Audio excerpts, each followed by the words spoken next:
He stood unshaken, a voice in the storm, a man of conviction, a heart reborn. He spoke the truth when the cost was high. He lived for Jesus, unafraid to die. We are Charlie Kirk, we carry the flame. We'll fight for the gospel, we'll honor his name. We are Charlie Kirk, his courage our own. Together unbroken, we'll make heaven known. A husband, a father, his family held near. A home built on scripture, on faith without fear. The world tried to silence, but his voice remains. In us it echoes, in Christ it sustains. We are Charlie Kirk, we carry the flame. We'll fight for the gospel, we'll honor his name.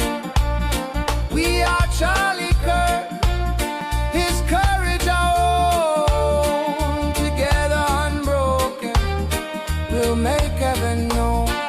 What's going on, everybody? I hope everyone's having a fantastic evening, afternoon, pre-noon, no matter where you are in the world. The darkness will fall. I'm Hassan Piker, and this is the Charlie Kirk Carrier of the Flame broadcast, coming to you live once again from somewhat gloomy and very fiery California, Los Angeles, folks, West Hollywood, coming to you live from stolen land. And I hope everyone's having a fantastic one on this beautiful Thursday morning. It's 11:30 a.m. Pacific time.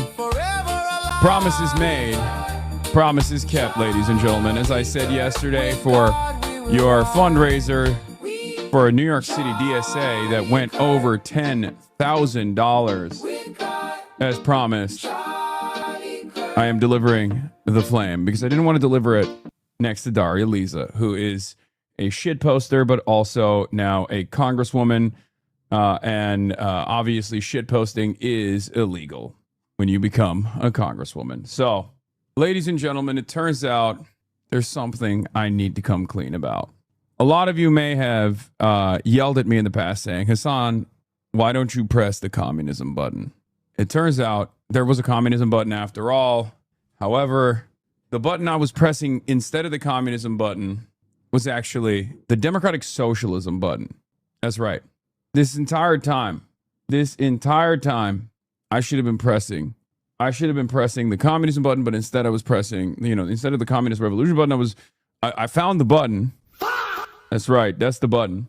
But it turns out the button I should have been pressing was the communism one, but I was pressing the democratic socialism one. So we'll talk about that. Anyway, where are you? Looks cool. That's so funny. Oh, does this look cool? This background? It might be unfamiliar. I'm in a unique location. This is unique for me. For those of you who don't know, this is my home. I know I haven't been home all that much, and no, it's not in Bushwick. It's not in the Commie Corridor. I'm not in Astoria. I am in Los Angeles, California, an area that is actually not very communist. But we'll change that. We'll change that. Are you traveling? Yeah, no. I do have a home. This is my home. This is my home as in like you spend a lot of time there, so it feels like home, but it's not your residence. Okay. Get it out. Get the jokes out. Get the freaking jokes out. Yes. I know I'm never home, but home is where you make it. And you know what it is? Home is where you can build socialism. That's where it is. And guess what? You can build socialism wherever there are working class people. Okay? And they're everywhere. So you could take this as a vacation from my regular broadcast. That's what it's turning into at this point. It is funny that I have traveled far too much, obviously. and I've traveled far and wide and so much that it has literally turned into a situation where like there might be newcomers and new fans on this broadcast that like are oblivious to the reality that I do have a home base that I operate out of, you know? In any case, folks, don't ask me when I'm going to get a New York place. Don't ask me that. Yeah, we got a lot to cover, obviously. I'm going to the Turkey USA game later, so this will be a somewhat shorter, but not like that much shorter stream. I'm back in LA. Socialism wins, causes panic in the Democratic Party. Senate fight against Trump. SCOTUS revokes TPS for 350,000 Haitians plus Syrians. Left populism rising. Time for a MELAT. Get in now. You're not streaming the game? No, I'm not. I'm not streaming the fucking football game yet. All right. Do we have a blast off meme? The World Cup only broadcast in Spanish in North America, or am I missing something? I don't think that's the case. Bro said gaming only for him. That's crazy. That's a crazy way to interpret me living like a normal human being. You know what I mean? I am a normal human being, and sometimes as a normal human being, I'm gonna do normal human being things, which is to go and do stuff with my friends in the real world. But yeah, as far as like personal news goes, you already know there's nothing going on. I'm a chud ass loser. I'm a chud ass loser like fat chud Kaya is. I'm a chud ass loser, and so is Kaya. Hello. Hi. Don't stand so close to the chair.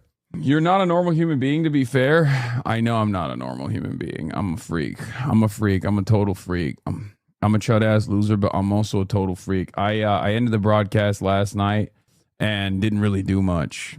Didn't really do much at all. I hung out with Daria Lisa, Bianca a little bit, and then I went to bed. I packed my stuff. I went to sleep, woke up super early, and flew to Los Angeles, California. Are you hungover? You sound tired as fuck. I am tired, yes. Is that surprising? Is that shocking to you? That should not be shocking to you. I did not get my gift, no. As a testament to my commitment and also confidence in Daria Lisa's campaign, I'm revealing this now. I demanded one of those like fuck Kamala Harris mailers as soon as it hit the timeline. I knew about them before they had even seen it. And I was like, I need one of these because I knew that she would win. Pessimism of the intellect, optimism of the will, as always. Early bedtime tonight, brother? Sure. You're not my dad. Let's see it. I don't have it. They forgot it. But in any case, folks, you're not my fodder. You're not my fodder. Drunk saw videos of the game today. Probably not. I did secure a copy of The Hateful Slate, though. They did bring me that as a gift, so that was a good consolation prize. The Hateful Slate, folks. There it is. Another one for the books. By the way, did you see about California ballot props? Check the QRT. Maybe we need a little less direct democracy. What? Check out this. Speaking of... Richie Torres on you, piece of shit. Lucky this time. Why is Hassan Piker talking like Suge Knight? Why y'all got Hassan Piker moving like Suge Knight? And that's why I told y'all. Oh, people be like, oh, we need Joe Rogan to the left. We need Joe Rogan. Work with what you got. You're looking at him right in front of you. That's Hassan Piker after what? 9 of his endorsed candidates won the primaries? Then with the left, you got to work with what you got. I have critiques of Hassan Piker. I think certain times, I don't think he really truly grasps certain race relation stuffs well, but I think he's open to learning. That's one thing I give Hassan. You know what I'm saying? We be critical here and there, but overall, I do find it suspicious, brothers and sisters, that I got establishment Democrats and Republicans teaming up to agree on one thing, and that's to get rid of Hassan Piker. You know, another thing them folks agree on is keeping that boot on our neck, keeping prices high, funding wars. So ask me to pick a side, I'll go ahead and pick the Hassan Piker side. Sorry. Yeah. Anyway, Richie Torres, brother, I would watch my back. Seems Hassan Piker's really angry with you, brother. It's so funny that Richie Torres low-key was part of the reason why I wanted to get more involved in local elections, and then my attention was unfortunately shifted elsewhere where there was a lot of high impact opportunities. So I think one of the inroads that the Democratic Socialists of America has to make with its organizing, obviously, is in predominantly black and brown neighborhoods, but especially black neighborhoods. These are some of the most underserved communities. Richie Torres is in the poorest district in the country, and it doesn't take much to win those races, honestly. But beyond that, I think that we do need to do, we as a movement need to do much better as far as aiding and abetting and helping these communities, or working class communities, are very poor. Richie Torres is not that guy, okay? But maybe this fire that is lit under his ass for the next 2 years will force him to be that guy. By the end of the next 2-year process, Richie Torres is going to be like the biggest anti-Israel voice in Congress. So yeah, it is really funny though. It is really funny that he just kind of dropped everything. He just dropped everything. He was like Israel's strongest warrior. He was straight up Israel's strongest motherfucking warrior for the longest time in Congress. If you remember, he tried to get me deplatformed right before the election. And then out of nowhere, he just was noticeably absent from the conversation around Israel for some weird reason. I don't know why. Because he spent every waking moment leading up to the general, pumping Israel, constantly talking about Israel, constantly defending Israel in the poorest district. But yeah, them Hosmer checks started bouncing. No, I don't think so. Hosmer checks never bounce, buddy. They never bounce. You crazy? It's the one check that does not bounce. Anyway, so we'll of course be talking about Mallory McMorrow, who apparently is talking about me, your boy. I did an interview with Detroit Public Radio. They asked me to do it. I was like, you know what? Of course I'll do it. Turns out it paid dividends. It turns out it backfired on me a little bit because it caused Mallory McMorrow, Abdul Sayed's opponent in the Senate run in the Democratic primary, to straight up say heinous things about me. That was wild. She just straight up was like, Hasan and Abdul, Muslims, synagogue attack, also done by a Muslim. I rest my case. Shit was wild. It's wild to unfold. It's wild to watch because like I'm expecting that from Republicans, but I'm not. I still get shocked a little bit when I see like a relatively progressive white woman who's like presenting herself as a progressive going on CNN and being like, well, you know, my opponent, his name is Abdul Sayed. His friend's name is Hassan Piker. You know, both Muslims. Put 2 and 2 together, ma'am. And it's like, okay, that's just a very strange thing. Love the racist liberals optics argument. Lamau, what will the racists think? I mean, the thing is, if you're a Republican and you're hitting that line, well, you shouldn't probably do that in Michigan regardless, but like if you're a Republican and you're hitting that line, it's expected. But if you're a Democrat, and not just like any kind of Democrat, but a Democrat that's trying to like make herself be known as like somewhat of a more appropriate, more acceptable progressive in the progressive lane in the Democratic primary, that's a landmine you're stepping on for no reason. You're polluting the airwaves. You're making things worse for yourself. It's just strange choice. It's very bad instincts. I say this as someone who obviously eats it quite a bit. I say this as someone who's used to, being called a terrorist. Is all I get called, honestly. But it's strange to watch her in this like panic state and all this desperation, double down, triple down, when the question presented to her was, don't you think it backfired on you that you just like decided to smear your opponent's ally as a terrorist? And yeah, if you're black or brown, like they talk this way about Muslims, they're talking this way about you too behind closed doors. Maybe they're not saying it. Maybe they're not saying it out loud in public, right? They're not going to say that about black people on CNN, but they're certainly thinking it. There's no shot, She says she stands on racially motivated business. Yeah. So yeah, let's start there. Let's start there. So there's some good Abdul news. Oh my God. This is my most autistic chatter, by the way. Like straight up. Zioan's the most autistic chatter. Like since yesterday, spamming this train clip over and over again. Like I'm probably not going to get to that right now. Okay. Take a second off. God damn. I literally gave you a verbal warning yesterday. I was like, I'm probably not going to look at that clip today. Like, there's a lot going on. And then now you're like, you have to do it today now. Went to the DSA orientation yesterday, and literally everyone in the breakout room I was in was a HasanAbi head. Kind of awesome. It's the least surprising turn of events. What do you think? This has been a... that's... Oh, you don't say. I mean, I'm not, I'm not officially, I'm not a member. I'm just, I'm an independent content creator. So it's just, when you say stuff like that, it's shocking to me. Yeah, go back to the last decade, and you'll see that experience play itself out for the last decade or so. Yeah, 2,000 new members for the DSA. We got to get those numbers up. It's not high enough. Okay, I think it's at like 100,000 plus at this point. We got to get the Democratic Socialists of America to like 200,000 members, 250,000 members. You know what I mean? Do you censor all your chatters or just one with autism? No, just autistic ones. We all hate a mirror shining back at us. Additional data from the New York Times Vote Hub confirms. Yeah, we're going to be talking about this. We're going to be talking about Michelangelo's analysis. But new attack ad featuring you. The social wave has hit Michigan, and the stakes have never been higher. Abdul El-Sayed is dangerous, extreme, and has no place in the Senate. Meet Abdul El-Sayed. I'm the worst on the stage to be said, and have the courage to say that we gotta apologize. And that's not all. Abdul campaigned with anti-Israel radical Hassan Piker. He called to abolish private health insurance, and he's championing socialist tax hikes with Senator Bernie Sanders. That's why we need Dr. Abdul El-Sayed in the Senate. I like that they're just like they've just given up on trying to even disparage these objectively popular policies. And they're like, Abdul El-Sayed wants you to have a puppy.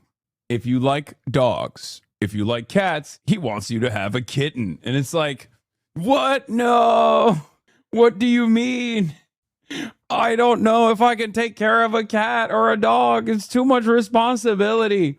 Abdul El-Sayed wants your steak to be juicy. Abdul El-Sayed wants your lobster to be buttery. Abdul El-Sayed wants your weed to be loud. No, I hate these things. I suck shit, and I only deserve less. They said he wants to they said Abdul El-Sayed campaigns with radical anti-Israel content creator Hassan. Okay. Wow. Radical anti-Israel guy. That's terrifying. Abdul El-Sayed wants to tax the wealthy, and he wants Medicare for all. Dude, who is going to look at this attack ad and be like, this is fucked up. I can't vote for this guy. Radical for Michigan. Too radical for the U.S. Senate. Reject Abdul El-Sayed. This is awesome. Meet Abdul El-Sayed. I'm going to run it again. I'm the worst on the stage to be said, and have the courage to say that we gotta apologize. And that's not all. Abdul campaigned with anti-Israel radical Hassan Piker. He called to abolish private health insurance.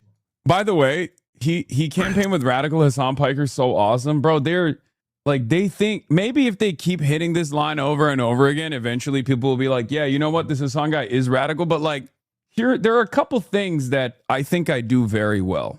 Okay, where like my worldview might be considered radical by those in positions of power, but my positions are not radical amongst the working class, right?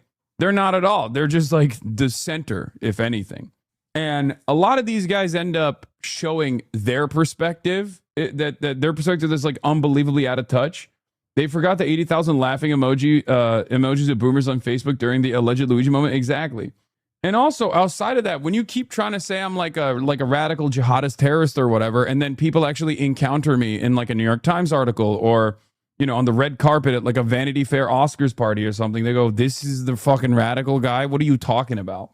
Like every single thing that ultras yell at me about because I'm not Malcolm X is exactly the reason why the average Barbas and the Debras look to what I'm saying and doing and go, yeah, actually, I kind of agree with this guy. Sure, he might be a little loud, he might be a little bold, he might be a little rude at times, but overall he's like, and for the record, I love Malcolm X. It would, that's not, that's besides the point. I'm not saying he was scary and wrong or bad. I think he was awesome and always on the right side. It's just it's a little tough to present me as someone who is like an armed revolutionary when I'm a Twitch streamer and do actually have one leg in, you know, polite these polite company circumstances, if that makes sense. Why don't you go on the Joe Rogan pod? Joe Rogan will never have me on the podcast, even though, as you guys know, I'm the #1 fan of Joe Rogan. This is my mug to prove it.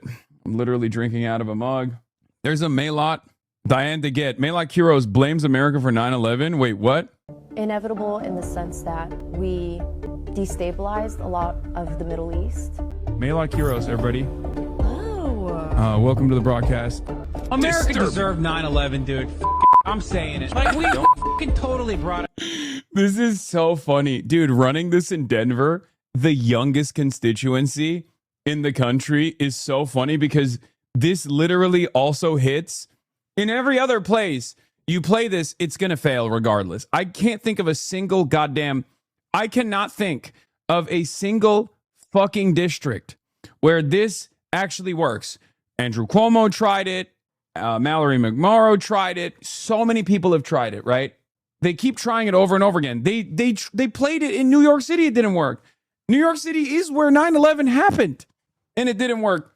I heard from people. I have from canvassers that were running around Daria Lisa's district, and Espaillat had some ground game that was trying to tell the black aunties in Harlem about how Daria Lisa is scary and dangerous because she was associated with a streamer whose name is Hasan Piker, who said America deserved 9/11. And the aunties were like, what the fuck are you saying? They were like, I don't stop. Straight up. They were like, I don't know what you're saying. Get away from me. It's just so stupid. It's such a stupid attack line. And it's awesome because like it reeks of desperation. It reeks of desperation. And also nothing Mayla said is wrong there. Stuff.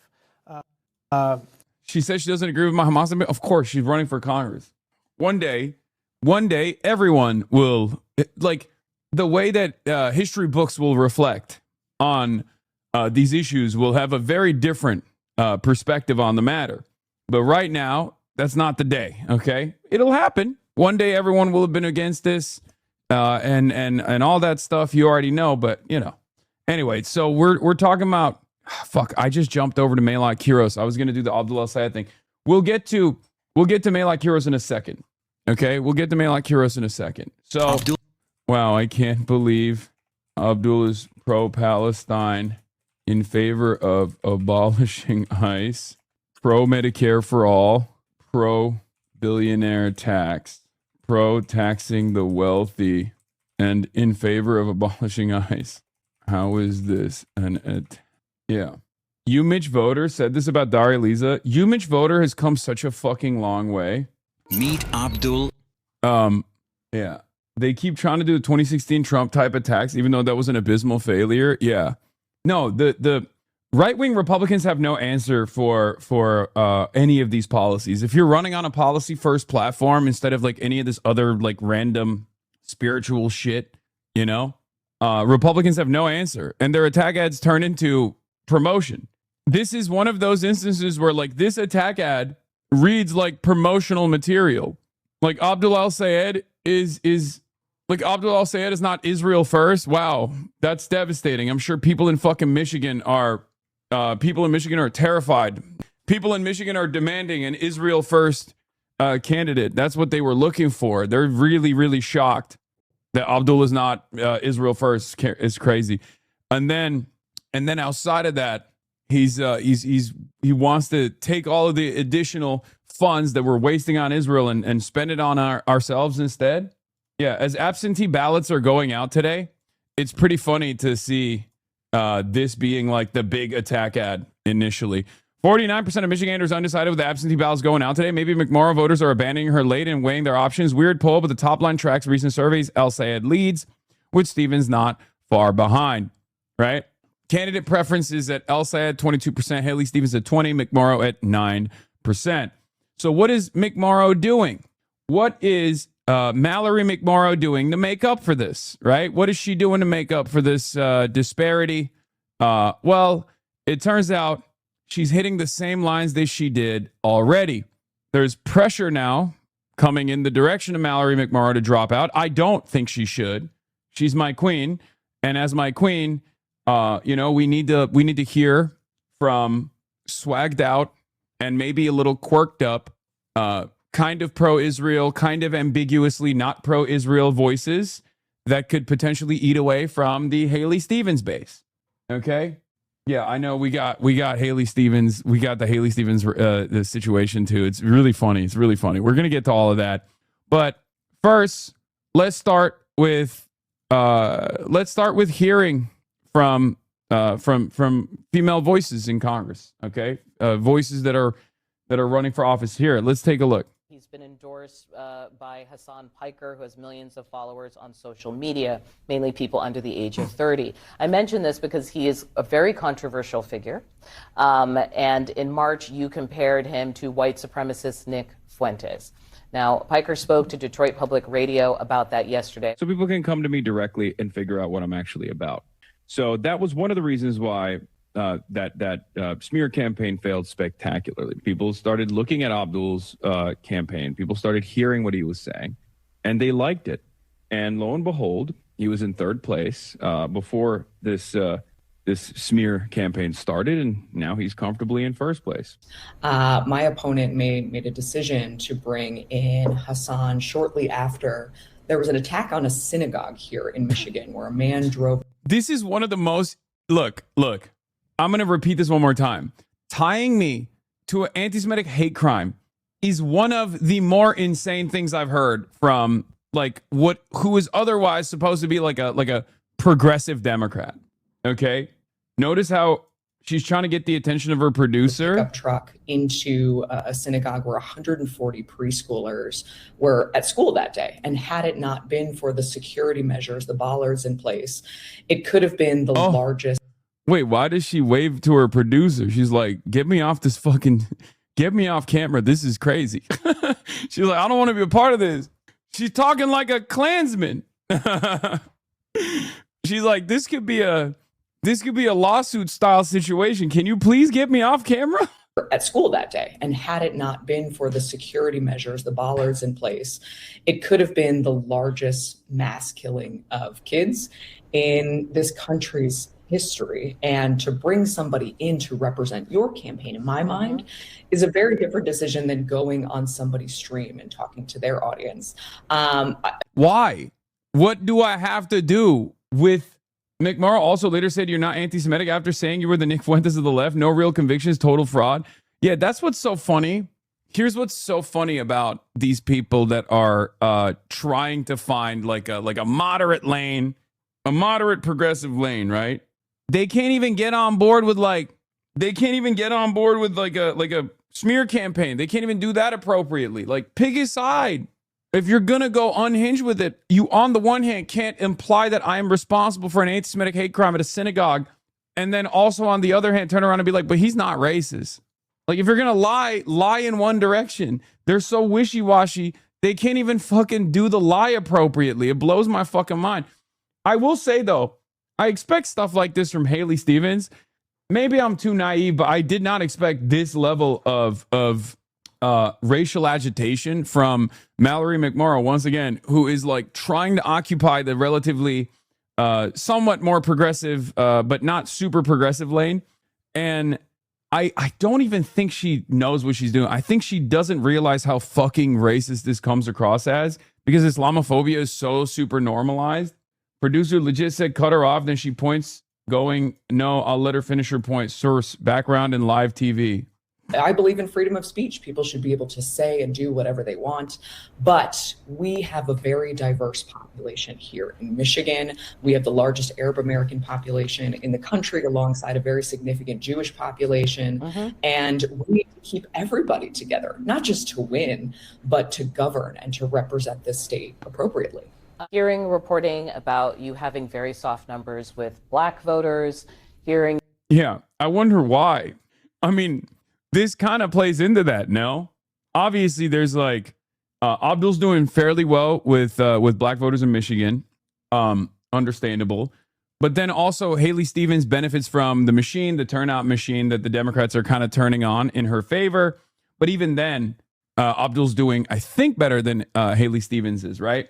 The reason why Mallory McMorrow has found herself in the Pete Buttigieg slot is because she does stuff like this. Like, there is a lot. The way people talk about black people in mainstream media as like a reliable voting bloc, and what black people actually believe are two entirely different universes, okay?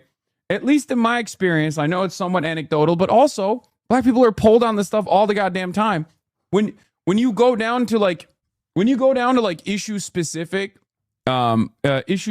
percentages, like, black people are always more woke than the rest of the country on every issue. So I don't even understand why there is this weird attitude in mainstream media to present black people as this like monolithic voting bloc that's like incredibly conservative. There has never been a single instance where black people were not overwhelmingly way more woke, which they invented, by the way, okay, but overwhelmingly more progressive than the mean, than the average. It's so strange. Like, black people on the issue of immigration, there is this like concerted effort to make it seem like black people in the United States of America don't fuck with the migrants or whatever. And there's always this like destabilization. They're trying to foment some kind of like racial animus where no such racialized animus exists, right? And there's good reason for it, obviously, because, you know, white supremacy is a fairly powerful force, if not the most powerful force in American politics, even to this day. And guess who understands that force better than anybody else? Black people do, right? Anti-black racism is one of the most potent forces in American politics. So, of course, they're not going to fall for all this like stupid shit about how, you know, there are all this stupid shit about how, like, you know, immigrants are coming to take black people's jobs or whatever. Also, there's a real crisis with black immigrants too. We're going to talk about that later. The Supreme Court of the United States of America just revoked temporary protected status visas of 350,000 Haitians, advancing the whole Haitians eat cats and dogs nonsense, like that racist ass bullshit that the Trump administration, or the Trump campaign rather, was advancing in the electoral run. So, you know who understands that kind of racism? Black people do. J.D. Vance openly said he lied about that. So yeah, from where I'm standing, like, this idea that, I mean, going back to like why she's performing poorly with black voters in Michigan is because I think the inauthenticity is palpable. People can smell it. So she's found herself in the Pete Buttigieg zone. You have very low numbers overall, and the chatter is growing louder that you should drop out, that you are a spoiler candidate. Will you drop out? Here's what I can tell you. We are being presented right now with what I believe is a false binary choice, that either we have to accept the status quo in Haley Stevens, a member of Congress who's taken tens of thousands of dollars in corporate PAC donations, who hasn't done any public events. Hype Train level 2, by the way, and it's 35% off. 5+ gifted subs. We're at 48 seconds remaining. We can carry the flame twice in a row and so close to one another. Subscribe to the People's Broadcasting Service, public broadcasting service, only sponsored by you, the people, for you, the people. Support independent media by subscribing for $6 or for free with a Twitch Prime, and I will carry the flame again. You missed the level 6 hype train while you were blasting off? Oh, damn, we're cooking. How about some tacos? Thank you for the 5 gifted subs. And Turbulent Pancakes, thank you for the 5 gifted subs. Jay Lee, thank you for the 5. Joan, thank you for the 10. With people, she's not taking tough questions. But she has been on debates and on the debate stage. So people have been able to look at the three of you side by side. And right now, you're the one coming up short. Certainly, I hear you. And on the other side, we've got a candidate who has never won a campaign before. In the last quarter, I outraised the Congresswoman by $1 million with no corporate PAC donations. I've got more grassroots support than my opponents combined. We are out there every single day with our message that we don't have to accept an either or. By the way, going back to the Pete Buttigieg method, level 5 hype train, by the way, It is Liz Smith. Liz Smith is one of her advisors, and Liz Smith famously was Pete Buttigieg's advisor as well. So that's also interesting. I am the only candidate in the race who's won tough elections. I helped flip the entire state Senate to Democrats for the first time in 40 years. And as majority whip, I've delivered on healthcare, housing, civil rights, voting rights, you name it. We've done it. So, yeah, I mean, this is like a insanely racist attack, for the record. Like, it's just terror jacketing. It's fairly Islamophobic to be like, well, Abdul, Muslim guy, also Hasan, another Muslim guy, scary. Don't you feel like they might have been responsible for this synagogue attack? If you squint at it from far enough, doesn't it feel like they were responsible for this? So I said, yeah. So if you're horrified by the U.S. munitions being used to murder children in Gaza, Mallory McMorrow thinks you're responsible for attacks against synagogues. How is this any different than what MAGA says about us? And it's ironic because the question presented to her quite literally was, don't you feel like your attacks against Hasan Piker and Abdul El-Sayed backfired on you and it caused your campaign's approval to straightforwardly collapse? I've never seen such a clear-cut example of a campaign. I never thought that I would see such a clear-cut example of a campaign collapsing after trying this panicked attack. And what's so crazy is, like, she's doing a double down here, but she's also, again, wishy-washy on it too. Mallory McMorrow says the song gets dangerously close to anti-Semitism, claiming he's uninformed, and a lot of what he says is really hurtful to her family. No actual quotes or evidence from Hasan was provided with this claim. You know, this is for the Jewish Insider. I don't think that he is. Asked whether she believes Hasan Piker to be anti-Semitic, Mallory McMorrow said no, but added that it almost doesn't matter. Yeah, you can't. Here's the problem. And this is something that I was addressing in that Detroit Public Radio broadcast. If I was a college campus activist and I did not have my platform, if I did not have this platform that is large enough, that is competitive with other media platforms, with mainstream media outlets, she would be able to get away with smearing me like this. If I was a college campus activist, as many college campus activists were smeared in mainstream media, they could just go, yeah, this guy is crazy. Look at what he said. Look at his choice quotes. But because I'm in the media myself, I am a media figure myself, you can arrive at your own conclusions by looking at my background, looking at my history, looking at what I've said on this issue. And it's a really tough hill to climb if your job is to be like, well, this guy's a dangerous anti-Semite. And then people can actually see what I've done in this space. They can see the hundreds of hours, if not thousands of hours, I have poured into specifically combating anti-Semitism. It looks ridiculous, you know? And it's extra ridiculous because this is an issue that you are unnecessarily drawing attention to that is 90-10. When your opposition is saying, you know, Israel's doing war crimes, Israel's doing a genocide, we got to stop, you know, we got to hold Israel accountable, we got to stop funding Israel's war crimes, and we should fund, you know, Medicare for all instead. You are unnecessarily drawing attention to your lackluster approach to this issue that is a phenomenal litmus test for a lot of people. Yeah, she said I was similar to Nick Fuentes and then turned around and said, actually, he's not anti-Semitic. Like, and I get close. It's like Nick Fuentes is a Holocaust denier who openly loves Adolf Hitler. Nick Fuentes is a Holocaust denier or even a Holocaust enjoyer. Okay? You can't on the one hand say like, oh, this person is dangerously close to Nick Fuentes, and then turn around and be like, but he's not anti-Semitic. Like, what are you talking about? What am I close to Nick Fuentes on? Like nothing. Nothing at all. If anything, you're closer to Nick Fuentes if you actually equate Israel with the entire international Jewry. He does it all the time. You're closer to him than I am, fundamentally. Anyway, Hype Train is at what level? Did we reach another level or did it end? I wasn't paying attention. Sorry, I gave up on it a little bit, and I think you guys gave up on it too. Never mind, it's level 6 complete on the Hype Train. Level 7 Hype Train is here. At level 10, you already know we're going to be carrying the motherfucking flame. What is this? You want me to play the flamenco version? Sure, I'll play a new version. I'll play the newer version. Yeah, so it's not looking too great for Haley Stevens, and I think it's repugnant that she's doing this. But as you guys know, if there's one thing that I have a lot of experience in, right? It's eating shit.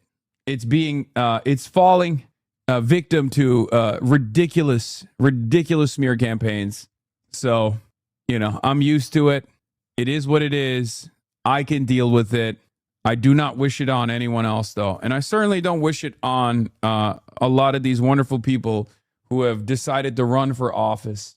And what is this? What's interesting? Yeah. Saying you support Palestinian freedom isn't just a litmus test of morality. It's a test of how easy it is for lobbyists like AIPAC to sway your opinion. Yes. Yeah. I got the tank build. I have had to withstand, you know, presidential campaign level opposition research for the last decade. So I'm used to it. And I think more socialists and more bold or radical candidates have to get used to it as well. Because unfortunately, this is the treacherous nature of this territory. Okay? That's what it is.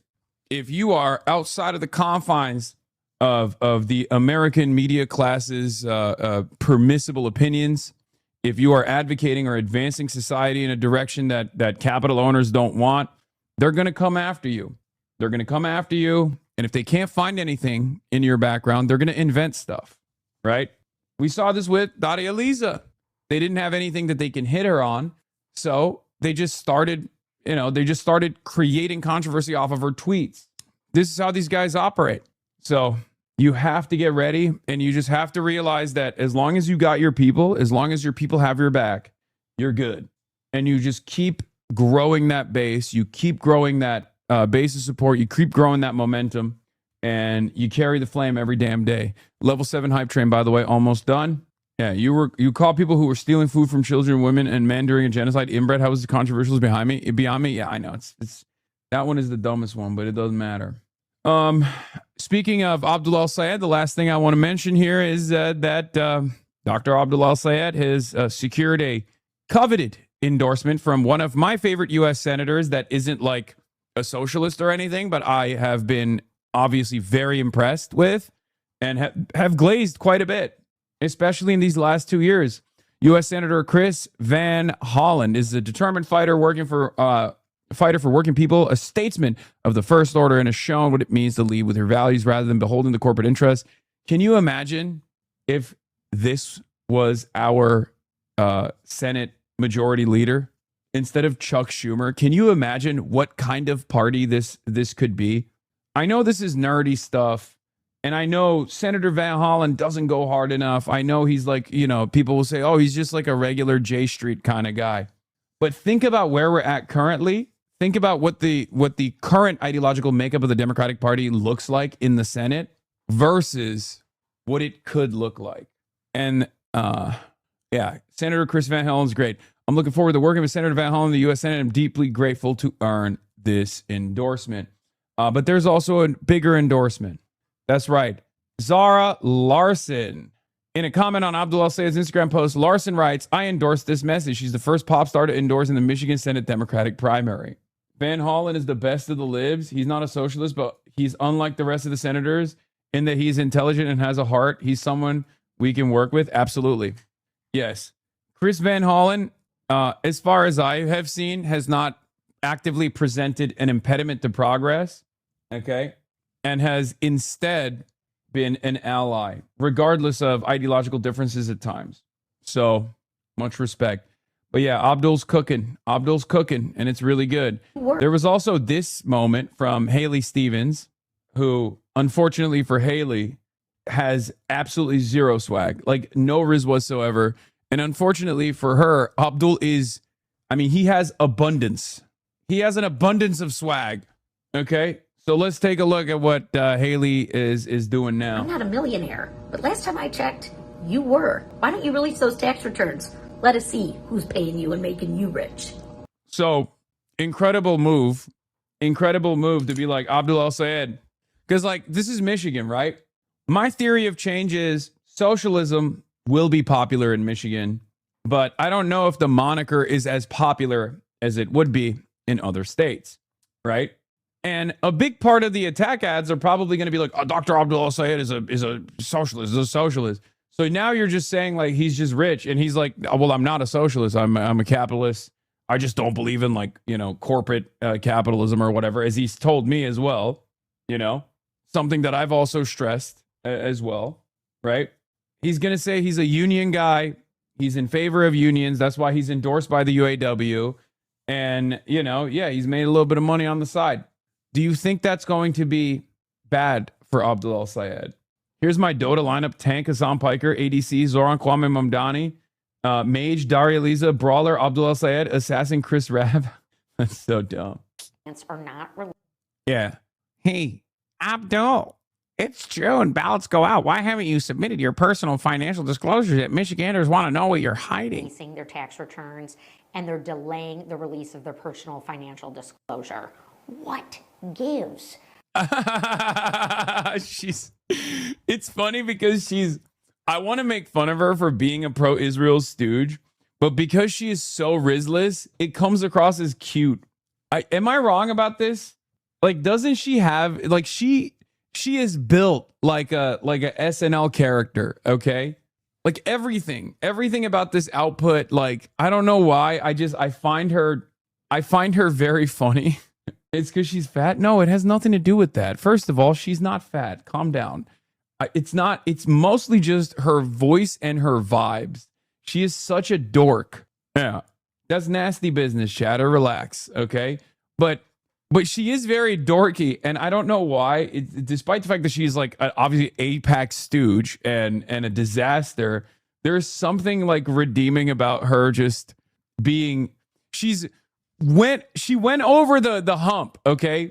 Like, there are people who are Rizless and a total charisma suck and very dorky, and it comes across as irredeemable. I think she went over that hump and she got on to the other side of it now, where she's so, like, she is such a super dork. She's such a turbo dork that it's almost like kind of cute and funny. Two of my opponents are not releasing their tax returns, and they're delaying the release of their personal financial disclosure. What gives? What? Look, do you own stock? I'd love to ask them. If so, how much? Did you give paid political speeches last year? If so, how much did you make? Why did you file a request for an extension of your personal financial disclosure? Michiganders deserve transparency from their candidates for elected office, particularly for the U.S. Senate. What are these guys hiding? Two of my opponents are not releasing their tax returns, and they're delaying the release of their personal financial disclosure. What gives? Look, do you own stock? It's good that you guys ran it back, because what gives is so perfect. Now, hello. What gives? Is this the Midwest? Is this like the Midwest Nice? Is that what it is? She just kind of sounds like Midwestern Bobby Hill. I'd love to ask them. Thank you. If so, how much? Did you give paid political speeches last year? Kaya. If so, how much did you make? Why did you file a request for an extension of your personal financial disclosure? Michiganders deserve transparency. No, it's just Midwest, just Michigan. Yeah, I love her. Like I'm I've grown to like her throughout this process. I'm just like fascinated with the way she sounds and the way she carries herself, and how she constantly says Michigan, Michiganders. I mean, obviously she's a demon. Like, let's be real.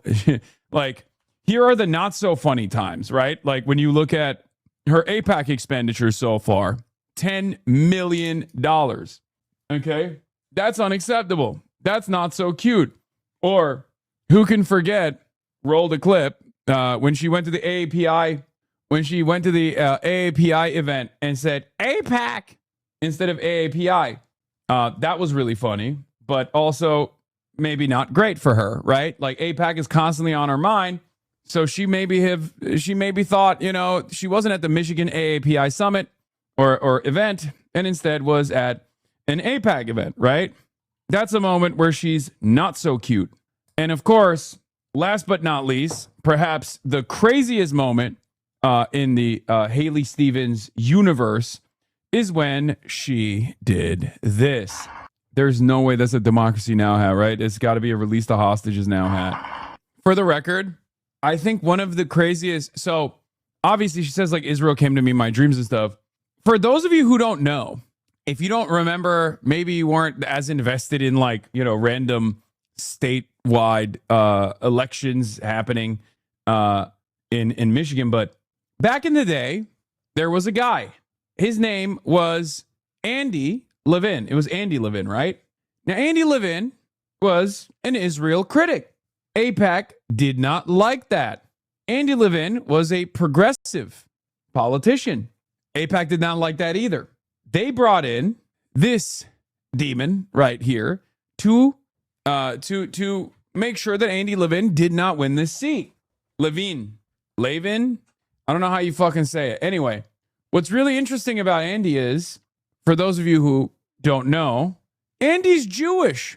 So AIPAC got Haley Stevens to compete and defeat Andy Levin, a Jewish critic of Israel. And he wasn't like an anti-Zionist or anything. He was just like one of those guys who's just like, I'm critical of what Israel's doing. And this was like a while ago too. So, you know, I don't know what his like current opinion on Israel is, but there are many progressive Jewish legislators who understand the situation with Israel and maybe still have their own personal hangups because of their upbringing or whatever. But like that is enough for AIPAC to be like, you're a real threat. I know you don't click Instagram links, but this is a good take from a non-HasanAbi head. I just watched this earlier. You missed it. For AIPAC, she was much more valuable in the halls of power than a Jewish Democrat is, because that Jewish Democrat happened to be critical of Israel. Okay?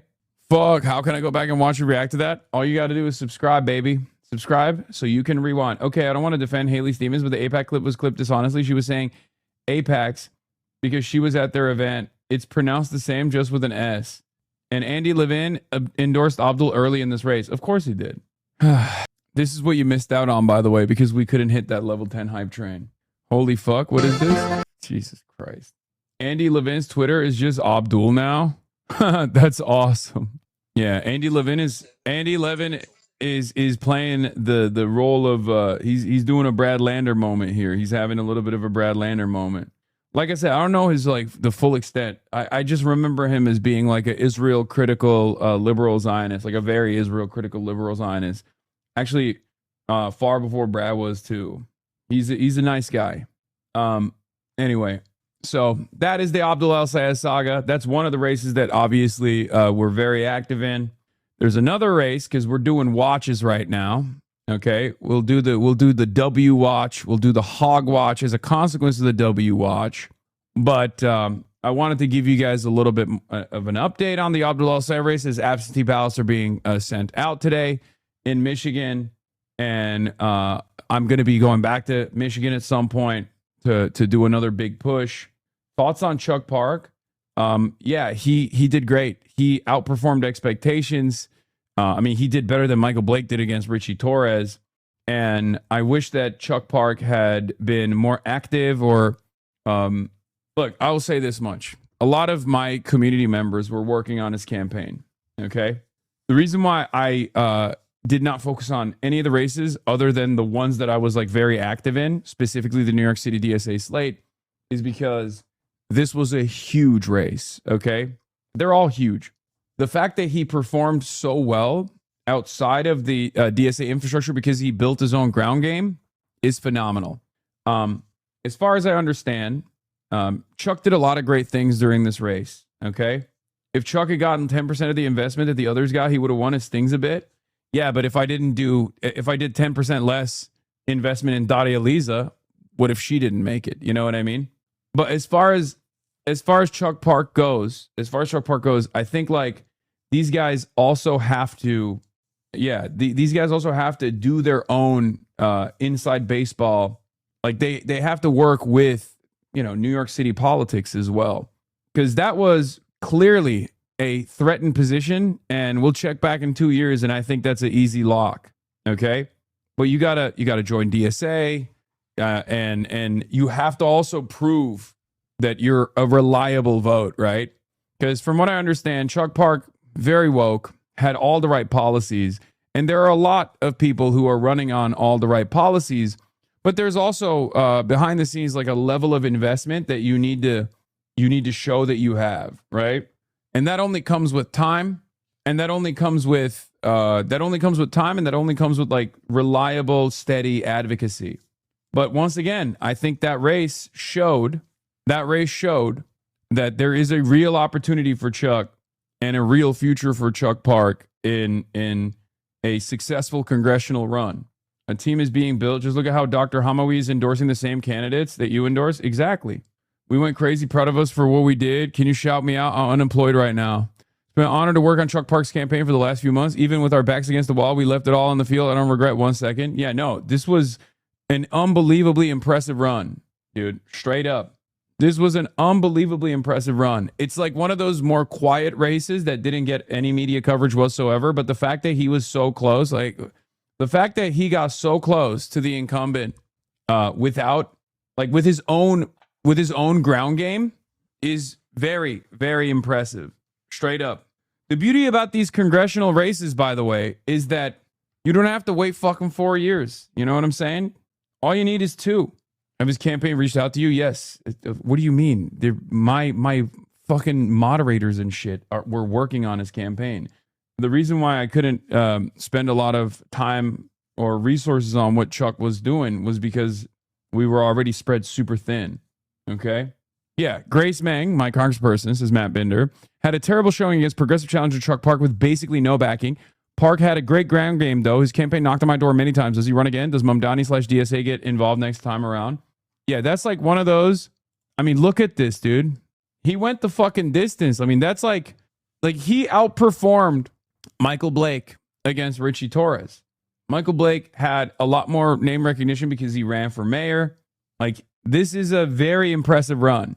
This is a very, very impressive run for Chuck Park. Straight up. Outperformed Reynoso, Playboy. Yeah, it was closer than Goldman. Okay, we can't bring Goldman into this. That's not even a... Dude. The Goldman one was such an abysmal disaster that I feel like people are avoiding having that conversation because it quite literally is just about Israel and just about him being an establishment conservative, not a progressive, but a conservative Democrat, all things considered, especially in comparison to Brad Lander. So, what is this? Did you know this about Brad Lander? I'm now convinced he's more anti-Zionist than how he presents himself publicly. Still can't believe we'll have a Jewish congressperson who gave his child such a doikot bris. The new Jewish left has planted its flag firmly in Congress, a sign of the vitality and staying power of a long storied tradition of progressive Jewish non-Zionism in American life. From the archives, Jacob Kornblue reports. At ritual circumcision of son, Lander and wife declared, "We are thrilled to pronounce you a Jew without the right of return. Your name contains our deep hope that you will explore and celebrate your Jewish identity without confusing it with nationalism." Holy fuck. Wait, I did not know that. Oh my God. Dude, Brad Lander has his own Rokana cycle, but just for matters that pertain to Judaism and Zionism. He is Mr. Curveball. Okay, leaving the DSA after October 7, you're like, what? Why would you do that? You've been in the DSA for so many years. But then also at the same time, being like Israel is an occupation and it must be abolished. And you're like, what? Okay.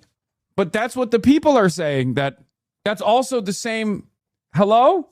And then he'll turn around and be like, but also BDS is, a bridge too far from me. You're like, what? It should be the bare minimum. It's just peaceful demonstration and a demand for boycotts. And then he'll be like, but it's also an apartheid state that has done a genocide and we're not giving a single dime to Israel. And like, okay, cool. And then he'll turn around and be like, we need fighters, not floppers. And that's why I'm endorsing Hakeem Jeffries for Speaker of the House. You're like, what is happening? What is happening? What do you mean? Brad Lander has his own cycle that pertains to him being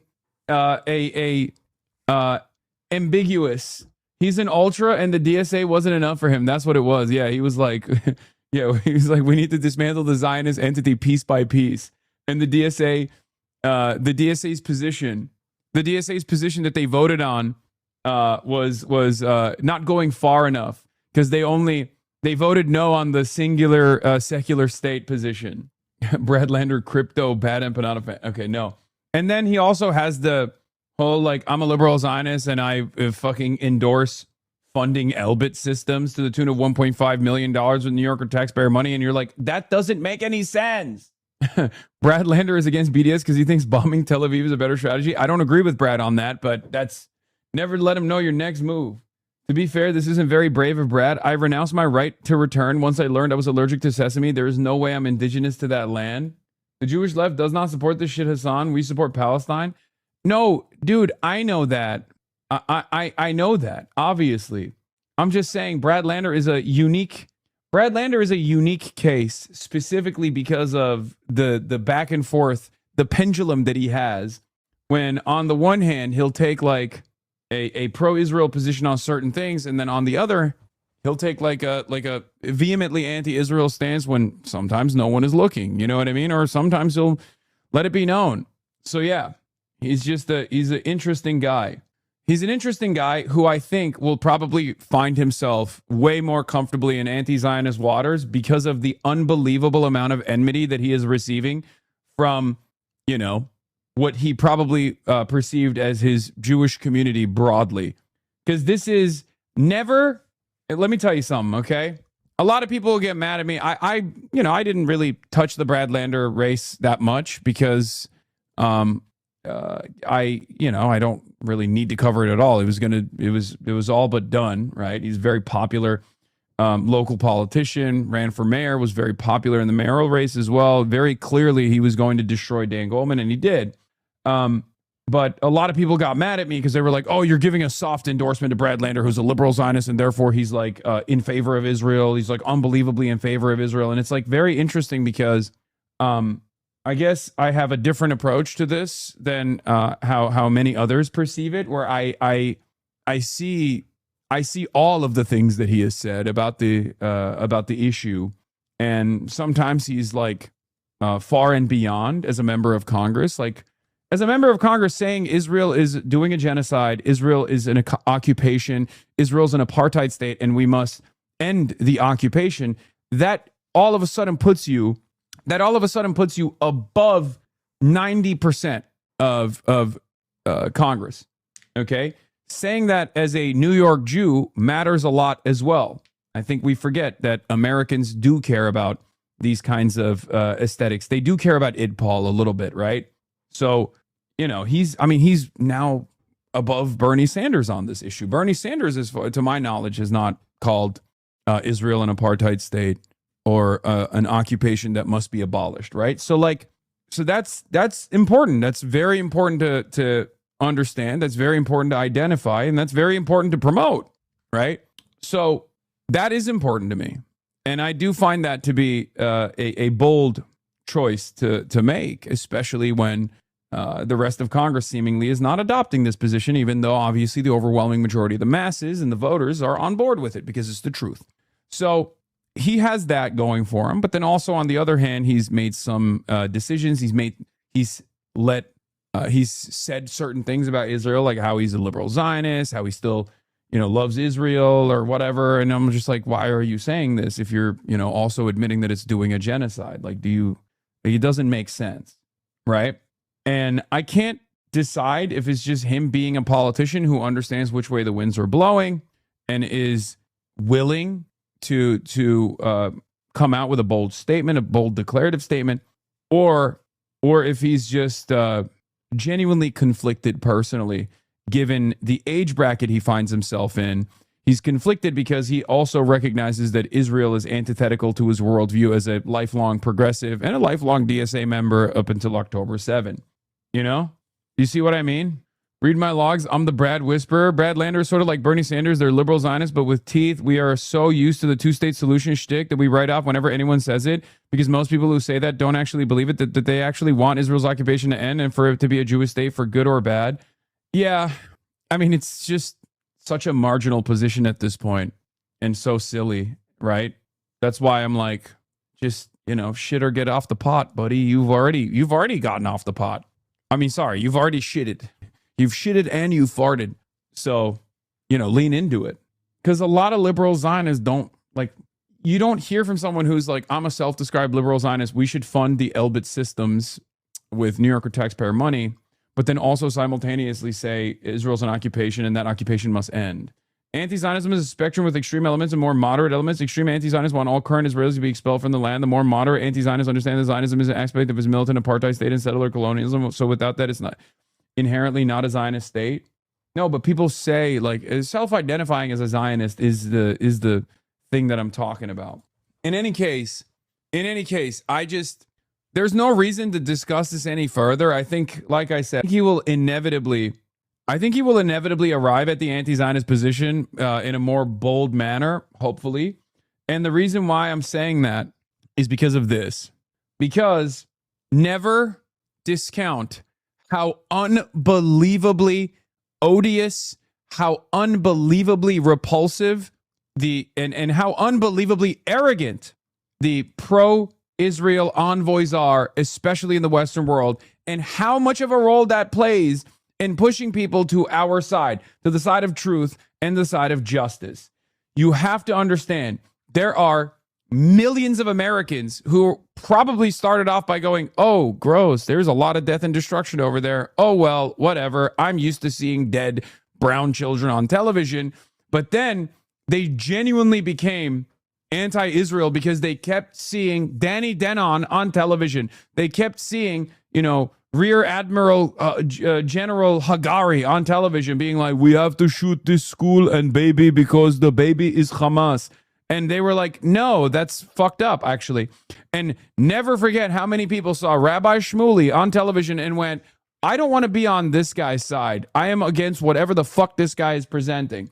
Especially when so many of these dudes who are pro-Israel and were trying to do the Hasbara, trying to do the advocacy for Israel, would turn around and in the most entitled, most arrogant way possible, say, you have to give us all this money, otherwise you're an anti-Semite. And otherwise, if you call into question this allegiance, you need to be fired from your job.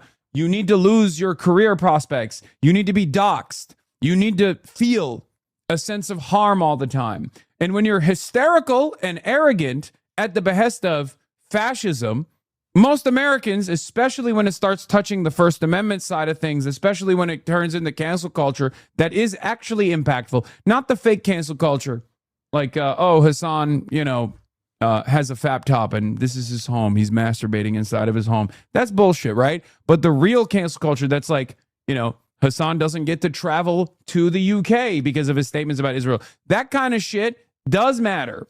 When people see that, they go, this is fucked up. And I don't think the Hasbara operatives have figured out how much enmity and resentment that fucking breeds. Do you understand? It's very important to recognize that. And I think eventually, slowly but surely, Brad Lander will find himself, he will find himself in the anti-Zionist side of the conversation pretty aggressively, because the people that are the people that are supposed to lean into what he's doing and see, like, the J Street guys are just somewhat irrelevant. Okay, yeah. Eitan Nechin, the New York correspondent for Haaretz, says this has become the standard attack line on the right. Dare to criticize Israel, dare to work with the people who you have different ideological leanings is to be a capo. He's anti-American, he's anti-Semitic, even though he's Jewish. This guy would be a camp guard in a concentration camp if he could. He's a disaster, he's terrible, and Bradley... You're going to hear that only so much until you turn around and say, okay, fuck this shit. Okay, I have no allegiance to Israel. All of its supporters are attacking me. I'm an American Jew. I'm a New York Jew. I'm an American. I'm a New Yorker first. This is fucking ridiculous. I'm done with this shit. You know what I mean? Politically, what will matter is not whether any of this is true, but if the image sticks. When I was young, Republicans would say obviously bogus garbage about Dems. In 2020s, a lot of crap conservative radio regarding libs and progressive excess as a recognizable ring of truth. Recognizable ring of truth by calling someone a capo? ? From Etan. Yeah, it's totally ridiculous. So yes, I will actually fucking defend Brad Lander against these kinds of heinous smears, claiming that he would be a capo, claiming that he would be a Jewish concentration camp guard, a collaborator, because he says no to the Nazi attitudes demonstrated by the apartheid state that is doing a genocide. You're fucking disgusting. Okay, if the 2,000-year the 2,000-year history of Judaism is about revolutionary politics, about overcoming pogroms, about overcoming heinous smears, Brad Lander is infinitely more in line with the 2,000 years of Jewish culture and history than the last 80 plus years of Zionism. It's fucking ridiculous. Anyway, what the fuck do I know? I'm just goy-splaining over here, but it's just so stupid. Careful, the ADL will be pissed. I don't give a fuck. Fuck the ADL. ADL can suck my dick. David Cleon says, since 10/7, Israel's defenders have tried deplatforming critics, arresting protesters, criminalizing boycotts, flooding primaries with dark money, blackmailing universities, literally buying ZBS and turning it into a propaganda channel. It has only made their position less popular. These are the actions of a movement that is both morally and intellectually bankrupt, that relies on money and force because persuasion has completely failed, and they know it too. They're in full panic. It's true. But never cast aside how much this shit breeds enmity towards Israel. Never cast aside how much this kind of stuff actually pushes people to our side. Okay?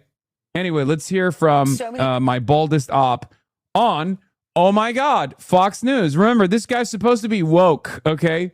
Civil rights leader, Jonathan Greenblatt. ADL CEO, Apartheid Defense League CEO Jonathan Greenblatt says the election results in New York City are anti-Semitic and will lead to more Jewish people being kicked out of coffee shops. Jewish people in New York, more Jewish people in New York than any other city in our country. That's right. Other than Israel, biggest population here. How do they vote now? Look, I think this is a question for Democrats, for all Americans, to see anti-Semitism explode like this in this city, like you said, with the most Jewish people but the highest number of anti-Jewish incidents. I mean, what we saw at this coffee shop shows us that you can harass Jewish people for the price of a cup of coffee. Right. To call Dan Goldman a genocide enabler, Dan Goldman, who has been a stalwart, American, a member of Congress. By the way, he's criticized Bibi Netanyahu and that government repeatedly. Oh, has he? So this is prejudice, plain and simple. Oh, damn, dude. I guess it's all right then. Oh, he's criticized Benjamin Netanyahu. Shit, my bad, dude. Dog, he was a fucking lapdog for Israel. Shut the fuck up. Relevant. Look at what Zionism is spreading today. Wow. Give major awards. Powerful, says John Spencer. Okay, hold on. And it's disgusting, but I've got to be honest, it's happening all over the country. ADL actually has a case against a coffee shop in Oakland, California, that banned a man from getting coffee there because he was wearing a Jewish star. So how is it that Jewish... Dude, you can't develop a cohesive and coherent movement by constantly presenting yourself as the victim, okay, while you are simultaneously on Fox News and you're getting some of the most powerful institutions on the planet to be like, wow, you're a victim. You're being victimized so aggressively. It doesn't make sense. It doesn't make sense at all. You can't keep doing this. I mean, if you want to keep doing it, you can, but it's just not working.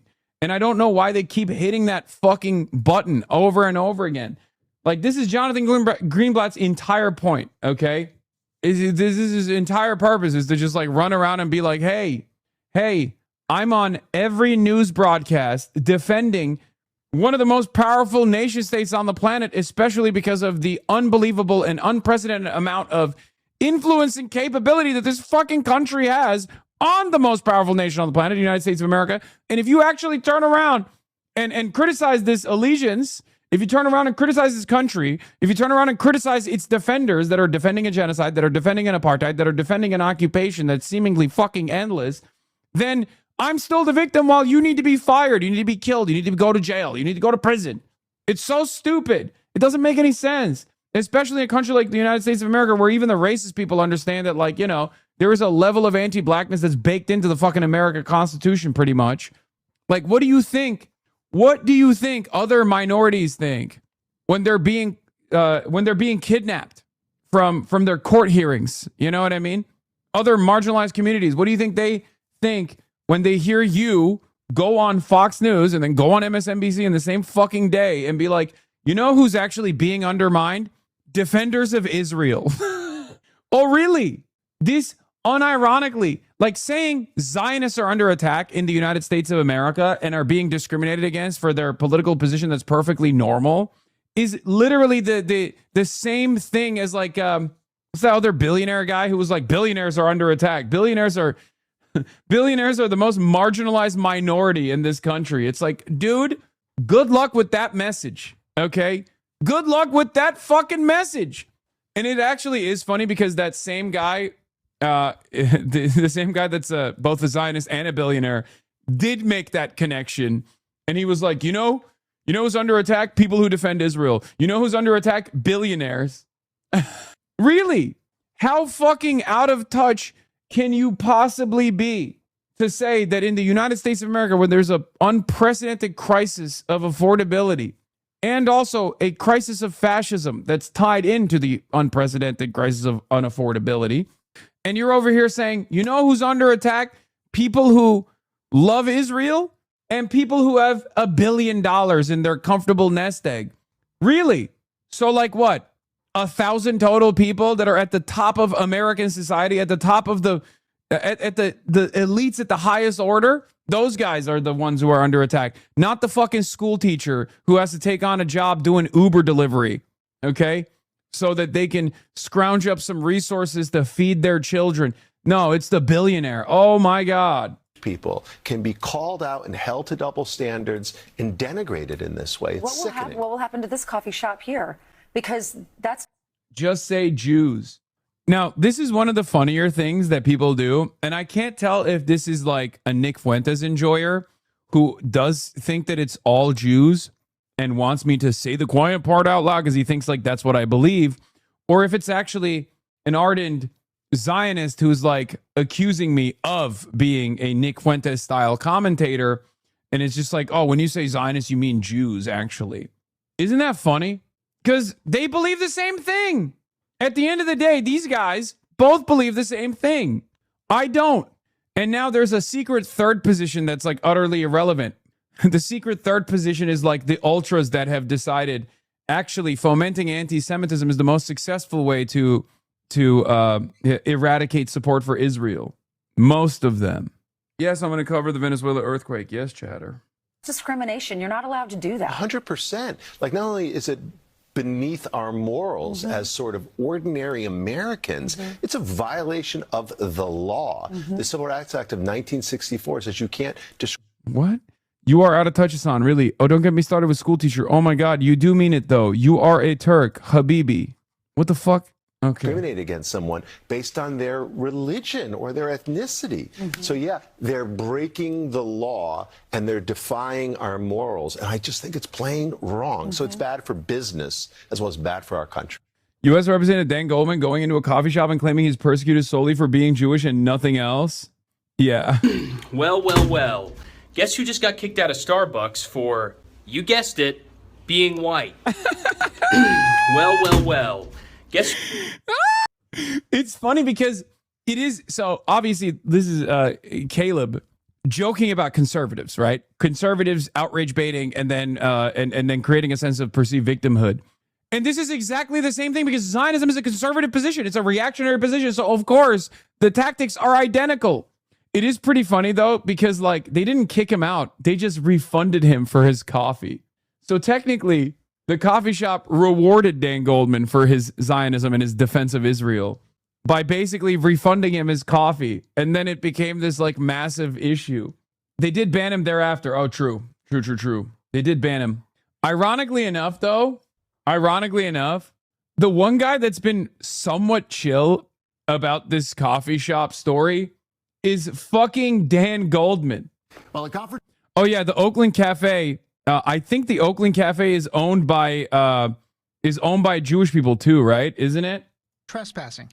The owner declined an on-camera interview, telling me talking to the media is like talking to the police. This is one of the most clear-cut cases of anti-Jewish discrimination that I have seen in the Bay Area. Jeremy Russell of the Jewish Community Relations Council says this isn't the first time the cafe has raised eyebrows. Earlier this month, it introduced a new menu, including a drink called Iced Intifada, named after Intifada, or Palestinian uprising. But to deny somebody service... This is a Jewish on Jewish violence. in a place of public accommodation on the basis of what here sure looks like religion, national origin, and the like, is simply not allowed under state laws. Hirsch says he may take legal action. I'm interested in pursuing justice here, and if the city can't remedy this, then I'm willing to pursue whatever avenues I have. Yeah. Whatever. This is old school shit. I don't even give a fuck about this. All right. We reserve the right to deny service has been a staple of races, but this moment is used against them. They freak out. I know. Anyway, APAC ripped your quote, dude. Congratulations, Adrian Boafo, on your victory tonight. Being pro-Israel is good policy and good politics. Man, shut the fuck up, APAC. Dude, $5 million, dude. They are so, they're just pumping this shit so hard. Anyway, let's take a look at the new powerful pro-Israel AI that Zionists are enjoying.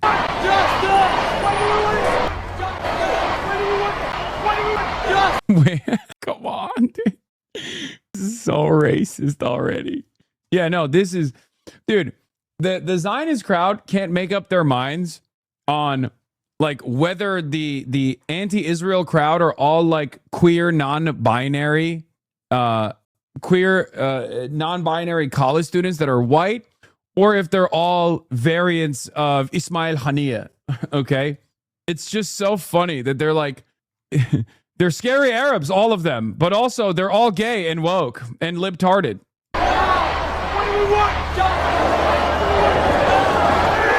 Wait, what? What just happened? Did he go to hell? Stop. Oh. The Zionists have invented Agartha. So he's saying like, being pro-Israel is obviously the same as being a Jew in 1930s Nazi Germany, which is wild. Okay, but I expect it. Let's see where this goes. What? I wonder where the Jews that were being persecuted in the Spanish Inquisition, I wonder where they went. I wonder if there was a historic safe haven for the Jews that were being persecuted by the Inquisition, by the Spanish Inquisition. What country or what empire offered them a helping hand and was historically known as a safe haven? Interesting. Oh, that's right. It was the Ottoman Empire. Oh, silly me. Yeah, Umayyads protected Jews in Spain too. Yeah. By the way, one of the funniest elements of this is like if you were to compare something to the Holocaust or to the Spanish Inquisition or to the pogroms that came before it, everyone would understandably be like, well, don't you feel like this is actually disrespectful to the victims of the Holocaust? But only if you're pro-Israel do you get to make that comparison where you're like, a pro-Palestinian rally is literally the Holocaust to me. Someone who is a pro-Israel Jewish person in America.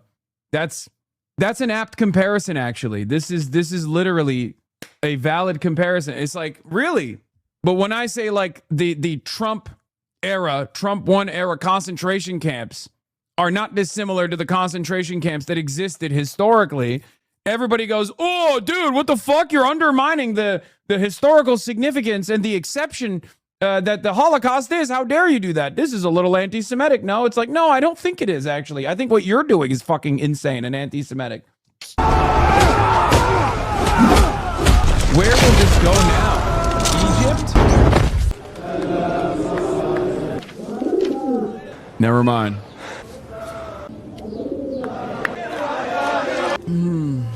Wow. Give major awards. Powerful. The doctor says if I get another concussion, the video gets better. Finally, an era bound by international law. Finally. Yes, New York in 2026 was just elected. Michael Asher and Brad Lander is just like Germany in 1938. Where can I join the Jewish underground like my grandfather did? It's great, but they skipped scores of other time periods. Certainly would have been good to have the 19th century pogroms that led to so many Jews coming to America. Yeah, that was my criticism too. I was like, it didn't show the historic persecution of Jews as it was comparing it to 2026 New York City. Yes, New York 2026 was just elected. Michael Asher and Brad Lander is just like Germany in 1938. Where can I join the Jewish underground like my grandfather did? We used to be respected around the world for art. Now we have this. Yeah, I mean, that's another point. A very obvious one. Yeah, I wonder where the underground Jews are in New York City in 2026. There is nothing You're not going to like the answer. It's just not on your side on this issue. Guess what? They're actually the ones that are standing next to the Yahya Sinwar and Ismail Haniyeh variants at the pro-Palestinian rallies. So, anyway, unless you were making a underground tunnel joke about the tunnels that are no longer in operation in New York City, or maybe they are, I don't know. Anyway, I'm from Israel and this is my art. I love AI art. I'm Israel Chai. By the way, UMich voter, unbelievably based, literally didn't just pamphlet and door knock for Claire Valdez, but also Daria Liza as well. He's come such a long way from saying Abdul Al-Sayed is not electable and Mallory McMorrow is good. It brings a tear to my eye. I still feel like he lied to us by saying he's a UMich voter because he's not a University of Michigan voter. He might actually be a Rutgers voter, ironically enough. He's from New Jersey. But that growth is fantastic. 49-year-old black woman I met in Harlem at the polls says she voted for Daria Liza because of this moment. If he's going to DR 3 times a year, he's not doing his job. Visited the Dominican Republic. Ms. Chevalier, when's the last time you visited the Dominican Republic? I believe it was 4 years ago with my family. I go there 3 times a year, Errol. I can't afford to go every year, but. That was such a good line. Ms. Well, Chevalier, I guess technically not a line. Technically not even a line. It's just the truth, right? Anyway, let's continue. So let's get to Melat Kiros. Okay, Zoran live on Twitch. Okay, guys, this is turning into a Bernie Sanders situation. I'm not gonna fucking literally tune into to Zoran Mamdani's stream every time he's live. Okay, we got some news to cover. Okay, anyway, as I was saying, Melat Kiros is our next target. Okay, Melat Kiros, Julie Gonzalez as well, is our next target, next priority target. Denver, Colorado. Okay, Denver, Colorado. Unblock me on Instagram. I don't block anybody on Instagram. Hasan, can you unblock me on Instagram, please? I just wanted to debate. Unblock me on Instagram.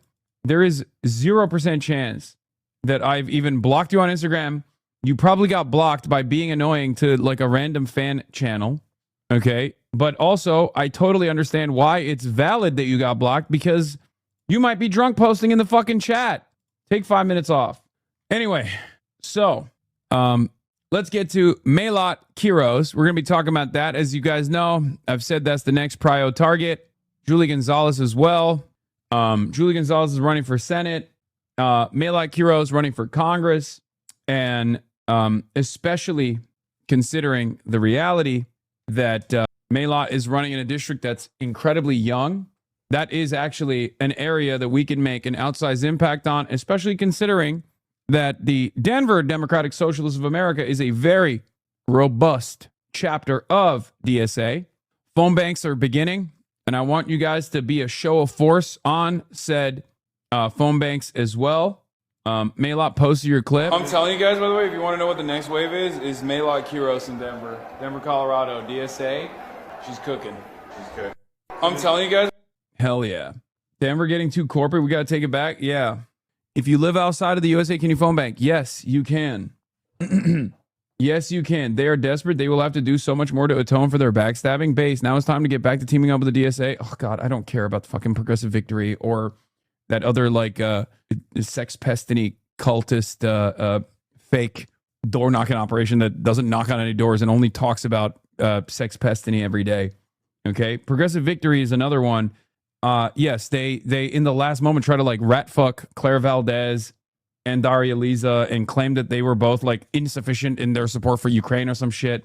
I don't know what the fuck those guys are on. I don't care. I thought they were fine, but that shit was unacceptable. You know where my allegiances lie, okay? I'm with the DSA. I'm with DSA, the DSA, whatever you want to fucking call it. And you know, that's it.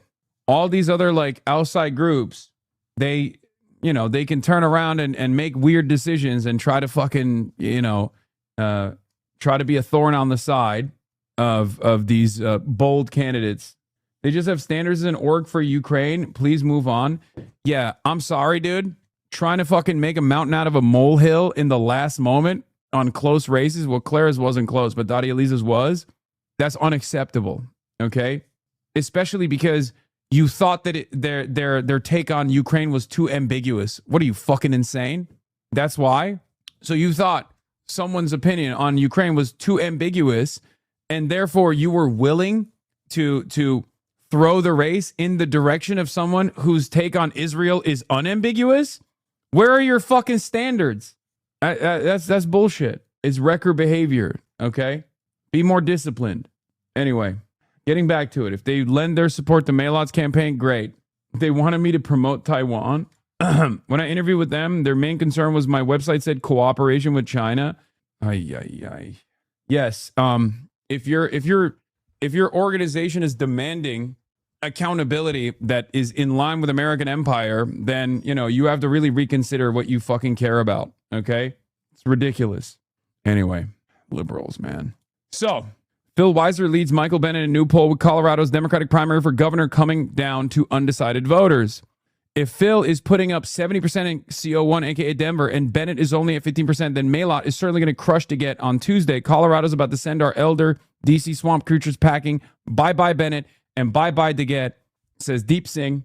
That's actually a really good sign for the progressive movement, for the socialist movement, and for the socialist adjacent movement in Colorado statewide. Okay. Speaking of Bennett, third way. Yeah, Matt Bennett, third way. Far left extremists got some big wins in 3 blue parts in New York City last night. One's called the Commie Corridor. The DSA led by Mamdani has proven it can prevail in districts like those, which are an average of D plus 36, but it cannot win in purple or red places.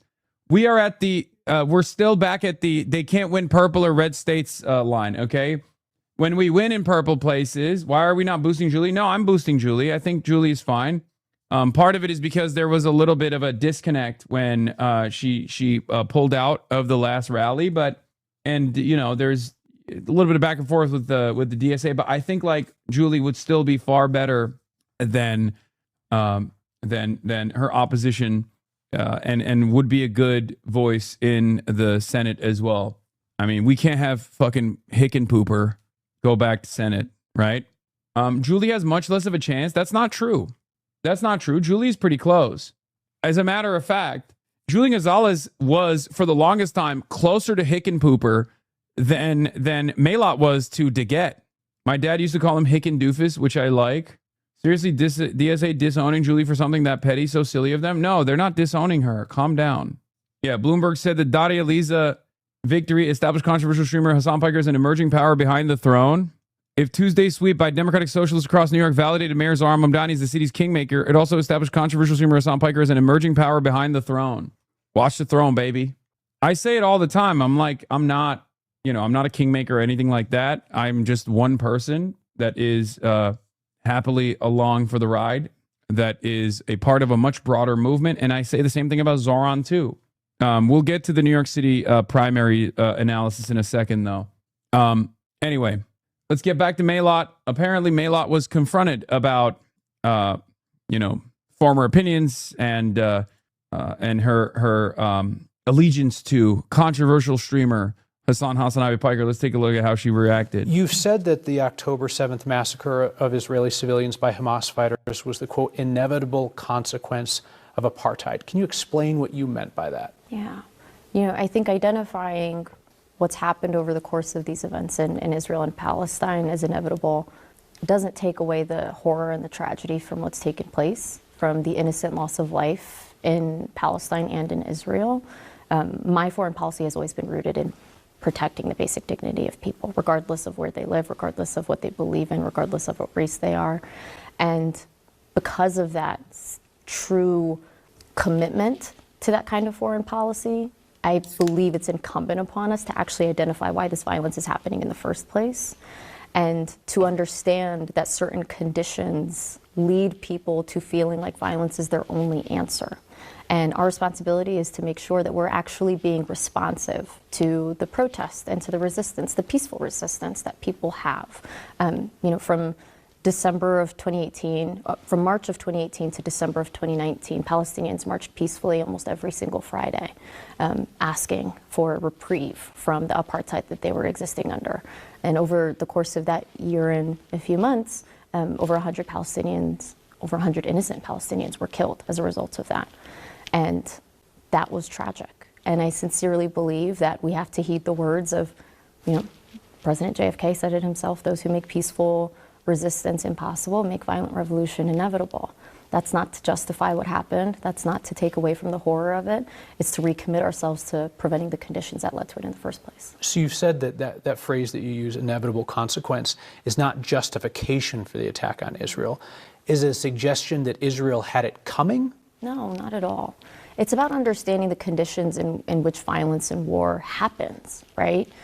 Israel is a country that has been accused of apartheid and occupation for decades now, and has been able to resist any kind of change despite all of the frustration on the world stage that people have had for the conditions that Palestinians have been living in. And I hope that as an ally that Israel claims to be, that they would be responsive to our demands to make sure that they change those conditions so that we can actually finally start to the work of peace building and delivering aid to the people in need. Do you believe that the 9/11 terrorist attacks on America were the inevitable consequence of American foreign policy? I believe that the quote in which that is probably being referenced by, in the context in which it was happening, was referencing a Pentagon official who was talking about the acts that America was taking in parts of the Middle East. I want to clarify. I'm just asking you about your own words. Yeah. Your frame of the October 7th attacks was that was an inevitable consequence for Israel based on its actions. And I'm asking you, was 9/11 an inevitable consequence? So here's what's interesting about this assessment. Robert Kagan made this assessment, right? So it's like there's no... Once that happens, it's like, it's over. You know what I mean? You can't associate it with a controversial, radical, socialist, communist, anti-imperialist guy. It's a quote that's coming from, not only is it a quote that has academic consensus behind it, of course, and always has, even at the time when I said it, but also outside of that, it is a shared assessment by even neocons who have openly recognized it. So it's fucking bullshit to try to make a mountain out of a molehill at this point. You know what I mean? You are trash. Well, I guess I am. Were the inevitable consequence of American foreign policy? I believe that the quote in which that is probably being referenced by, in the context in which it was happening, was referencing a Pentagon official who was talking about the acts that America was taking in parts of the Middle East. I want to clarify. I'm just asking you about your own words. Yeah. Your frame of the October 7th attacks was that was an inevitable consequence for Israel based on its actions. And I'm asking you, was 9/11 an inevitable consequence for America based on U.S. foreign policy? Inevitable in the sense that we destabilized a lot of the Middle East, that forced people to believe that another act of violence was the only response. And again, just like I said before, our responsibility is to getting rid of those conditions that lead to violence in the first place. You recently campaigned with Hasan Piker. He's got a huge streaming audience. Do you agree with his statement that Hamas is a lesser evil than Israel? No. Okay.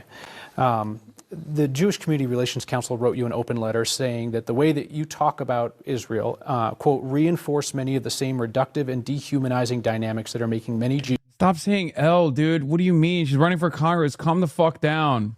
God, you're so stupid. She's literally talked about the conditions leading up to October 7 being a part of the reason why October 7 happened, and how in order to eradicate all pain and all violence, we have to identify the root cause of where that violence stems from. That is, you're being so stupid, okay? Jews feel increasingly unsafe and alienated. I imagine you've given some thought to that letter that you got. Do you think you're contributing to an environment where Jewish people in Colorado feel less safe? I don't intend to. That's not what I mean to, and I don't believe that the words that I'm using necessarily do either. I think it's really important that we make clear that talking about the plight of one group does not... Guys, my job, you get mad at Zoran for conceding doing this. Zoran has not once from his position of power even lent credence to why a Palestinian resistance was formed. Zoran, before he ran for office, had a very different opinion. And I know what his true position is. So yeah, it's a little different. If Zoran was taking a similar stance to MELAT, I would be defending Zoran harder on that issue as well. She's putting on a fucking clinic. Also, Zoran won. Zoran has a lot more room to just be like, true position my ass. I'm going to take the guy at his word. Wait, what? True position my ass? Buddy, when you were shitting in your fucking diapers back in like 2013, Zoran Mamdani started his SJP chapter in his own fucking college and was inviting Ali Abu Nima to come speak at Bowdoin. Okay? Shut the fuck up. You have to look at the entire extent of someone's background. All right? You were literally probably 12 years old when he was doing that shit. Shut up.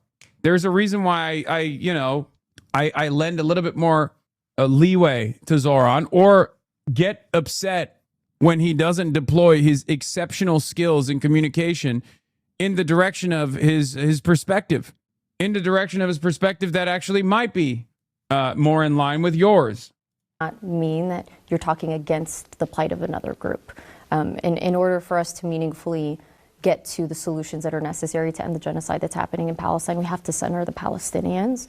But I've made it abundantly clear over the course of this campaign, over the course of the last few years, including the letter that got me fired in the first place, that what happened on October 7th was a horrific tragedy, that what's happening to Jewish people, not just in this country, but all across the world, that are experiencing a rise in anti-Semitism as a result of what's happening in Palestine right now is wrong. And we have to do everything in our power to make sure that Jewish people feel safe, particularly the Jewish people in this city. That, I really was grateful for the opportunity to sit down with folks at the JCRC, and we've continued to have those conversations. And we may not always agree on what to do about how to fix this problem, but I think it's most important in those disagreements to continue to have those conversations. To Their remind letter ourselves. specifically said that they weren't asking you to agree, but they felt like you didn't take away their core concern, and that you continue to use language that they felt contributed to.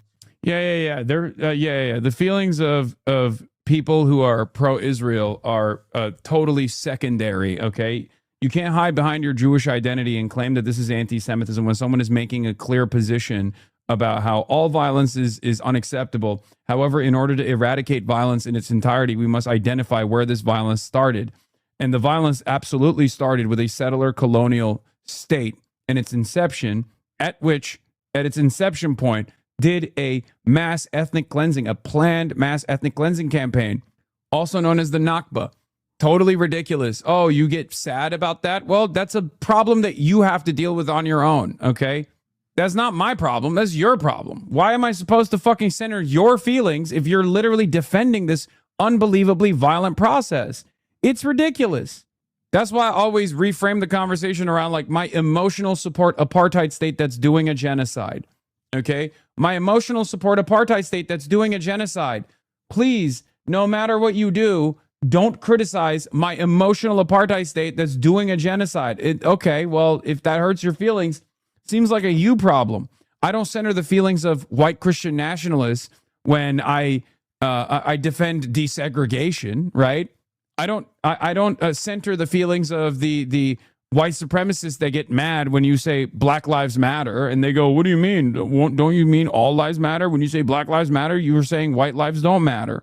So why should we center the feelings of people who are pro-Israel when we're having a conversation about Palestinian liberation? Do Palestinians deserve dignity or not? If your answer is yes, and you're talking about that process, and people turn around and say, well, talking about that process hurts my feelings, well, okay, well, sucks to suck for you. Yeah. Adam Hamawi has also endorsed Donovan, who I will be hanging out with, I think, soon, Donovan McKinney in Detroit. Donovan is a Michigan State representative who spent his career fighting relentlessly for families in Detroit. Donovan represents one of the poorest state legislative districts in America, and time after time, he's proven that he will go to the wall for his constituents. He's running an inspiring campaign rooted in love for the community. Donovan also, I think, has the DSA nod as well, right? Yeah. Is Michigan woke? Oh, unbelievably woke, baby. Anyway, what is this? Could you please help me with something if you see this message? Okay, dude, come on. A lack of safety. All right. Anyway, speaking of which, because MELAT is cooking, Diane DeGette, Detroit DSA endorsed them. Yeah. Detroit DSA endorsed Donovan McKinney. So here's the thing. Getting back to Diane DeGette.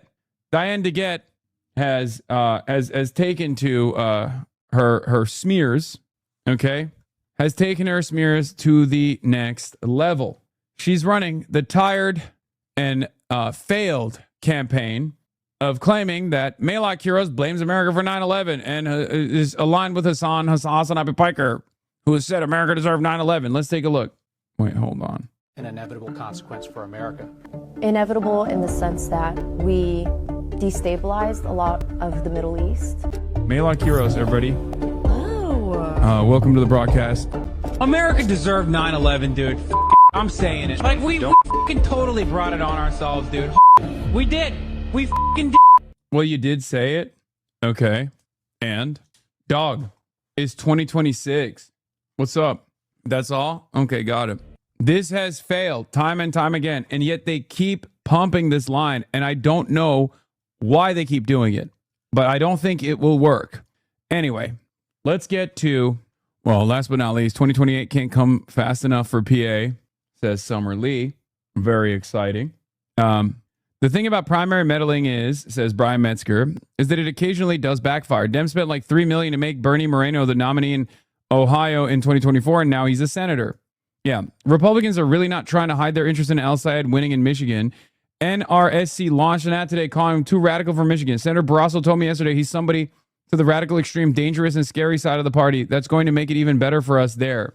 Yeah, the problem is Republicans are trying to do the Pied Piper strategy. You know who did that? You know who did that and failed? Hillary Rodham Clinton against Donald Trump. And I think Republicans are making that mistake as well. So let them. The dumbest part about this is if you agree with their assessment that Abdul El-Sayed is too radical for Michigan, you're wrong. Because his radicalism or his perceived radicalism stems from having positions that are far too radical for Washington, D.C., but are totally normal for the average voters in Michigan and all across the country. If you look at that fucking ad, if you look at that attack ad, it literally runs like a promotional video. His attack ad is a promo. Meet Abdul El-Sayed.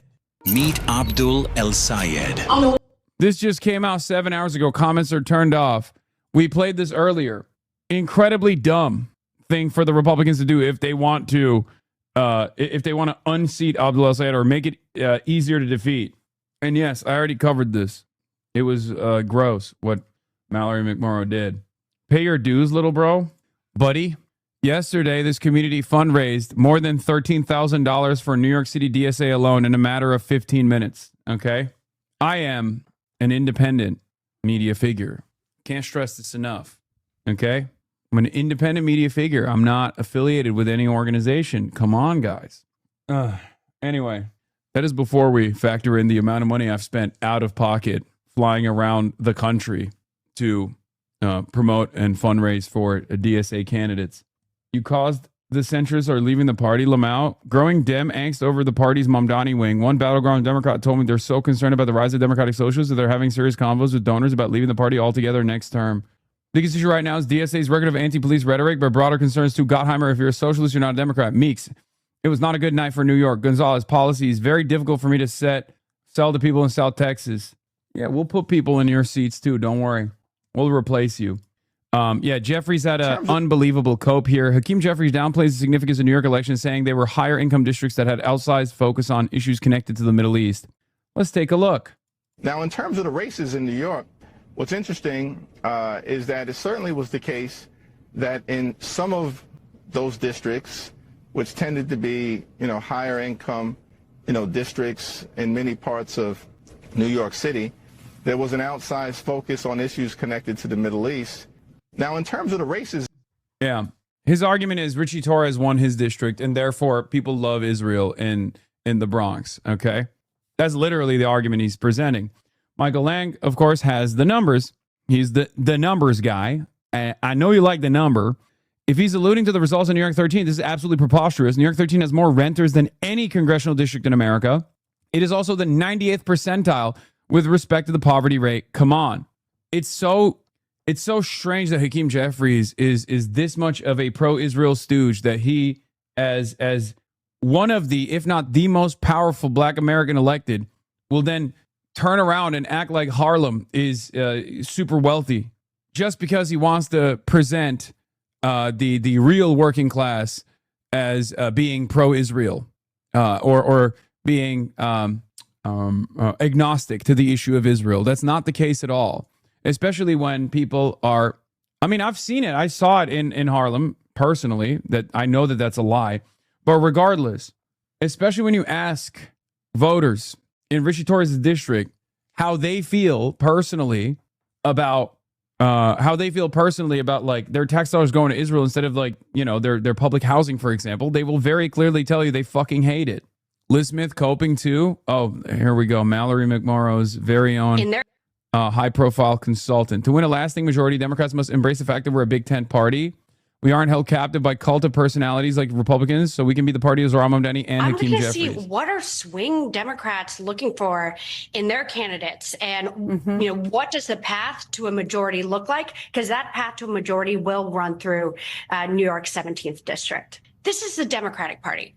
We are not the Republican Party. This is not a party that is held captive by a cult of personality, that is loyal to only one person, like the Republican Party is to Donald Trump. And we should embrace the fact that we are a Big Tent party, that we can be a party of Zohran Mamdani, we can be a party of Hakeem Jeffries. Maybe we're a party of Kate Conley in the Hudson Valley. And that Okay. Where is this? What are you guys arguing about? Has she said anything about them? What? Yes, inherently because she only wants to hold a monopoly on progressive branch, she sees herself as becoming obsolete within the left, and because they aren't interested in playing nice with the establishment like her. So by nature, I would... Are you talking about AOC? Guys, how many times did I fucking explain to you the cross-endorsement strategy that AOC and Zohran deployed? Literally, how many times? Do you think that AOC was against Daria Liza or was against Claire Valdez? Is that what you think was going on? And Zohran was against the DSA New York state level electeds? Because AOC endorsed them and Zohran endorsed the congressional runs. I don't understand why you guys are so fucking primed to make like the wrong analysis. There are instances where AOC does things that are worthy of criticism, and I criticize her all the fucking time. I get really frustrated when people, on the other hand, when it comes to AOC, lose sight of a broader strategy. This is one of those instances. This is one of those instances where you guys are losing sight of the broader strategy. Now, you can say AOC should not follow the don't support insurgent runs against incumbents strategy that is like a known rule in Congress, okay? Especially considering that she rose to power by unseating an incumbent, right? You can say that. That's fine. You're such a dumb fuck. Okay, guys, this is... I want you to make this interesting. No, don't ban that person. I want you to make this interesting by telling me why I'm a dumb fuck. Like, don't just say I'm a dumb fuck. Give me what the reason is. You know what I mean? Give me an actual disagreement. There's nothing I can put my teeth on in this. You know? Like, what's the point? What's the argument? Why am I a dumb fuck? What are you upset about? What are you frustrated about today?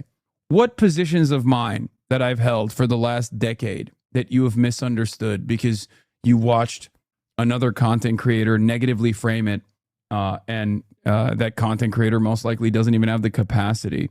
Literally, my very first time, again, this is not an issue. You're not addressing an issue. I'm giving you the opportunity to bring forward a reason for why you're frustrated. You know what I mean? It's always confusing to me when many of you don't have like any real point of opposition. You just fucking are just angry. You're angry at the world. Okay, type slow, bear with me. All right, we'll get back to you in a second. Voters in general are looking for a change, and they're seeing that progress is not happening in the ways that meets the challenges that they're facing. And so you're going to see, I think, people voting for new leadership. There All was right. so much fear around that when I was elected, and none of it bore out to be true. Voters. Third Way's crying in Politico about the DSA wins.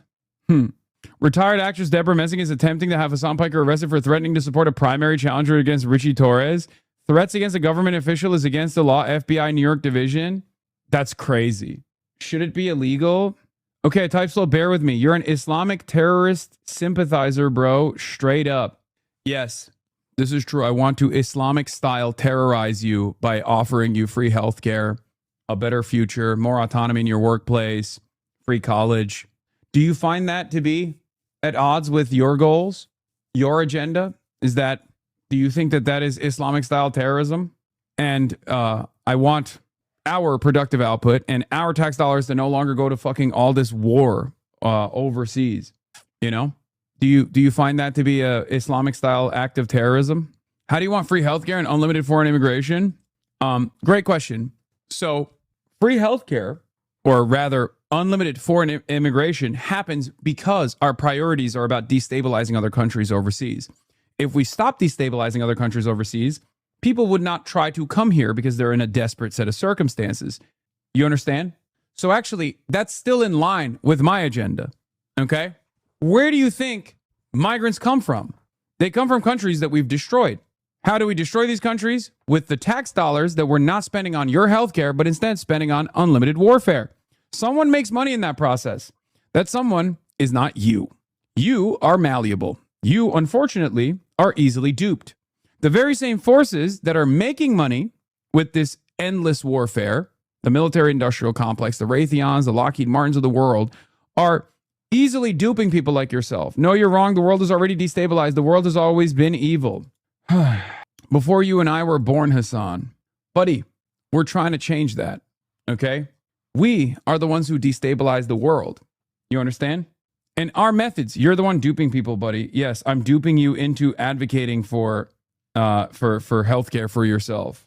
No, we don't. I don't think you understand. Any time that you spend being like, no, actually, the big super corporations that are making unlimited amounts of money blowing up fucking schools overseas, instead of spending those funds on ourselves and building schools here, any moment that you're defending that system, you're defending the faceless, lifeless, parasitic forces of capital, and they're winning. Okay?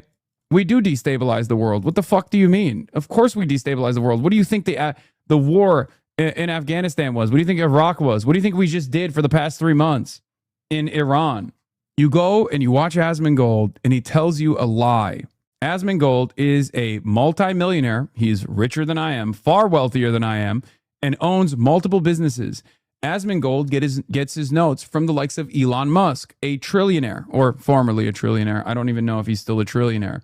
Asmongold defends the institutions. Asmongold defends Trump. Asmongold defends MAGA. What has MAGA done for you? They just lean into your fears. They lean into the tribalistic fears that you have. They lean into the fears that you have of the unknown. You are easily broken and malleable as a consequence of this. The reality of the matter is, a lot of these migrants wouldn't even be coming, or refugees wouldn't even be coming to the United States of America or the Western world in general, if we weren't fucking up their countries all the goddamn time. Okay? And on top of that, the ones that do come over here are not actually an impediment to progress. As a matter of fact, they have the same exact interests as you and I. They want a roof over their heads. They want a hot meal. Okay? They want a better future for their children. They want the exact same things as you do. They don't have like some sort of secret invasion mentality. Okay? That's it. That's it.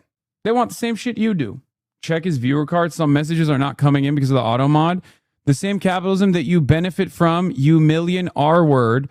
Yeah, I know he more successful than you. Asmon doesn't wear suits and a 10K watch and jet set to Cuba to promote communism. Okay, I'm sorry, chatter.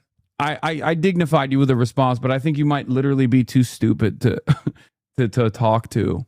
So yes, you're right. Undocumented migrants are coming in here, and I'm hoping that we can bring more of them so we can replace you racially, racial style. Okay? Yeah, that's what it is. We're doing the great replacement, and it's awesome.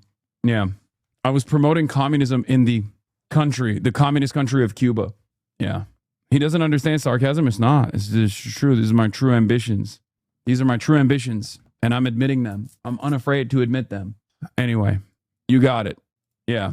And it sucks to suck for you, but we are going to replace you racially. It's over. It's going to be Islamic style Sharia communism, whether you like it or not. We're going to force you to get free healthcare. Okay? We're going to force you to get free healthcare. You're going to be like, no, I don't want it. No, this is Islamic style free healthcare. You're going to be like, why? Why aren't we continuously bombing other countries? I don't understand it. And we're going to be like, no more money. No more money for bombs. Money for schooling. Money for schools only. You're going to be like, no, I don't want better benefits. I don't want better benefits in the workplace. I don't want to have more of a say in the job site, whether it be for workplace safety conditions or whether it be a bigger piece of the pie that I'm creating. I don't want it. I'm going to be like, no, you're going to get it. Okay? Slowly but surely, your life will improve and you'll never know why it happened. We'll know. It's the Sharia-style Islamic communism that we brought about. Yeah. All right. Where were we? I still think it's cowardly. They despise AOC. It'll never work with her. So go over there, sees. Dari would have won by 10 plus if she hit the endorsement. She's just not stepping up to a leadership role. If she wants to be president, it worries me. I'm just telling you what the working what the principles were behind the cross endorsement decisions that they made. I agree with you. I think she should be more bold. 100%. I think she has a tremendous amount of political capital that she's worried about expending because she's worried about losing. She shouldn't be. But if you think that she's against these, if you think she's against this like insurgent campaigns that are happening all around the country, then you're wrong. She's not. Anyway, by the way, this is why it's funny to give these guys a fucking moment in the spotlight. Look at this. Pull me back up. Pull me back up. Sharia law is everyone who isn't Muslim. Pull me back, Hasan. Are you afraid of the truth? Pull me back up. Pull me back. Let's talk about Sharia law. Pull me back up, fuckhead. Come on. Pull me back up, R word. Yes. No. Were you silenced or were you silenced? Anyway, just followed Hasan so I can call him what? A bleep rapist. Just followed Hasan so I can call him a, what is this? Censored. Something rapist in 24 hours. I'm stoked, boys. Did you see the fighter jet that got shot down over Iran? The pilot saw alien drone swarm before ejecting. Pentagon released the info yesterday. I always wonder why like certain like identifiable silly stories that come out of the Pentagon, like who that's for. And now I'm seeing it in real time. I'm still here, bro. 9 hours. Fuck Islam. Muslims make it dangerous, dumb fuck. Fucking R-word ass cucks. That's it, pussies. Be nice to Muslims so maybe they'll stop raping kids. Make amazing fucking sense. I'm a father and a U.S. Marine and I'm so depressed I want to kill myself on Father's Day because my family and child hate me. I hate me, but I'd rather watch Zach roar and die later. Ooh. You still wanted me to pull your statements, chatter? Oof. Brother, you need help. That's what you need. You've been duped your whole life. So did he just wrong chat while hate watching and then roll with it? He got all kinds of CTE. All the TSDs, DTE. God damn. Dad, is that you? Fuck, that's my dad. My dad found you. Dang. Dad, is that you? Jesus Christ. Their PFP, please. Buddy, you have a unique opportunity. Okay? Don't be afraid. Don't be afraid to seek out help. Okay? I'll tell you right now, this kind of attitude, the constant like blaming of Muslims and the constant fear that you've generated of Islam and Muslims in general is a byproduct of your fucking social conditioning and you know, the things that you did, most likely. You need help. You can change your life for the better. But if you keep going down this deep, dark rabbit hole, you know, you're staring down a family annihilator situation. You know what I mean? But let me tell you, you definitely got to log off. You got to log off and seek help. Find a purpose in your life beyond watching Asmongold on Father's Day. That's crazy, man. It's actually pretty frustrating that any nuanced criticisms of you can't really be brought up without immediately seeming like this kind of wacko because of how frequently this happens. I mean, what is the fucking nuanced criticism? Look, man, I talk for 10 hours a day about politics. I most likely have addressed a nuanced perspective that you misunderstand.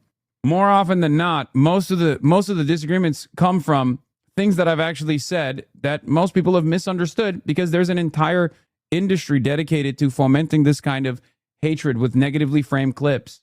I mean, I have a person running for Senate that's trying to link me to a synagogue attack, you know? I have to deal with that shit all the time.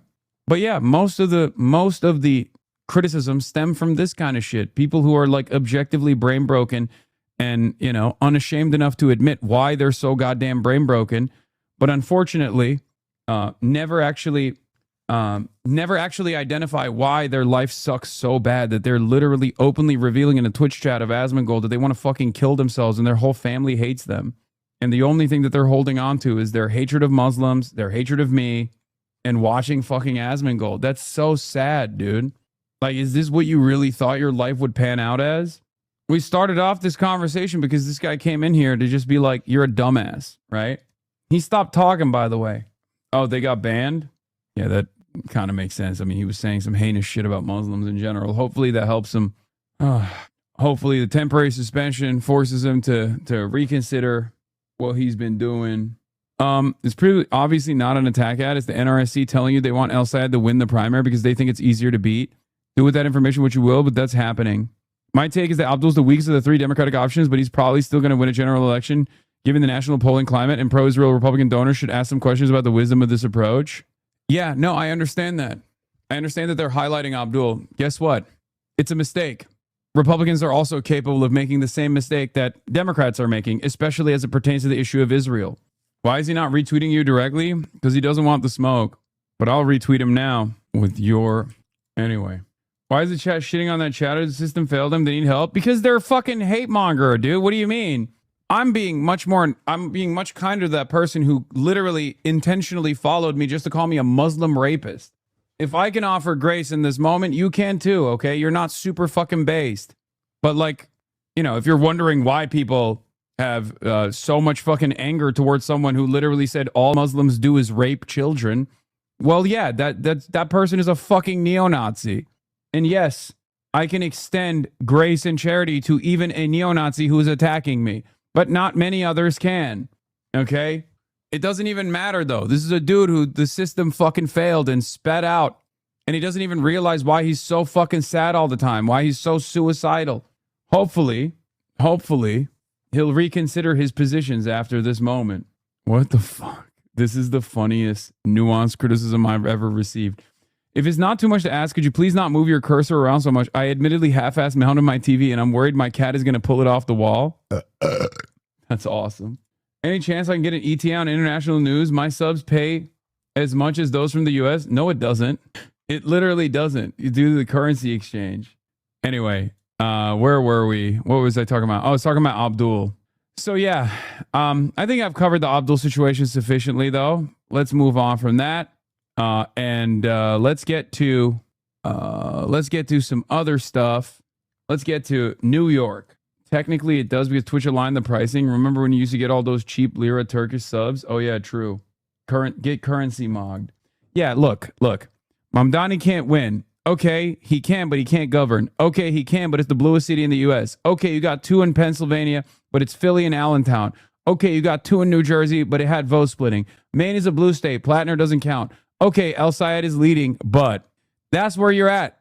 And then once, inshallah, El Sayed wins, then they'll turn around and say, okay, El Sayed won in Michigan because it's a swing year, okay, and it favors congressional Democrats across the board. But talk to me when a Democratic Socialist wins in a deep red district or a lean red district. When that happens, they'll say deep red district. Because these guys don't actually want to identify why these guys are winning. As a matter of fact, their whole job relies on them not identifying why Democratic Socialists are having a massive fucking year. Okay? Their job relies on them refusing to understand. It's that simple. Yeah, show me a socialist winning in Klan County. You goddamn commie. Their job is to be a professional misunderstander. And they keep doing it over and over again. Here, I'll match this up with the even more pathetic version. Because, like, Third Way is obviously my ops, as you guys know. But at least they get paid by these massive corporations to do this kind of advocacy that like democratic socialism is bad, it's wrong, it's immoral, it's not going to win elections, right? But there are plenty who do this for free 99 on Twitter. They operate as though they are centrist consultants of the Democratic Party, and part of that revolves around the idea that like DSA is failing or DSA is not doing well, or maybe DSA is doing well, but Hasan has nothing to do with it. If a candidate loses, Hasan has everything to do with it. If a candidate wins, Hasan has nothing to do with it. Well, Bloomberg actually went to the campaigns and asked that question. And it turns out the campaigns themselves, at least with Andrew Epstein over at Claire Valdez's campaign, had nothing but nice things to say. So I guess not that these guys give a shit, because like I said, the entire purpose of this kind of sentiment is to just be like, I don't like this fucking dude Hasan. And if a campaign loses, it's because of Hasan. And if a campaign wins, it has nothing to do with Hasan. Because their only fucking understanding of politics revolves around expressing their anger and frustration towards people that have annoyed them on Twitter. Okay? I don't know why. Oh, let him have this. I'd be doing the same thing. The difference, Vosh, is that I don't find you insufferable. That's it. It's so funny. Well, it turns out, like I said, Bloomberg literally went to the campaigns directly, and the campaigns openly stated that no, they were, they welcomed the aid and said it was unbelievably helpful. DSA has the same opinion as well. True Slazak does not. Who gives a shit? Just keep your head down and keep doing the work. What I also find really stupid, okay, go. What I find to be unbelievably stupid is that these guys are behaving like propaganda ministers for the Democratic Party, for the centrist Democrats. Schrodinger's Hasan, he simultaneously exists in a state of maximum to losing campaigns and zero impact on winning campaigns. Yeah. I'm still on Matt Taibbi's mailing list because it's funny. He just sent out a boomer email shitting on DSA and Hasan. Nice. That Slazak guy is psychotic. Yeah. I sometimes mistake him for that other fucking account, Nicolaj, but Nicolaj is actually much better now as a poster, ironically enough. My point is, this has the exact same energy as that one tweet about how like their two communities are fighting. There's a real fissure happening in the movement because HasanAbi heads and Bad Empanada heads are fighting. It's like, that's not real. That's not a real thing. It's only as real as you make it. Okay? That's not a real thing at all. That's not a real fissure at all. But this is a little bit worrisome. DSA watch. With Zohran Mamdani seizing control as mayor of New York City, we're committed to tracking every part of his and the radical socialist agenda all across the nation. Stay tuned for updates on the DSA. Like, follow, and retweet to help us spread the word. Yeah, Bad Empanada fans are not a part of any movement. They're utterly irrelevant. But what's important to recognize is that this movement is growing, and it's actually striking fear in the minds of some very powerful moneyed interests. Okay?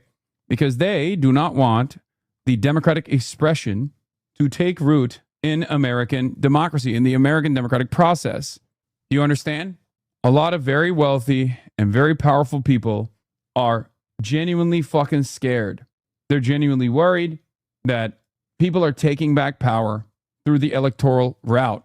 And if this route was completely powerless at the end of the day, because it is a bourgeois democratic process that we exist under currently, and both parties are bourgeois capitalist liberal parties. But if electing socialists to positions of power was utterly meaningless, why the fuck do you think these guys are spending billions of dollars to subvert that process? It's the same thing that I've always said about voting, specifically black people being able to vote. If it was so meaningless, white supremacist forces would not have stopped it from happening for decades, for generations. Okay? And the very same white supremacist forces in contemporary society would not be actively undermining the black vote. Black people understand this reality. At least older black people understand this reality far better than anybody else does. Okay? If these initiatives were not cause for concern, there wouldn't be a massive closed house Dem meeting with rank and file lawmakers expressing alarm at having to vote on an amendment to cut off aid to Israel, begging for leadership's guidance. Okay? Because this movement, when this movement keeps growing, when new electeds rise to power without compromising on Israel, that creates panic amongst the most valuable bipartisan caucus, the pro-Israel caucus in Congress, because they realize that people's expression, people's democratic expression is something that will give them more confidence in other races as well. People in established positions of power will lose their seats. They do not want you to have confidence in the electoral process. They want to undermine that confidence. And they certainly undermine that confidence every single day. And for far too long, we haven't had real leadership or real elected representatives that have actually represented our interests. And so we also felt discouraged. It's understandable. You can't Why do you think there's so much bipartisanship? Melissa DeRosa, or La Rosa, sorry, right? Is that her? The Tea Party as though it was Or no, it's not. It's the other. There was another person I'm mistaking this person with.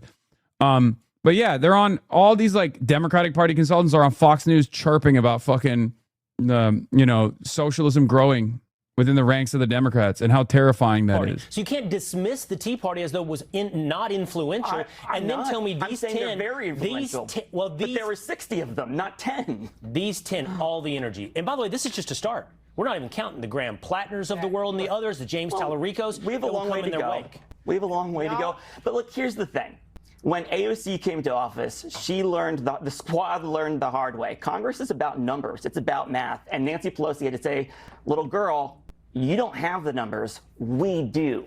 They will be marginalized. You will see them on MSNBC and Midas Touch, and that's about it because they won't be doing deals. They won't be involved in legislating. I think the only numbers they care about is the number party. So you can't. Yeah, this is cope, and it's the last gasp of a dying movement, because the more we put numbers on the board, the more there is a real viable caucus, one that can also play the role of a spoiler. Okay, that's it. Cori Bush as well is another representative of that movement. We're gaining so much momentum, unlike ever before. Okay, Portland DSA, stop spamming. Okay, I will link up with you when I'm in fucking Portland. Stop spamming. God damn. Sure. Yes. Okay. Fuck. You guys get in a fucking Discord server and you go, all right, it's time. It's time for us to be effective. It's in fucking August. I don't know what I'm doing next week. Jesus Christ. Stop spamming. Jay Mershon, stop spamming the cringe Abdul video. I will not be watching it. Congresswoman, good to have you tonight. First, what's your reaction, your response to what you just heard there from Andrew Yang about the impact these candidates will have on the party at large? It's time. It's time for us to have as diverse of a caucus as the people. So many of us have been doing this work for a long time. It's great to have friends. It's great to have more colleagues. It's great to have people coming in so that we can build this group of us who truly believe that all people deserve to thrive, not just survive, and that we pave the way for that we create that right now. It shouldn't be lost on people that people are running for these seats and that they are actually winning. And what is so wrong with having people who truly believe that can happen, because that we have people in our districts who believe the same as we do. Congresswoman. RNC Research, former Rep. Cori Bush says it's time for democratic socialism, man. It's time for us to have as diverse a caucus as the people. It's great to have people coming in so we can build this group. Oh, Mr. F, thank you for the 10 gift of subs. I'm going to put you on game, okay? Here's what's going on. Republicans think that they can run the route again of, these guys are all radicals. They think it's the more democratic socialists that win in the Democratic Party, the better for them. A lot of centrist Democrats are also worried about that because of their own personal ambitions of keeping power and being the power center and the power brokers of the Democratic Party, the National Democratic Party. Okay? What? Bad Empanada is a positive overall, broad church and all that. Okay, take a week off. I might actually permanently ban you. I like Bad Empanada. I had more of an issue with Daria Liza's anti-miscegenation stuff. Are you fucking... you must have this kind of brain disease if you think that Daria Liza was being serious about not race mixing and not just making a fucking joke. You absolute moron. Also, Daria Liza is going to be an elected member of Congress one of the most radical elected members of Congress. Bad Empanada is a fucking YouTuber who's not even that popular in fucking Argentina. Shut the fuck up. Jesus Christ, dude. I swear white people can't imagine POC can't joke about raising missing. I know. He only plays the role of a fucking spoiler with the limited amount of attention that he gets. But because online leftists who never go outside can't comprehend that there is a world beyond posting, okay, because that's all they know and that's their only output. So of course they identify with a guy whose only his only goal is to just shit post on the internet and be fucking annoying about people who are trying to do things that they might not agree with ultimately. But that's it. You're just telling on yourself. You have no vision for a change beyond just being fucking repulsive on the internet. That's literally it. Oh my God. Yeah, posting is much easier, so that's all you know. So of course you're going to be defending posters' rights. Obviously, understandably. I saw it too. Like, there was a thing that I saw that was really funny that I got to point to. Bad Empanada fans are 90% the most fragile white people who want to be edgy and find a way to say slurs with progressive aesthetics. Yeah, and then they'll be like, no, I'm actually from the third world country of Iowa. Where was it? There is a very funny summarization of like this kind of attitude and where it comes from. Here it is. Okay, this is it. There's no Hasan Bad Empanada split fracturing the community. There's Hasan organizing in multiple cities, and there's an online fringe who hate him so much they refuse to engage with regular people. The latter have no bearing on any community at all, but their own little insular one. They don't even understand the concept of what I'm saying. Okay, you disagree with Hasan is organizing, what Hasan is organizing for. So what are you doing about it? Are you organizing against him for your own ends to counter him, or just saying a lot of words? All they have is do nothing. They see genocidal Zionist Democrats and they think the best thing I can do is do nothing. That's their big grand plan. Here it is. Well, for one, you don't stop the threat by supporting sociopathic murderers, war criminals, millionaire Zionists who have invested into Israeli arms companies and the political party that committed one of the worst genocides in the 21st century. Don't tell me what you don't do. Tell me what you are going to do to stop the threat you see. Doing nothing is literally better than supporting genocidal Democrats. Okay? And then they make up, once they're asked, like, so what are you doing? What are the organizing? What's the organizing that you've done so far to make this change? And they literally turn around and say, you have dedicated your whole life to worshiping a YouTuber. Who? Hasan. He streams on Twitch Lamau. Anyway, he's also out in the real world working towards the change he wants to see. You disagree and loathe the change he wants. I get it. What are you doing in the real world to counter him? Same thing. You can't answer the question because you know you're not doing anything but working your fingers to the bone on Twitter. This is why you're a part of an insular community that affects no material change while others are affecting a material change you happen to loathe. Like I said, I'm an adult with a job and grown-up responsibilities. I tweet on the commute. I don't have time to LARP as someone who's changing the world like you guys do. I just say it like I see it. And there was, I'm a radical tweeter. That's it. That's what it ends with. That's what it begins as, and that's what it ends as. Of course, these people would find themselves in a community that revels in just being fucking annoying to other members of the left. Okay? Sex Pestiny fans are kind of morphing with these guys too. I've seen them reposting the old tweet stalker account. Yes, they have like merged almost because their singular goal is the same. Also, the idea that you can't be an organizer or you can't organize in your own community with children is so silly. I've met many organizers who have multiple kids and have multiple jobs, as a matter of fact. If you check the quotes and replies around this and other threads, they think you and the DSA are organizing for Brad fucking Lander. It's an intentional disinfo campaign to pretend that the DSA candidates don't exist and you're actually a pro-Israel booster. Yeah, but here's what it is. Do you want to know where this comes from?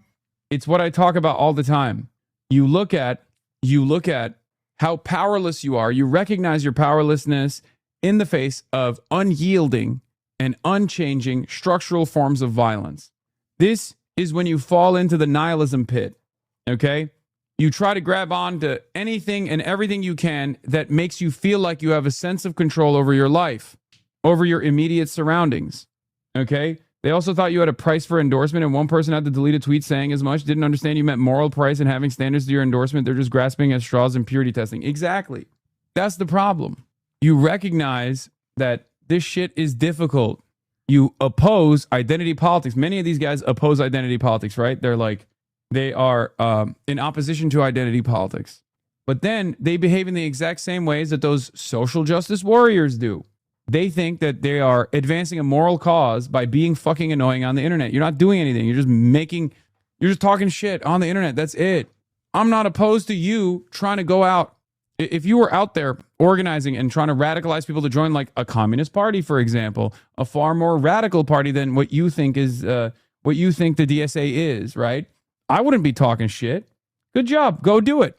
But many of these people that actually fucking claim to be far more radical than the Democratic Socialists of America never want to do the work. They think doing the work is literally just going after other far left groups that are trying to make inroads or trying to slowly but surely become a more powerful force in American politics. Okay? They think yelling at those guys is the most effective way to make the change. There are tens of millions of Americans out there, by your own admission, ready to be radicalized into joining a Marxist-Leninist vanguard party. Go radicalize them. All you do is spend time on Twitter. Do you understand what's so fucking annoying from my perspective? That's what I'm annoyed by. At least for all the faults and failures of the ACP, because most of their output revolves around doing this exact same thing. They also do have some initiatives on the ground. Now, have they been successful? No, but it doesn't matter. At least they're trying to do something. Your entire output cannot be just yelling at the people who are ideologically closest to you on the left. You can't build a movement like that. That's why I spent a good deal of time trying to go to places that don't agree with me, trying to talk to liberals that don't see the world in the same exact way. That's part of the reason why, and even Republicans too. Okay? Anyway, sorry about your favorite streamer having a one-sided parasocial obsession beef with another streamer that's causing community and infighting because they both happen to be on the left. Isn't politics making you jaded? It's you being naive to realize that your streamer is just using you for emotional output against his obsession. That's exactly what's going on, and many people do this. Okay? Many fucking people do this. Almost every fucking streamer does it. It's unbelievable. It's so fucking annoying.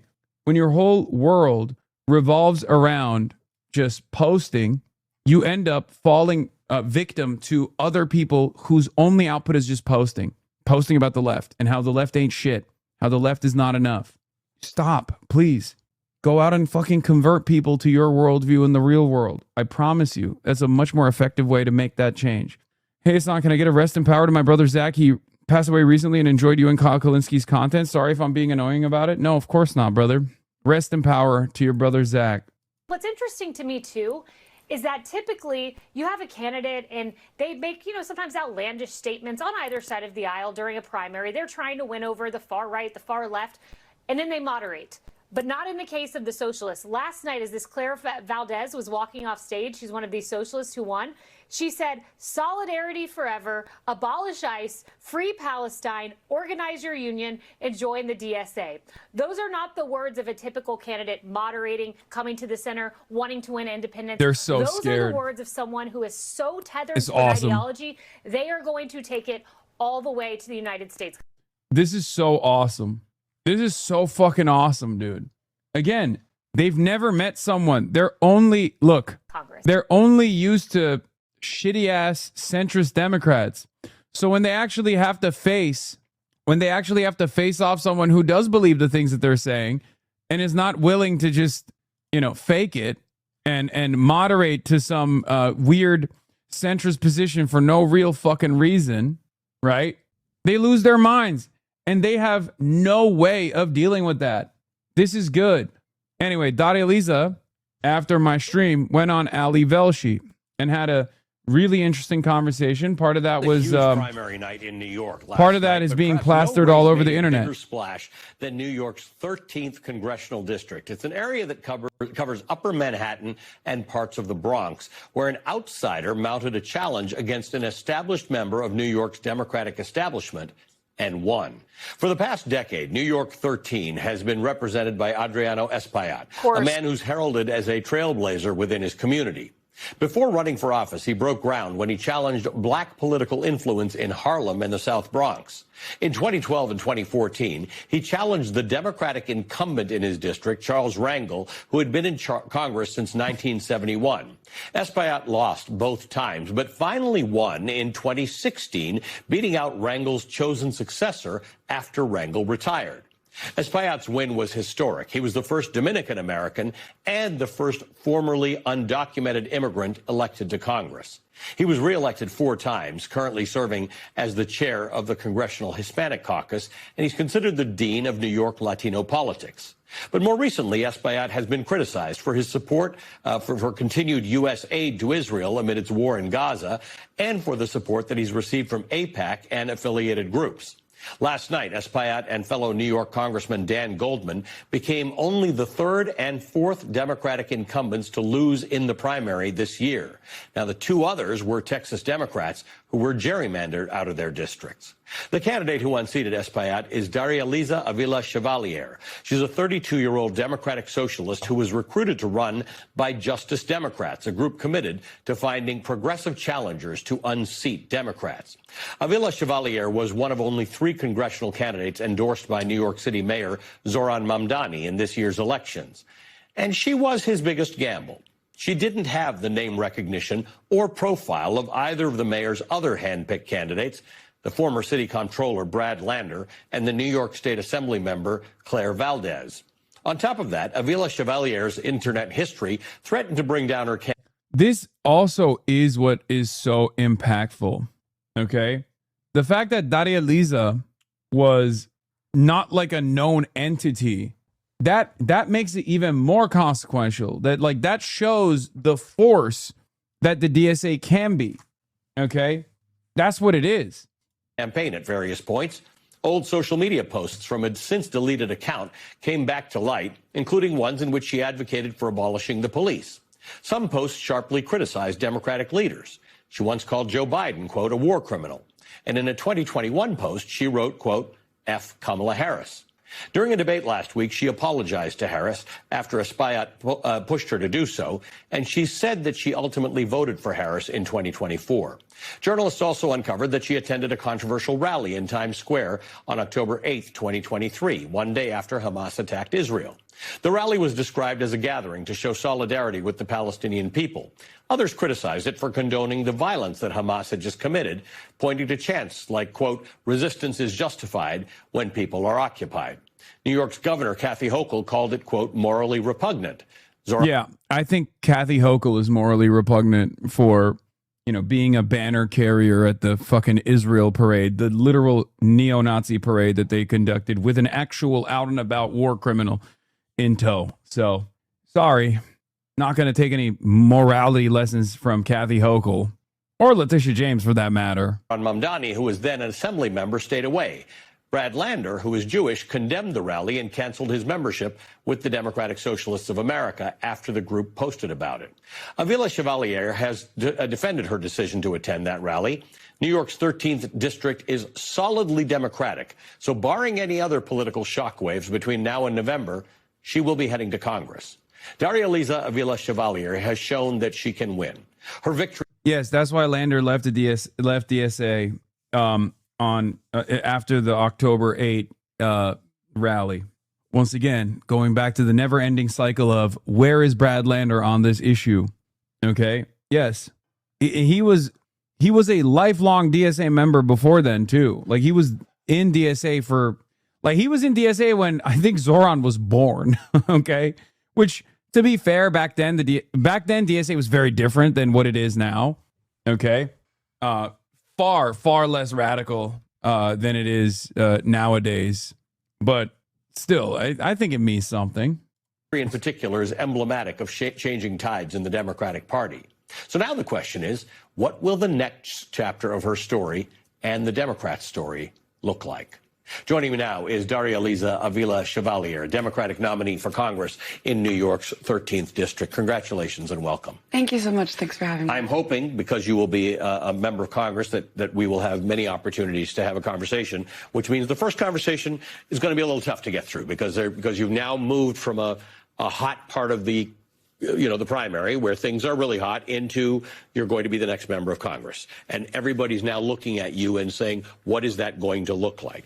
Last night, we were on air when you delivered your speech, in which you said, quote, the corporate landlords and lobbies who powered our opponent's campaign knew that he didn't represent us in this district. He didn't fight for us. He represented them, and he fought for them, end quote.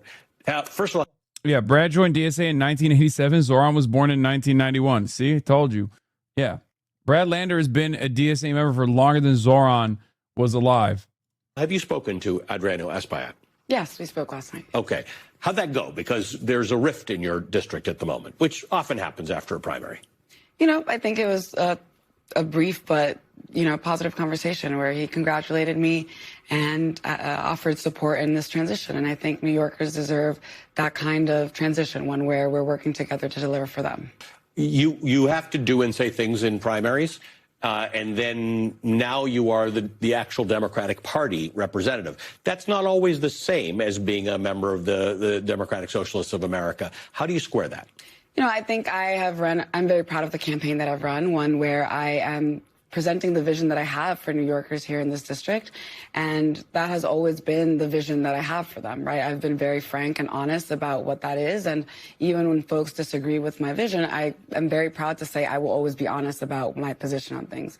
And even if we don't agree, I will still fight for every single person in my district, because that is what they deserve. They deserve somebody who's going to fight to make sure that they have all of the resources that they need to lead a dignified life as New Yorkers. I think you probably, and at some point we'll be done with this conversation, but you probably want this conversation to go away. But there are the social media posts. CNN would never have her on. I think they will eventually. They will eventually. Because remember, CNN has Jamal Bowman on, right? And they used to back in the day as well. Part of the reason why they do that is because this is now a force that is represented in Congress. CNN had Claire on too. Erin Burnett had Claire on, and she had a fantastic response to some of the questions. Daria Lisa does a similar thing here too. You have had derogatory posts about Joe Biden. Yes, I saw Deborah Messing wants me to be arrested. Yes, retired actress Deborah Messing is attempting to have Hasan Piker arrested for threatening to support a primary challenger against Representative Richie Torres in 2028. I mean, she's so psychotic. It's fine. And about Kamala Harris. You did apologize for the Kamala Harris one. I guess the Joe Biden one, you did say you called him a rapist. Is that the kind of thing that just because you're... You know what was really funny about this situation? You know who else also said that they believe the victims of Joe Biden or the accusers of Joe Biden? Kamala Harris. What are we doing? The best possible thing you could do in this situation is also turn around and be like, well, it's a little bit sinister, maybe a little, albeit cynical, or valid given your actual experience and your actual perspective. But you can be like, really? You think at a time, you think that it's far-fetched of me to assume that a powerful white man, I'm a black woman, I'm an Afro-Latina woman, I think it's far-fetched for me to assume that a powerful white man had numerous allegations of sexual misconduct. You know who else also thought that was valid? Kamala Harris. What should have been my expectation? To be like, no, I don't believe all women, actually. I don't believe any women, specifically women that are, calling out someone who's wealthy and powerful in a position of profound power.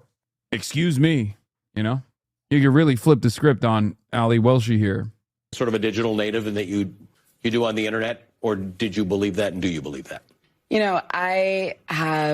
I think there was a lot of misunderstandings around where my posts, why they were deleted. I deleted my account many years back because I was focused on returning to organizing and my studies. I was working on a PhD program. And I think often we're asked to really have accountability for folks who have not held political office or have political power, and don't do the same for folks who are in positions of political power. Now, all that to say, I do regret my tweets, and that's something that I think has brought a lot of division, and that's something I regret, because as an organizer, my goal is always to unify our community and deliver for our community. And I think there is this question of why is it that when folks who do not have power, political power in this instance are being held accountable for things, we don't also hold accountable folks who do have political power, where the decisions they are making in office every single day have an enormous impact on millions of people in our country, right? And I think for folks who feel disempowered, it's important to make sure that we're getting to the heart of where that sense of disempowerment is coming You actually from. said that with respect to your tweet about Kamala Harris. You said that it came from a place of you feeling disempowered. Mm-hmm. Yeah, and I think so many folks in our country feel that they don't have representation that is fighting for them, right? And that was part of why I decided to run, because I felt that abandonment. I only knew about that lady that fled to Russia. Yeah. For the record, yeah. I mean, she was definitely. Look, I don't know what happened between her and Brandon, but she was definitely a little cuckoo for Cocoa Puffs. Okay, we can say that. It's fine, you know. Like that was a woke one was crazy moment. And guess what? By the way, guess what? The media at the time straight up did not even cover it at all. Like they barely covered it. They were like, yeah, whatever, shut the fuck up. Like that was the liberal media. Liberal media straight up just went, that's fine. What is this? They're doubling down.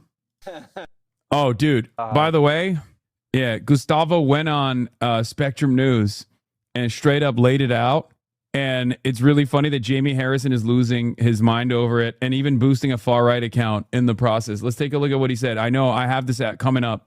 You know what? Actually, I'm gonna show this afterwards. Establishment politics that looks at my community as though it is merely statistics and not people who are worth fighting for, and not the policies that will actually better their lives. And too often we've seen folks go into office and close the door behind them. But what we need is representation that's actually going to listen to the community, hear the frustrations, and open that door and keep it propped open so that everyone can be part of their democracy. So I want to talk to you because you are part of a group of people who want to hold people in power to account. Mm-hmm. And I want to talk to you about that with respect to Adriano Espaillat, money that has come into that campaign, including money from AIPAC-affiliated groups. But I need to set the context on that first because of this conversation about this. I will say one thing about my not being a straight up DSA member thing is that I do benefit from being able to stay out of internal caucus drama and can say I love all of the DSA caucuses, the DSA left and the DSA right equally. So there is one, that is one, I think, big benefit. Rally after as an independent media figure, okay? As an independent media figure. October 8th. Some of you also take advantage of that and will give me gifts like, you know, the groundwork beanies that you have given me, that you have showered me with, or the, you know, different caucus t-shirts that you have given me that I wear from time to time. And then you use that to post it as though, you know, this is an endorsement of one caucus and one caucus only. Okay. It's like choosing between your children. Okay. You have strong beliefs about Israel's targeting of civilians in Gaza, which completely dwarfed what happened on October 7th. That said, I think I'm going to guess that you agree that innocent civilians shouldn't be targeted by anybody, regardless of the reason or the grievance. And that stands for Israel and that stands for Hamas. Yeah, of course. Because people have associated you with being supportive of Hassan what thinks Hamas. he's emerged, but he's really groundwork. See, even Michael from Taiwan is doing the same thing. Okay. Did on October 7th. No, I've always been very clear that at the core of every one of my values is fighting for human dignity and human life. And the reason I was there was at that rally is because I have been advocating for Palestinian human rights and dignity for most of my adult life. And knowing that historically what we have seen is that whenever there is an incident that happens in the region, there is an outsized reaction, one that costs thousands more people their lives. And that was what I was there to stand against, because it was a pattern that I had seen consistently throughout my organizing and throughout my experience in the region. I was actually in Palestine in 2014 in the West Bank, and I was there at a time where tensions were rising. And I believe it was almost either the day I arrived or the day after I got back to the United States that Israel began bombing Gaza. and over 1,400 or maybe 1,800 folks, people were killed in Palestine, in Gaza at that time. And I remember being home and scrolling through the faces and names of the people who had been killed and feeling completely powerless to do anything about it. People who looked so much like the people I had just left in the West Bank. And knowing that day that we were in a situation where something similar or bigger would come to pass, that was what I was there to stand against. It wasn't as central an issue in your campaign as it was in the Brad Lander, Dan Goldman campaign. But the AIPAC and AIPAC affiliated money that came in against you was bigger. I mean, it was a lot of money. And you've been very critical of Adriana Espaillat's relationship with Israel and continued acceptance of funding inoffensive weapons. Tell me how that played out. You know, I have from the very beginning been very critical of the fact that he has taken over $670,000 to his directly to his campaigns from AIPAC. He has taken over $115,000 from ICE contractors, over $250,000 from real estate developers that are pricing people out of our city. To me, at the heart of this is the way that money is a form of accountability and to whom that accountability is to. So the fact that he was taking money from these institutions, from these right-wing lobbies, which is what AIPAC is, it's a right-wing lobby that backs Republicans. Why is Ali Velshi seemingly very fair with his line of questioning? Because it's Ali Velshi. There's Ayman, there's Ali Velshi, and there's Chris Hayes. Those are the last three. Well, I guess sometimes what's his face is good too. Ari Melber is decent too. From time to time. But yeah, no, these are the last guys that remain on MSNBC, MS Now, that are like fairly progressive. The rest of the squad is, I would say, all former like George W. Bush people. Like there are a lot of former George W. Bush comms directors and stuff like that are just, you know, staple names of MS Now, and they're not great.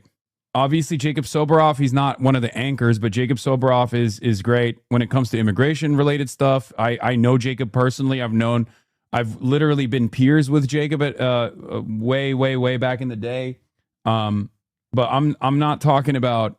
I'm talking about like anchors on MS Now. Yeah, the anti-Trump Republicans are all obviously horrible, disastrous, and they are incredibly pro-Israel. And I sometimes feel like many of them are literally to the right of Bill Kristol, which I think is unacceptable. And Donald Trump, and then also backs Democrats who purport to be progressive while voting time and time again in the interests of institutions like AIPAC. And so I was highly critical of that because Ecuador beat Germany? God damn. That's pretty crazy. I see the impact of that on my community every single day. When you have someone who's taking money from the real estate developers that are pricing us out, and it's no wonder then that in a district that is the second poorest congressional district in the state and by some measures the country, that it is so deeply unaffordable for folks when the rent rises to the average of $4,000 for a 2-bedroom in Harlem or Washington Heights. And so, you know, I think the fact that so much money was poured in, not only directly into his campaign, but also in outside spending, where we saw over $7 million. And we won't know how much of that was AIPAC for a number of days. A lot of that funding came in after June 10th, exactly. Which means nobody has to report it until the next cycle. Donald Trump talked about communists being elected last night. There were 3 of you in the congressional races, and there were 5 people who Zohran Mamdani supported in state races. All 8 of you won. How do you avoid becoming the ad for Republicans? You know, we've watched Zohran Mamdani, and he's managed it very well. We've watched Alexandria Ocasio-Cortez, who has managed it very well. She's become a sort of a very policy-centered person. I don't think she's changed any of her views. How do you navigate this road? Because now you are a member of the Democratic delegation. You will be a member of the Democratic delegation, and you're going to appear in all sorts of people's ads, all sorts of Republicans' ads to say, this is what you're going to get if you vote for the Democrats, a communist. You know, I think that framing is one that I've been very proud to be able to say I don't respond to, one in which I have been very intentional to say I won't be reactive. We are presenting a vision of what we're fighting for, and I think for far too. By the way, this is, I think, the best answer that she gives in this entire interview. I don't respond to, one in which I have been very intentional. Yeah, I don't care about right-wing framing on my point, on my policy prescriptions, on my goals, on my opinions. I don't care, because I'm centering the working class in my politics. That's what I'm about. Thank you. Yeah, I'm centering the working class in this movement. That's the goal. That's the agenda. Who cares what they say? That's a great response. Say I won't be reactive. We are presenting a vision of what we're fighting for. And I think for far too long, we have had politics that is reactive to what Republicans are doing. What we need is Democrats who are actually going to present a positive vision, one that sets the tone for what we should be talking about, which is the issue of affordability, which is the issue of how our budgets are moral documents. If we say that we want to invest in working people in this country, then we need to do that, and our budgets need to reflect that.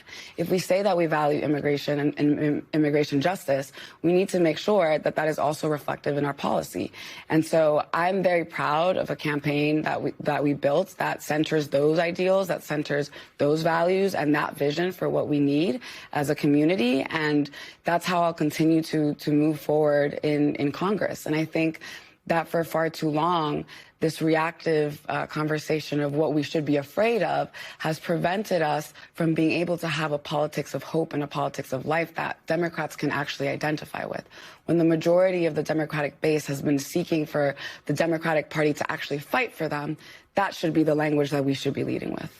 Thank you for joining us tonight. Again, congratulations, and we hope you will continue to have these conversations with us. Thanks for having me. Daria Lisa Avila Chevalier is the Democratic nominee for Congress in New York's 13th District. All right. Bro, someone in the chat said, I'm going to be late for the turkey game. Kickoff is at 7 p.m., 4 hours from now. Okay? That's awesome. Fucking 4 hours from now. Our candidates run as Democrats. Here's Gustavo, the DSA co-chair, absolutely cooking with this take. Candidates run as Democrats. We're on the Democratic Party ballot line. We contest the primaries. And when they're in the legislature, they're part of the Democratic Party caucus.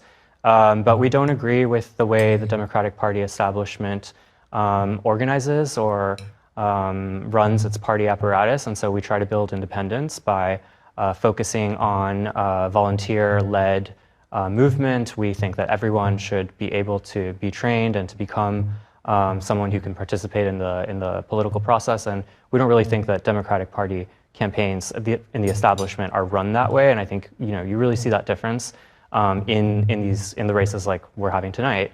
And I think in terms of the agenda, there's a problem in the Democratic Party where they are funded by billionaire donors, and at the same time they're trying to represent the working class. And in our opinion, you have to choose between the billionaire class and the working class. It's just impossible to satisfy all of them. There's a lot of people. Yeah, people got really mad about that. Okay, here. A lot of people got mad at that quote or that statement.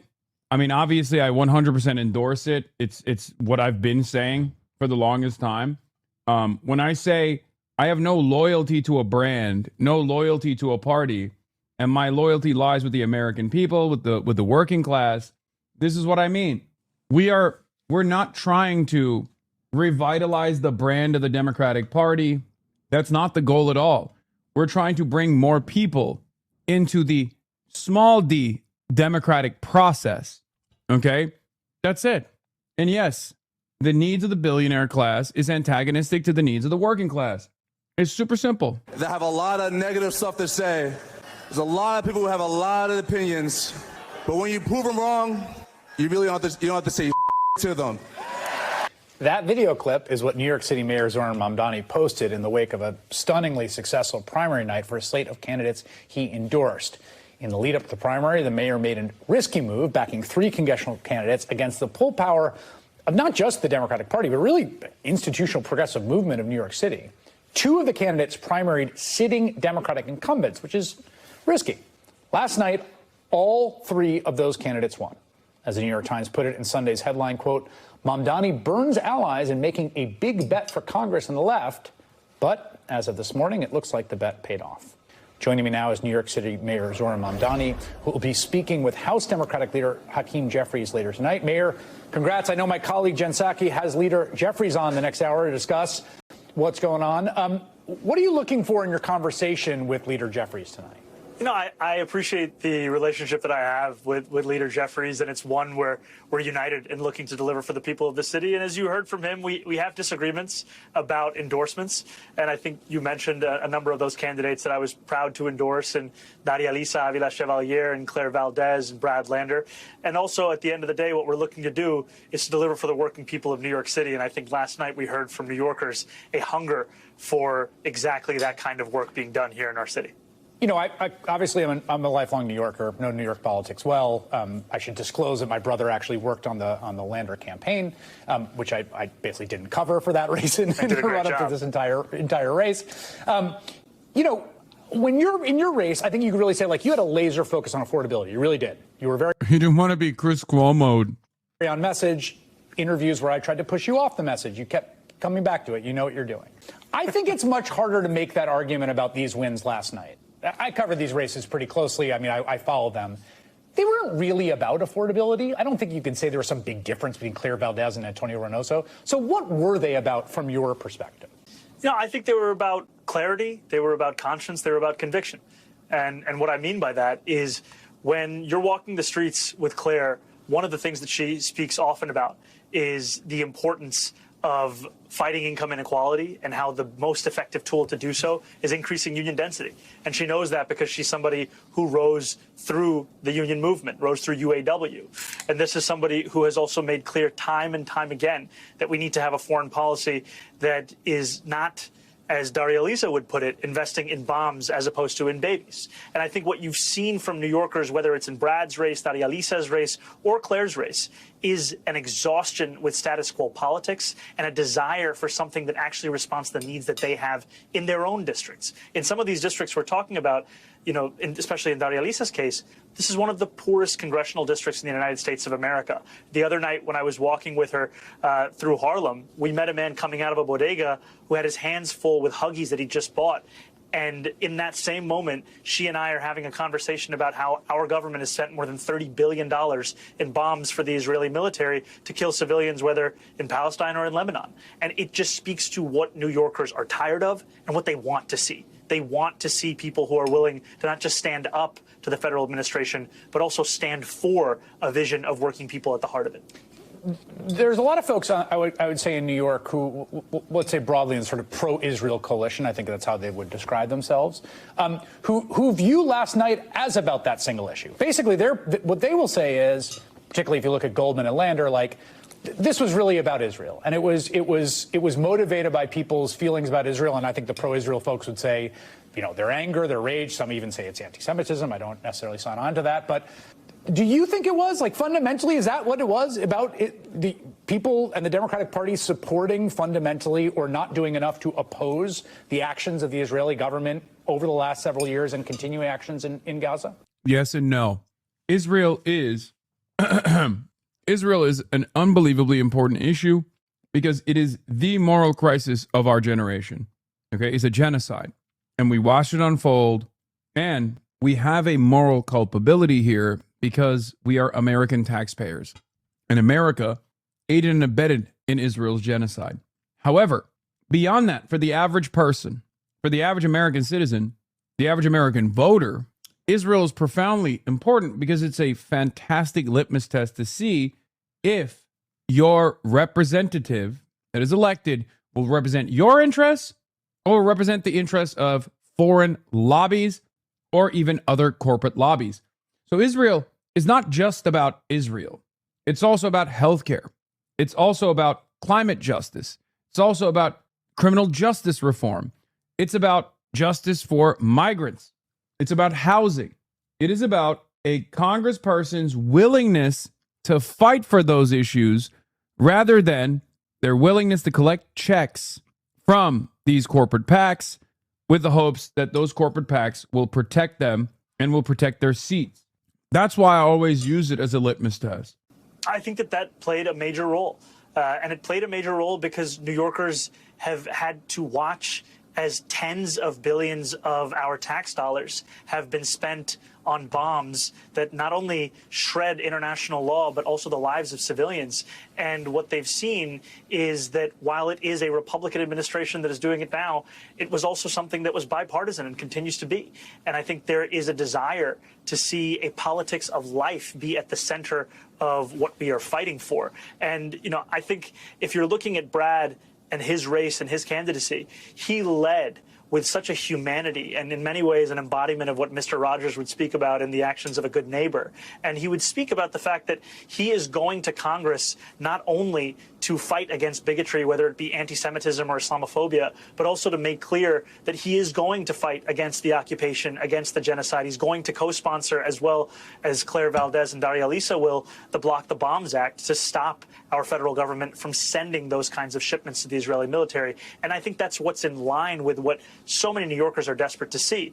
And all of this is all the more difficult for a New Yorker to accept when at the same time they're having trouble affording life in the nation's most expensive city. At the same time as we're greenlighting tens of billions of dollars for Netanyahu's wars, we're being told, sorry, we just can't help you make it a little bit easier. Netanyahu's wars. All right, whatever. To afford your rent check or your groceries or your childcare or even your public transit. And I think that what we saw is that New Yorkers were fed up with a status quo of our politics where we're stuck explaining why this is the best we're going to have, as opposed to advocating for the working person who's being left behind by that same status That's quo. Bernie's worst, one of his worst qualities, man. You don't have to adopt that. It's like trillions of dollars, depending whether you account for security. So in the grand scheme of things, you're right. There's been about $30 billion to Israel. There's lots and lots of billions of dollars that could be found for those things, even if we were to continue. In doing this, you clearly ticked off a bunch of people. You knew that. I mean, they weren't like shy about saying it, because generally the way it goes is you don't endorse against incumbents. Yeah, it really is kind of the unwritten rule in this. Tish James, who was a very vocal backer of yours when you were running for mayor, and even a backer of yours when I think it was pretty politically controversial to be so, had this to say. She said she and other political leaders she's spoken to are disappointed in Zohran Mamdani. All of us are a little frustrated with the Democratic Party, but you don't blow it up. That's what MAGA has done. What do you say to that? I think, what is the Democratic Party if not its voters? And what we saw yesterday evening were Democrats across the city turning out and voting for a new kind of politics. And I've been clear time and time again that I believe the only majority in our country is that of the working class. And what we saw is that a focus on the working class, whether it's from Claire, whether it's from Daria Lisa, whether it's from Brad, is the kind of folk that New Yorkers want to see. And I have a deep amount of respect for my friend Attorney General James. And I also believe that these are the kinds of candidates that we need to see in Congress, as well as the 5 state legislative candidates that I endorsed that also won yesterday evening, if we want to truly fulfill the affordability agenda. And, as I'm speaking to you, Chris, it marks 1 year since I won the nomination to become the Democratic nominee for mayor of our city. And I made a promise to New Yorkers that I'd use every tool at my disposal to actually transform the city into one that they could afford. And one of those tools is using your political capital to ensure that the people who will fight hardest for that same agenda are going to be there, whether it's in Albany or whether it's in D.C. And I'm so excited to say that in yesterday's 8 different campaigns that we endorsed, we saw 8 different victories for exactly that same message. On that point about the working class, and I just want to be clear here, like, you win, right? Like, these were winning, like, all 8 won, and different winning candidates assemble different winning coalitions, particularly in primaries. But it also is the case, and you can go down to the census tract level, or you can look at the different parts where there is a correlation between the success of the candidates you backed and higher degrees of college education attainment and even higher degrees of household income in those areas, right? I mean, you can run the numbers. The Times had them today. In the Bronx, which I know pretty well, my home borough, Daria Lisa was lost by 30 points to the incumbent Adriana Espaillat in that part of the borough, which is a very poor part of the borough. What do you say to people who say this is fundamentally democratic social? Daria Lisa ran up the numbers on black voters, okay, as opposed to the lead that Espaillat had on Hispanic voters. But the major area of impact for Daria Lisa was the white voters in the district. Having said that, however, The idea that she was like only winning because of wealthy voters is wrong. She won because she created the best coalition. First of all, these are not wealthy voters, okay? It is a 98th percentile district. There aren't that many wealthy voters. There are voters that are, however, better off than the rest of the district. The reality of the matter is it's still a fairly poor district because the white voters are literally also students, okay? They're not necessarily wealthy. They're just fucking students. Here's the thing. The reason why she won was because she was able to create a better coalition. That's it. She had the highest density of renters in the city, which all went to Daria Lisa. That's number one. And number two, she had a wider margin with the black vote than Espaillat had with the Hispanic vote over Daria Lisa. And it was like a 10-point or a 15-point swing when it came to the white voters in the district.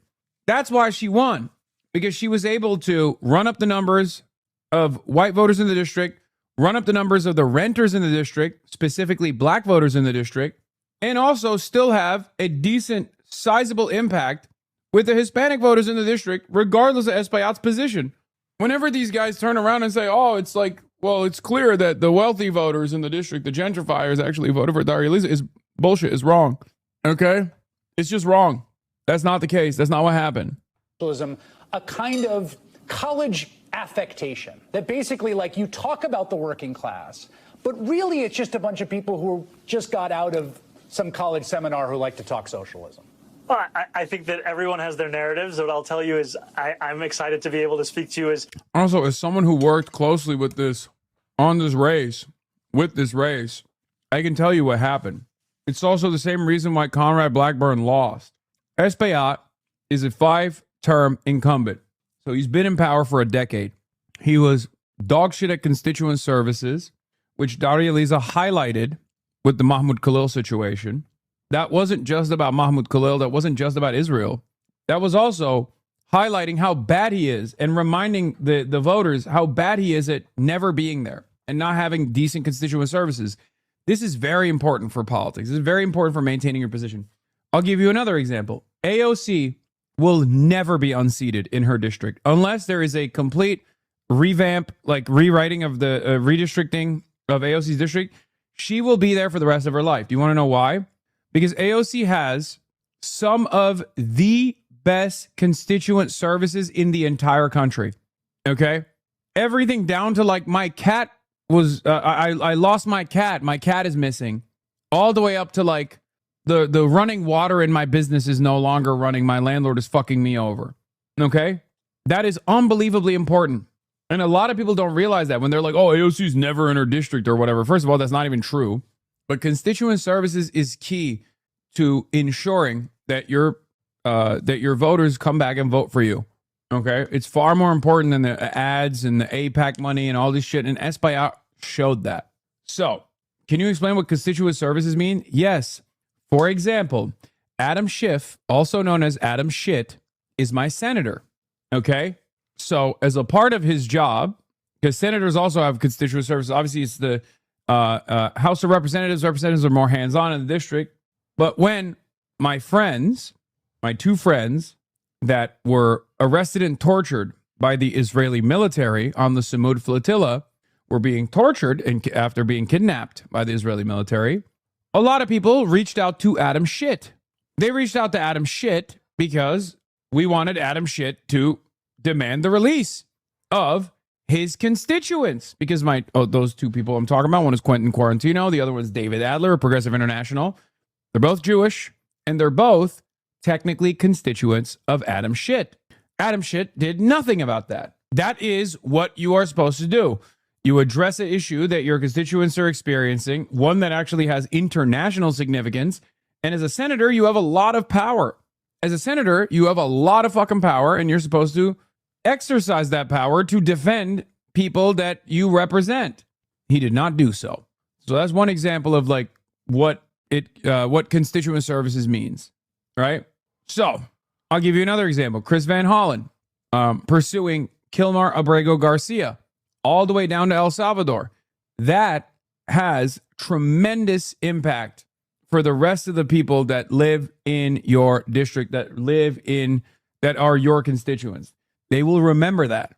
They will say, this guy is fighting for me. This guy's putting his own body on the line to make sure that my neighbors are safe. So that's another example. Now, why am I bringing this up? Because I was talking about Adriano Espaillat. He has dog shit constituent services. But the other reason, I forgot the other reason. Never mind. I was chewing. Someone who won more than 1 million votes in last year's election here in New York City. And what we saw is that we got those votes across New York City and across so many of the different demographics that make up our city. And when we're speaking about Daria Lisa, who will be the first Afro-Latina Dominican woman to represent. Oh, I remembered. I will tell you the real reason why, like a big part of the reason why also Daria Lisa won. Okay? This isn't to undermine her candidacy. This isn't to undermine her advocacy. But a part of the reason why was Jordan Wright. Jordan Wright's dad is a very famous black politician in New York. Okay, he's a party boss. And when, 10 years ago, Adriano Espaillat challenged the incumbent in Harlem, who was black, he did so with a lot of racialized animus. Not dissimilar to the way that he was attacking Daria Lisa. That bad blood was so significant that even Hakeem Jeffries, who is, again, the most powerful black politician in the country, okay, a beloved figure by, not only the Congressional Black Caucus, but also a lot of the New York black politicos, right? Even Hakeem Jeffries could not get Jordan Wright's dad to fucking endorse Espaillat, okay? Even after Espaillat endorsed Jordan Wright, who was running against Conrad Blackburn. So that's why you saw a lot of black voters in Harlem do split ticket voting. They voted for Daria Lisa because they hated Espaillat, but also they voted for Jordan Wright as opposed to Conrad Blackburn, our DSA pick. Now, this doesn't mean that Jordan Wright is safe in that seat. He's not. But that is precisely what took place. There were a lot of, I assume, split ticket voters that voted for Jordan Wright and Daria Lisa as well. You met Keith Wright. He dabbed you up at the poll site. Wait, what? I dabbed him up. I did not realize that was Keith Wright. Wait, that was talking to Mero? The dude talking to Mero and oh, the dude who was talking to Mero and Daria Lisa. I didn't dab him up. No, I know I didn't meet Jordan. I know what Jordan looks like. Join DSA chat. Yes. Pramila Jayapal endorsed Diana DeGette. Yeah, that's a big L. Look, I mean, she's a Congressional Progressive Caucus person. Like, it's not surprising. CPC has also endorsed Diana DeGette. You know, it's just how it is, unfortunately. Is DAP not DAB, for the love of God? Yes, it's DAP. DAP. I know. You're right. Nydia Velasquez was not helpful for my wife and I when her green card case was delayed. I went with Valdez partially because of it. Constituent services are important. Take advantage of them, chat. Yeah. CPC is so fucking fake. Pinot, progressive in name only. Do we have our own Tea Party movement and our own slanderous accusations? Pinot is awesome.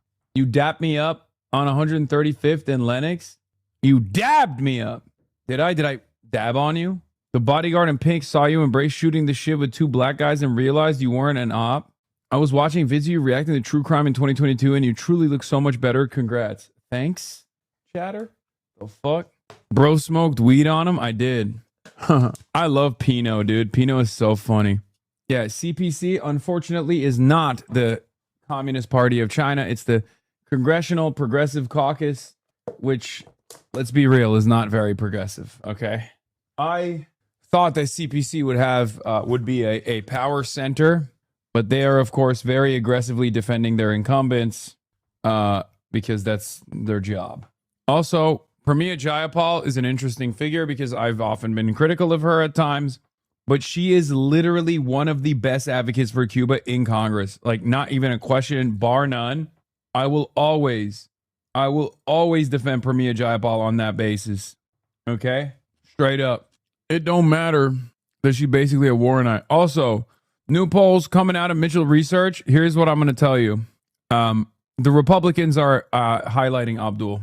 And I don't know why they're doing it, because Mitchell is a right-wing pollster that's been aggressively following the Democratic primaries. They're the ones who famously said that Abdul rose in the ranks after hanging out with anti-Semitic podcaster Hasan Piker. But this, paired up with the RNC attack ad that doesn't read like an attack ad at all, makes me feel like they're pushing Abdul because they think he'll be easier to defeat. He will be tougher to defeat, and they're fucking stupid. But we'll take those.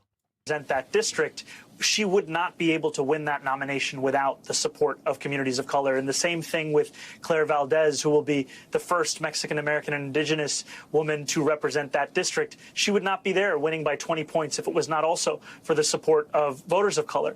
And I think too often what happens after a race is an attempt to explain why that result happened, as opposed to listen to the voters who cast their ballot in that way. And what I heard from many voters is they do want a different kind of politics. And especially for all of the conversation of 2028 and where this party should go, I think it's wise to listen to voters about exactly what kind of politics they want to see. It's one that is much closer to what we used to see from our party in the days of FDR than what we've seen in a time when our only vision seems to be a responsive one to Trump, as opposed to one that goes beyond that. FDR, if you ever read a biography, both charming and ruthless. An interesting combination. New York City Mayor Zohran Mamdani. Thank you very much, Mr. Mayor. Thank you for having me. One of the worst parts about Zohran being such a fucking nationally prominent politician is that I have, unfortunately, similar speech patterns, like constantly saying for far too long. And now I have to limit it because he says it all the fucking time. Having said that, however, I do say that a lot. I do say that a lot too. Having said that, however, ultimately, at the end of the day, for far too long, I think it's partially because I speak for so long throughout the day that it's virtually impossible for me not to constantly use similar speech patterns. Regular frequency. What else? Out and about, formative role. One must ask the question why. Make no mistake. Eviscerated spectacularly. I love Israel. I don't say that. You mean Zohran says that. That's precisely why. Virtually impossible. Okay, guys, enough. To the best of my abilities. Oh, I do say that a lot. Fuck. It's because you read, and I say that as a teacher of writing. Yeah, I know you like the number. I say that a lot. I'm a numbers guy. I know you like the number. All right, let's take a look. Dems far left lurch sparks heated outnumbered debate. More Democratic candidates seem to be finding success after attacking Israel on the campaign trail. All three candidates endorsed by Democratic Socialist Mayor Zohran Mamdani made their anti-Israel stance a centerpiece of their campaigns. Incumbent Congressman Dan Goldman, who is Jewish, lost his primary to one of those candidates. And Yeah, Dan Goldman, who's Jewish, lost his campaign to one of those nasty ones. No one cares about his background, of course. It's not relevant. It's not relevant to the conversation. A Jewish man was taken away from his seat of power. he says his opponent's message wasn't just Also, it's like crazy. This is a wild thing. Like, can you imagine if we were like Hillary Rodham Clinton defeated anti-Semitically in the primaries Bernard Sanders, who is Jewish? Like it's just funny that it only works in one direction. Okay, it only works in one direction. Can you imagine if Fox News was like Hillary Rodham Clinton demonstrated peak anti-Semitism by taking out the presidential chances of a Jewish man? anti-Israel, but anti-Semitic. Outright anti-Semitism, which is on the rise, something I certainly felt during this campaign, and is something that the entire Democratic Party, not just Jews, are going to have to grapple with. And it cannot just be on the Jewish community itself to defend against anti-Semitism. It is going to have to be a unified effort for... Dog, the Jews in your district voted for another Jewish politician over you. That's not anti-Semitism. Like, this argument does not make any sense. He's like, yeah, these Jews voted anti-Semitically for another Jew over me. Like, any other situation, it would still be stupid, but you could at least, like, kind of make it stick. But we're talking about Brad fucking Lander. Like, what do you mean? In a district that is also very Jewish. This argument makes no damn sense. Everyone who believes in equal rights and civil rights and social justice to band together and to acknowledge that this is a form of hate. That's funny. Dan Goldman, I think Jews will not replace us. Yeah, he said Jews will not replace me. Yeah, that's funny. And it's not just New York. Far-left candidates with similar platforms. They always love running this line. And it's so funny because they have Nita Allam, who lost, Sue Altman, who also lost to Adam Hamawi, Junaid Ahmed. Like, all these people have lost already. Are running in state and federal races all across the country, many of them on your screen. And they're gaining traction in races against more moderate Democrats. Opposing Israel is just one part of the socialist platform that's dividing Democrats. Some establishment lawmakers have spoken Brad Lander is hiding scared after Brad Lander's win 2 days ago. out against the far left's 35% off gifted subs. rhetoric. But the DSA is reportedly plotting on ways to take their ideas all the way to 2028. Marie, let's start with you. I knew that was coming. I could sense you turning. Yeah, I like do you agree with this premise? Does it frighten you? Are there How much did Lander being Jewish factor into his decision to challenge Goldman instead of accepting a position by Mamdani? What? I don't think that played a role in anything. That's such a weird question. I don't even think you were trying to make it sound suspicious intentionally, but that's a strange question. I don't know how to answer that at all. Yeah, he didn't get a position in the mayoralty, right? And Mamdani knew that Brad is from that district and he's beloved in that district, and he urged him to do that, as opposed to the DSA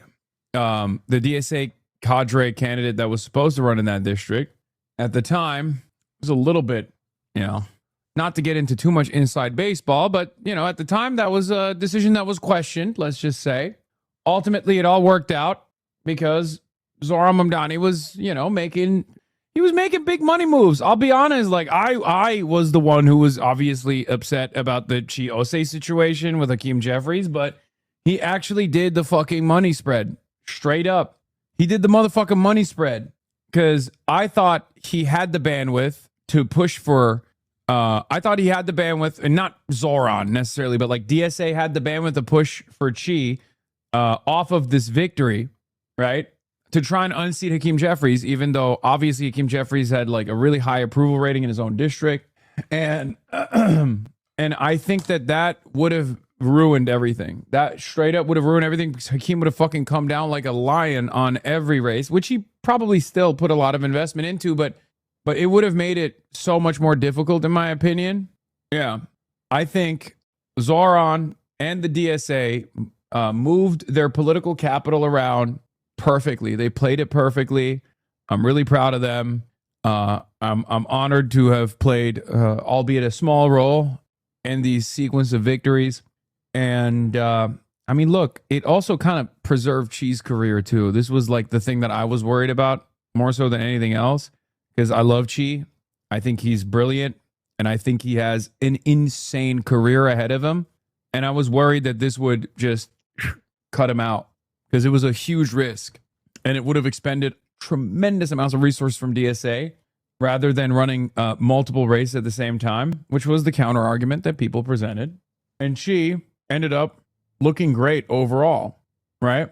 Chi ended up looking great in the end. He took one for the team. He took an L for the cause, for a broader cause. And he also showed that he was a team player, a movement guy. And now he has, now he doesn't have a potential L, you know what I mean, under his belt.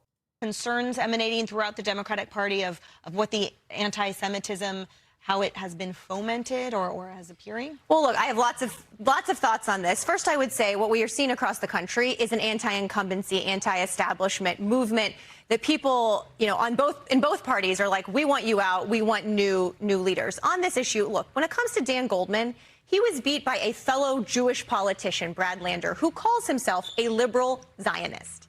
He doesn't support Israel killing civilians in Gaza. He doesn't support what the Israeli government is doing in the West Bank. But for Dan Goldman to say that is anti-Semitism, look, we are all opposed to anti-Semitism. I've worked on this issue for a long time, and we need to call it out. What the fuck? I'm watching Fox News. For a second, I was like, what channel am I looking at? What? Bro, we hear this from CNN. What the fuck is going on? I literally thought, I was like, what is this, Democracy Now? Like, what?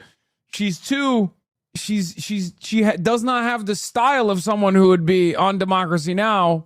What am I looking at? When it is there, and there are some Democratic candidates who I think are there, and I really do not want to be part of my party and do not support.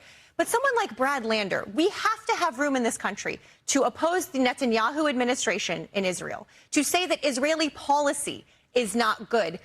Yeah, I know he responded to me. I quote retweeted him. He said, it's pretty obviously not an attack ad. It's the NRSC telling you they want El Sayed to win the primary because they think he's easier to beat.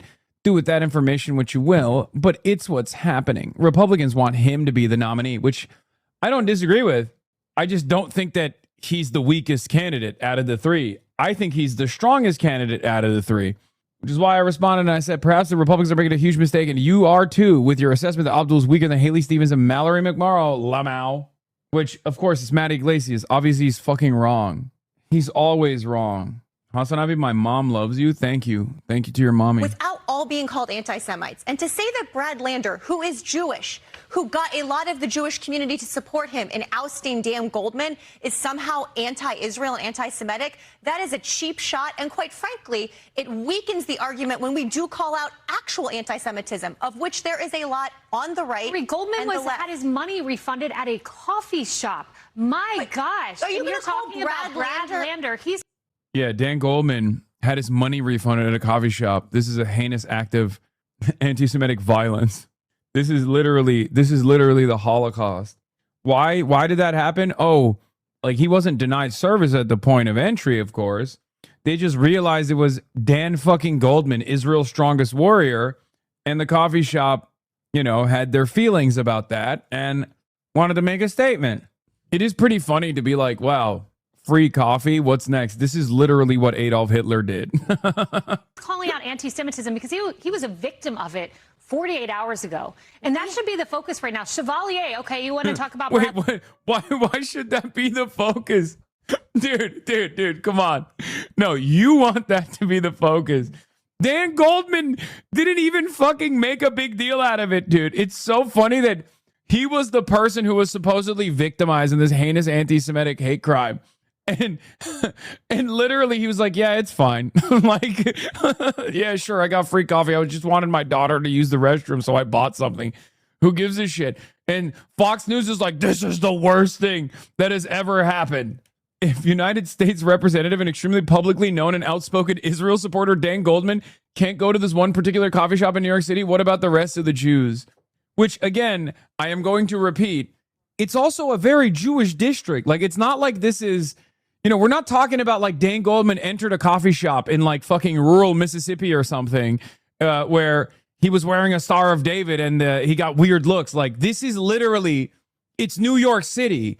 Most districts are very Jewish districts. This is one that is particularly higher as far as the demographics goes. So that's why it's even funnier. That's also like a couple things that people say about New York that always make me laugh. If you're anti-immigrant in any way, shape, or form in New York City, I laugh at that. I'm like, have you looked around? This is one of the most diverse places on the planet. Like, literally, it's New York and Toronto, two of the most diverse cities on the fucking planet. You're an idiot. And the other thing is, like, when you talk about heinous anti-Semitism and how dangerous it is for Jews to live in New York City, that's insane. Have you been to New York City?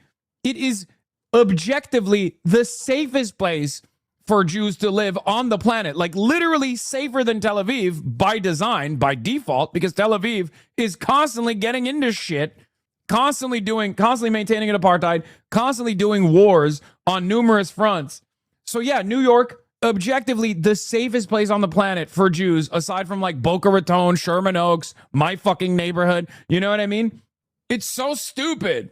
It's one of the dumbest fucking arguments of all time. Like, oh, dude, Jews are under attack in New York City. Wow, that's crazy.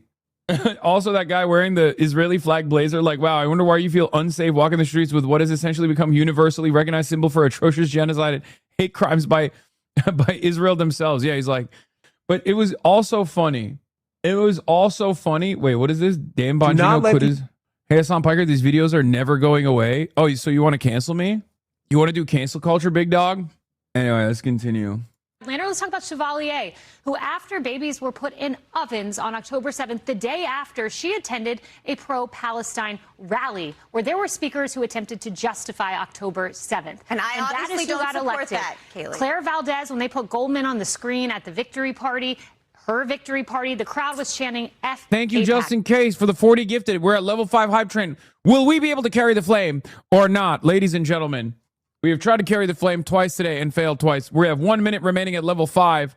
If we get to level 6, perhaps we will be able to carry the motherfucking flame at least once today. It's also 35% off for gifted subs, 5 gifted subs and more.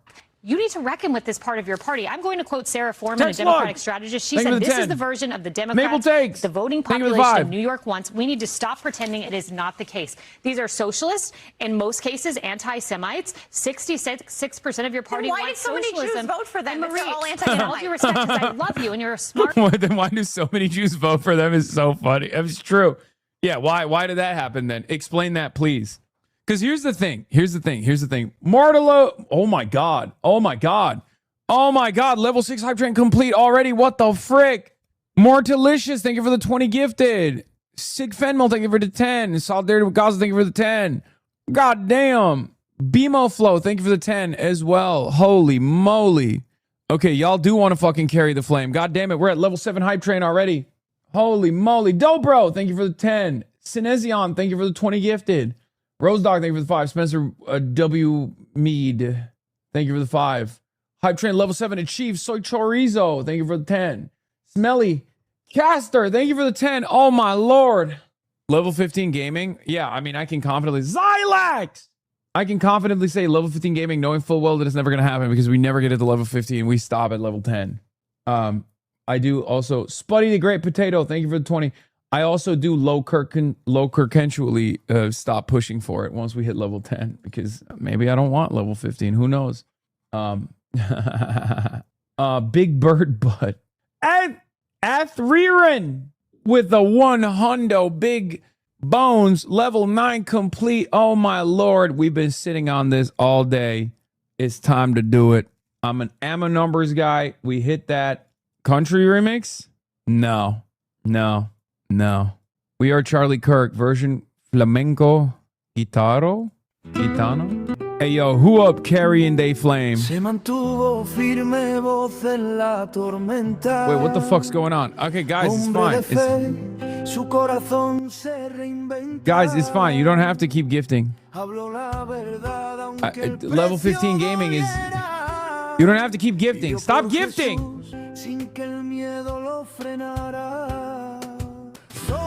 Charlie Kirk, llevamos la llama, lucharemos por el evangelio, honraremos su fama. Somos Charlie Kirk, su valor juntos invencibles. Guys, it's fine. It's fine. Stop gifting. Stop gifting. Stop gifting. Seriously, stop it. Esposo y padre, Oh familia god. cercana, hogar en la escritura, fe que no se quebranta. El mundo quiso callarlo, mas su voz sigue. En nosotros resuena, en Cristo persiste. Somos Charlie Kirk, llevamos la llama. This is kind of fire. Guys, stop gifting. It's not gonna get to 15. Just stop. It's just not gonna get to 15. So stop. Stop gifting right now while you're ahead. It's too much. Fuck. I forgot it's 35% off gifted subs. La batalla ruge, la oscuridad caerá. Con su espíritu nos alzamos, la llamada seguirá. La verdad es eterna, la cruz es nuestra guía. Con Dios como capitán, marchamos en armonía. Somos Charlie Kirk, llevamos la llama, lucharemos por el evangelio. Oh, fuck. Honraremos su fama. Somos Charlie Kirk, su valor es nuestro. Juntos invencibles, haremos el cielo nuestro. Lives of Shohonshu. Charlie Kirk, por siempre vivirá. Oh my God. Somos Charlie Kirk, con Dios nos alzará. Level 13 hype train complete. Oh, fuck me, dude. Come on, come on. Enough. Just stop right now. Wouldn't it be funny if you guys stopped right at this moment, though, and we never got to level 15? That would be really funny, I think. That would be really funny if you guys just stopped at level 14 and then we're gone and we're good. What is this?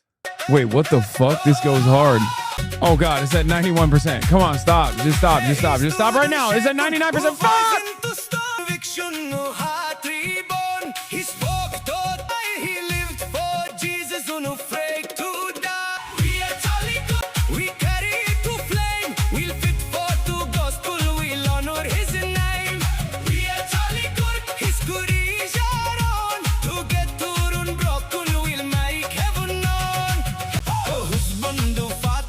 It's not right now. I'm gonna do it this week. It's not. It's never on the spot. You're wrong.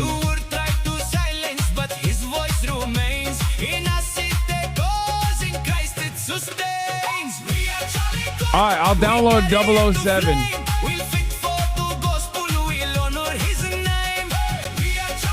Okay, this might be kind of a banger.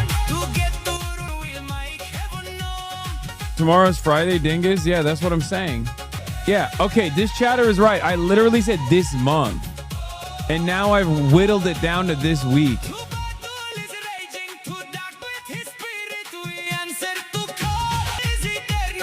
Okay, this one goes hard though, actually. Also, it's not even a joke. Y'all sons of bitches actually stopped. You literally tried to get it to 15 and then you stopped. I hate you so much. That's fucked up. Teacher, what about homework ass chatter? It's true. Thank God I have honest. Okay. If you don't do it today, then you'll continue putting it off and lying like you always do. So lame. That's not true. That's not true. You ain't getting that spot back from Alvea's dog. Level 20, you become the next president. Yeah, okay. Yeah, I think I would need to be hype training every day for the rest of my life until I reach the age of 35. For me to have enough war coffers to run for president in a self-funded campaign. Actually, way more than that. I would need to level 100 train every day, probably. Like anti-Zionist presidential run with no institutional support from the Democratic Party. It's not happening. Level 16 finished Jubilee vid? Sure. We're all fucking almost already there anyway. I forgot that it was still going. No, stop gifting. Uh-oh. The Jube. Level 30, you run for Prime Minister of Israel. Sure. Tom Suozzi, I'm proud to help lead the... 1 minute remaining. I'm proud to help lead the effort to promote common sense Democrats who will be vital in rebranding our party in a way that can win in 2026 and beyond. Promise that America secures signatures from 10 members of Congress. Oh, there it is. We'll break it down for you down below. Tom Suozzi, Adam Gray, Kristen McDonald Rivet, Susie Lee, Maggie Goodlander, Josh Gottheimer. Dude, I love that these fucking annoying centrists always find like another caucus to create. Oh my God. Centrists love making new caucuses. It's their favorite fucking thing. Congressman Fine, what do you have to say to the family of Mohammed Ibrahim that was illegally detained in the West Bank under Israeli military law? No idea what you're talking about. You have no idea what I'm talking about? Secretary of State Marco Rubio and U.S. Ambassador to Israel was released after relentless advocacy by CARE, by other advocacy groups that were securing the release of an American citizen, a child, who was illegally detained under Israeli military law under the apartheid regime in the West Bank. Holy fuck. What do you have? I just realized there's unlockable emotes, but they start at level 50. Pog Chomp. Level 100 Kappa Infinite. What the fuck would a level 50 hype train be? Do they think I'm Kai Cenat? Or can I set that? Do not attempt. No, we're not going to get there anyway. It doesn't matter. But yeah, it would be hundreds of thousands of dollars to unlock those. That's crazy. In like one hype train. At level 50, every single person watching would have to be subscribed. Every single person watching is... I have more subscribers than I have viewers right now. I've always had more subscribers than I have viewers because people come in and out throughout the day. Have to say about that? Well, you better get used to it because I'm primarying Jared Moskowitz and I'm about to be your colleague in Congress, and we're going to fight for Palestinian self-determination, and we're going to stand up to this genocidal apartheid regime and AIPAC who supports genocide enablers like you. Fine. Wait, is that Chung? He kind of has like a Chung. What is this? I just ended hustlings with my local labor MP. She says she's socialist, keen to work with national and international organizations to promote community activism to affect change. I brought up the success of DSA this week and how you galvanize the community to help candidates get elected and prove that quick, effective change is possible with people power. I asked why shining examples of local activism like yourself are being banned while Nick Shirley's are allowed to run rampant. She said she's not a fan of working with sexists. What the fuck? Why does a random local labor MP say I'm a sexist? Dude, oh my God. The fucking, if you're anti-Israel, your everything propaganda apparatus reaches far and wide. Holy fuck. Like random local labor MPs are like, oh, he's a sexist. Get the fuck out of here. Nearly every leftist I see on social media uses that same line about you. I don't get it. Fucking no, dude. It's just, there is no leftist figurehead that has been around for as long as I have that won't get called a million different smears. It just depends on how much people keep pushing it. You know what I mean? How much people keep pushing it. Like with Bernie Sanders, Bernie was called a fucking creep for like old poems that he wrote 60 fucking years ago. You know what I mean? It is what it is. Like they will find every avenue they can to attack you if you are not playing ball with the rest of the supposed progressive forces in the country that aren't really progressive but are Pinos. Progressives in name only. Okay? Pinos. Political person in mind, but if you think we were talking off air about John Ossoff that you think could win a Democratic primary, absolutely no way, no how. You're looking at an AOC winning a Democratic primary. Socialism is the way forward for your party. 66% of Democrats say it, and until you reckon with it, we're having a socialism takeover of a party that represents half the country. Here's the challenge with Israel. I have never seen in my political career of 20 years any issue on the right and the left crater in public support over the last several years as much as support for Israel. And that is not because they're all anti-Semites. There are some, and we need to call them out. And I agree with you, Kaylee. But a lot of that is because of what the Netanyahu government is doing. And look, yes, these candidates win in New York. These Democratic Socialists win in New York. That's not who Democrats are running in swing states. John Ossoff bridges the parts of the party. Moderates, progressives, including on Israel. Netanyahu didn't refund a man's money at a coffee shop. Can I jump in on the nationwide thing? I'm just saying that we have to look across the country. Support for Israel is cratering. And for those of us who want Israel to be safe and secure, we need to grapple with why. Israel and Jewish Americans are not the same thing. I agree with you. Wow. Really? Wait. No. Really? Okay. So I can say whatever the fuck I want about a foreign country without you, I assume, maybe even in the process of this exact news hit, calling someone like myself an anti-Semite then, right? Hold on. We're 5 minutes in. Let's take a look. This is our country. And if you want to press against, a lobbyist, AIPAC, and you want to don't make it commensurate with hating Jews. Your party is in the place of, fine, then rein in the people who are expressing hate. What about the people on the conservative side expressing hate that have been doing this, that have been talking? Don't you? We're talking about but like if you call out Democrats, call out Republicans too. Party. This is not a Democratic problem. This is not a Democratic problem. We don't have anti-Semites, two of whom won a primary just Tuesday night. Do you know how Name for me the two Republican anti-Semites that won a primary. Give you a Wait a minute. She just said criticisms of Israel have nothing to do with American Jews. Now you're saying Brad Lander, who is Jewish himself, and Daria Lisa and Claire are all anti-Semites for their anti-Israel sentiment. How interesting. That only took, 10 seconds? 10 seconds for you to drop the ball. List of 100. Okay, let's go nationwide. In Maine, an oyster farming Nazi, That's not Plattner. true. In Michigan, you've got El Sayed, who is Hassan Piker's most famous fan. You've got on how many seconds was that? 6:04.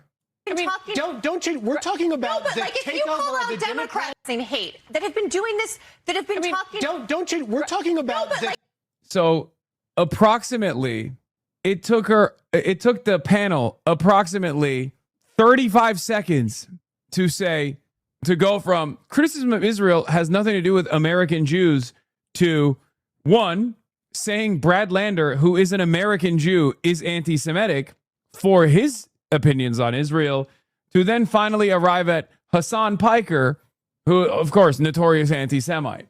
None of the people that you brought up are anti-Semitic. As a matter of fact, every single person, myself included, have combated anti-Semitism over and over again. We also have issues with Israel. So I guess you don't believe it. How interesting. This coming Tuesday, out in Denver, Colorado, you have a congresswoman, an incumbent moderate of sorts, Diana DeGette, who has been there for probably 30 years, running against a 29-year-old Melat Kiros. She has no political experience. She's fired from her New York lawyer job for writing anti-Semitic, anti-Israel. You know what's really funny about this shit, by the way? Well, everything, first of all. But what is exceptional about this back and forth commentary is, like, you know who else they said had no fucking experience and would suck as mayor? Zoran Kwame Mamdani. You know who has been a phenomenal mayor so far, regardless of his lack of experience in governance? Zoran Kwame Mamdani. So it turns out experience doesn't mean much. As a matter of fact, experience is bad. It just shows that you have nothing to show for after 30 fucking years of occupying a seat. Stuff. You're seeing this happen all across the country. And the fact that the Democrat Socialists of America, in 2015, they had 6,000 people. Bernie Sanders launches a quasi-socialist campaign. They say, let's hitch our wagon up to this. Even though we're farther to the left, let's see where it takes us. Today, they just had a hat trick sweep in New York, and they have more than 100,000 members nationwide with their eyes set on taking down Hakeem Jeffries. Because people know that the system isn't working for them. This is the thing. People, I don't think a lot of these voters that voted for Democratic Socialists also voted for Donald Trump in 2024. So some of it is about policies. I mean, we can look at the data. It's just the numbers don't lie. Well, what hinges there is free stuff and affordability. They want someone who's going to blow We're talking up the about system. hatred for Jews in this country. Okay? And the press, the physical press against them, the threats against them up more than 400% in just the last few years. Yes. We cannot let that cook. This is 1933, by the way, where you've got people who want to go to a business who happen to be Jewish and they're being turned away. I remember, and I don't know if everybody has studied it this much, but that's really when it started. It didn't start with killing Jews. It started. Oh my God, they get so woke, dude. It's so funny. By the way, I don't think any of them are Jewish. Not that it matters, but it's hell hath no fury like a woman scorned, and hell hath no fury like a Fox News panelist that is going to get absolutely hysterical about not really protecting Jews, by the way, but protecting people who are pro-Israel, okay? It is crazy. These guys literally, and I can say this comfortably because it's not even like DEI only for Jews at this point. It's just DEI only for people who are in defense of Israel, Jews who are in defense of Israel, because they're on the one hand calling a Jew who is against Israel, right? Who isn't even like all that against Israel, but is definitely very critical of Israel, a parasite, an anti-Semite. That's it. The only people in this country that are the recipients of true DEI are Jewish people who are pro-Israel. Okay, that's it. According to Fox News, those are the only people that you could talk about this way. Meanwhile, say anything of the sort about black people on this panel, which includes a black lady, and they will call you hysterical. Started with push. Please don't cut me off, because I'm going to require that you know more than what you're saying about what they're going through right now. I have studied this my entire life, and when Donald Trump... What are they going through now? This is our moment not to let this happen. Yeah, I tried to go to an Arab-owned restaurant with a Palestinian flag, wearing an IDF shirt and meta glasses, and they didn't want me there. This is Nazi Germany. Then call out anyone who does it. And when Donald Trump says Chuck Schumer is a Palestinian, I'm calling out on this couch today, the topic that we're on too is in your party. And instead of you taking responsibility. Damn, she's cooking, by the way, with this whole no you. It's such a potent tool. God, know you is so powerful. That and nuh-uh. I really feel like we don't give enough credit to the know you as a really, really reliable mechanism of deflection. I'm over here going, yeah, you're cooking, sis. For that, with any kind of idea of how to stop it. For Goldman even was against Trump, but look what happened to him. It happened because why are you defending him? You guys called him heinous shit when he was leading the impeachment against Donald Trump, and now all of a sudden, because he got unseated, because he got fucking unseated by a Jewish Democrat that's more progressive than he is on Israel, and boom, all of a sudden he's like, this is the greatest guy around. Why are we? I can't believe they punished my favorite Democratic congressperson, Dan Goldman. Because he's Jewish. No, it didn't. It did not happen because he's Jewish. It happened because he gave a blank check to a right-wing Netanyahu government that is committing genocide in Gaza. That is why. Because he's Jewish. Kamala That's not why Harris he said lost. Josh Shapiro, That's not why he governor lost. of Pennsylvania, didn't get picked on the bottom half of her That's ticket not why. because he was Jewish. That is In not the book, why. And she Don't said tell it me on, about my party. Well, call Kamala. That's not Tell why her. Josh Shapiro didn't get picked. I promise Call you her. that's It's in not the why book. he She didn't said it get on picked. camera. Call her. That's not why he didn't get picked. And when Donald Trump sits in the Oval wrong, Office, Harris. Call her. She's when your Donald friend. Trump sits in the Oval Office and says Chuck Schumer is a bad Jew and a Palestinian because he doesn't support Bibi, that is classic anti-Semitism. And everyone on the right needs to call that out as much as they're calling out some Democratic Socialist congressional candidate in New York. That's all I'm asking for. That's it. Can you answer for your own party? I will answer for all.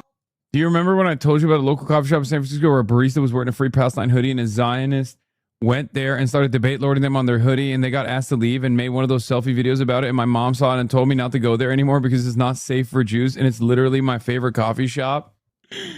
Oh, that's awesome. She's just worried about you getting hate crimed, okay? Just like she's worried about how Dan Goldman got hate crimed by being unseated in Congress. Hate crimes are happening all around, okay? Yeah, earlier today, Representative Fine was hate crime by Oliver Larkin for being asked a question about his complete indifference to the illegal detention of a 16-year-old Floridian, Mohammed Ibrahim, in the West Bank. You know, these are 10 bodies for the ADL, okay? Jonathan Greenblatt is waiting around, writing these down right now. Day. But you didn't. I just did for 10 minutes. All right, sorry, Emily's trying to jump.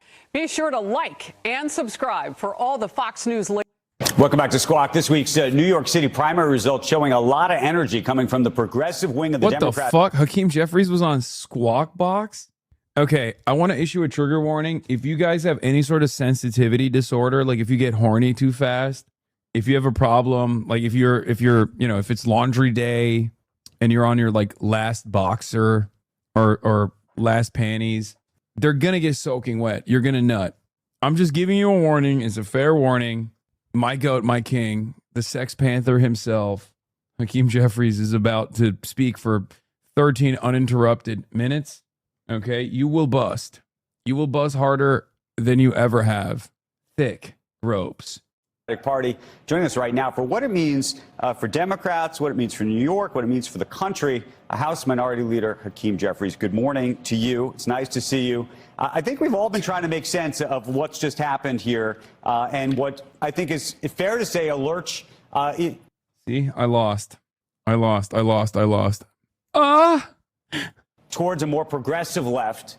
And I'm curious, given where you think you sit. Bro, please, my mom is watching. Yeah, well, guess what? She's pregnant.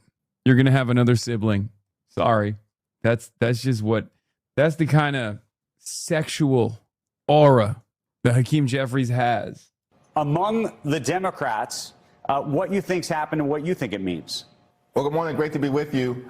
I think it's important to remember, of course, that the two incumbent Democratic members of Congress who lost, Adriano Espaillat and Dan Goldman, were both members of the Congressional Progressive Caucus. These are progressive-leaning districts.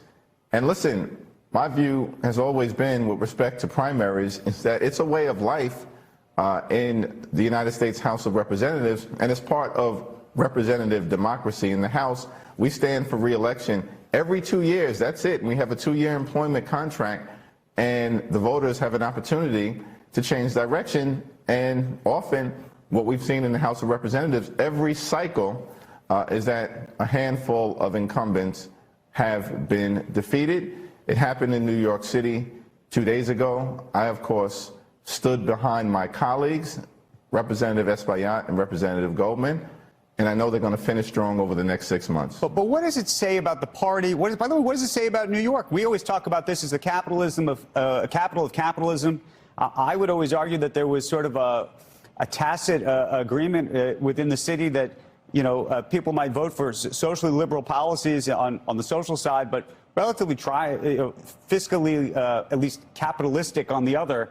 The folks that won are vocal and out there about what they think of capitalism. And by the way, this kind of fear mongering when Zoran was, when Zoran was running for mayor, also took place on CNBC quite a bit, right? Squawk had numerous videos on this matter. As a matter of fact, they kept repeatedly saying, "Oh, Zoran's a socialist. He's a socialist. He can't be in charge of the, heart of capital, the epicenter of capitalism in this country is where Wall Street is." Okay. Wait, why'd you guys ban this person? Why did I get gifted a sub to Diddy Piker, the dog striker lol? What's up, terrorist sympathizer? DGG sends its regards. Get off your phone, Mr. Streamer. Here we go. Twitter News Central. Once again, nothing ever changes here. Lemafayal. Thoughts on Destiny the video game. Thoughts on Destiny the video game. Thoughts on Destiny the video game. Thoughts on Destiny the video game. Thoughts on Destiny the video game. DGG sends its regards. Dalaban sends its regards. Classic Hassan just leaves fucking stream with videos playing lol. Bad streamer. What's up, terrorist sympathizer? Why did I get gifted a sub to Diddy Piker, the dog striker lol? I'm unbanning this guy. It's a good person to have in the chat. Dude, hate watching since 2024 is crazy. Hell yeah. My biggest fans. It should be fairly embarrassing to admit that your favorite streamer that you're like running harassment operations for has admitted to having child sexual abuse material in his hard drive and also soliciting it from minors, and is currently in an active court case surrounding that. But hey, reason failed abortion. But hey, you know what? Keep doing it. I've been around for longer than... Thanks, man. Happy to be here. I've been around for longer. When Destiny birthed you, you were cooler back then. You kind of got lost in the sauce, though, dog. This is my favorite commentary that comes from the Sex Pestiny cult, because my positions have literally been identical. It's just your spiritual father, your cult leader's opinion changed, and not just on political issues, but actually just on me.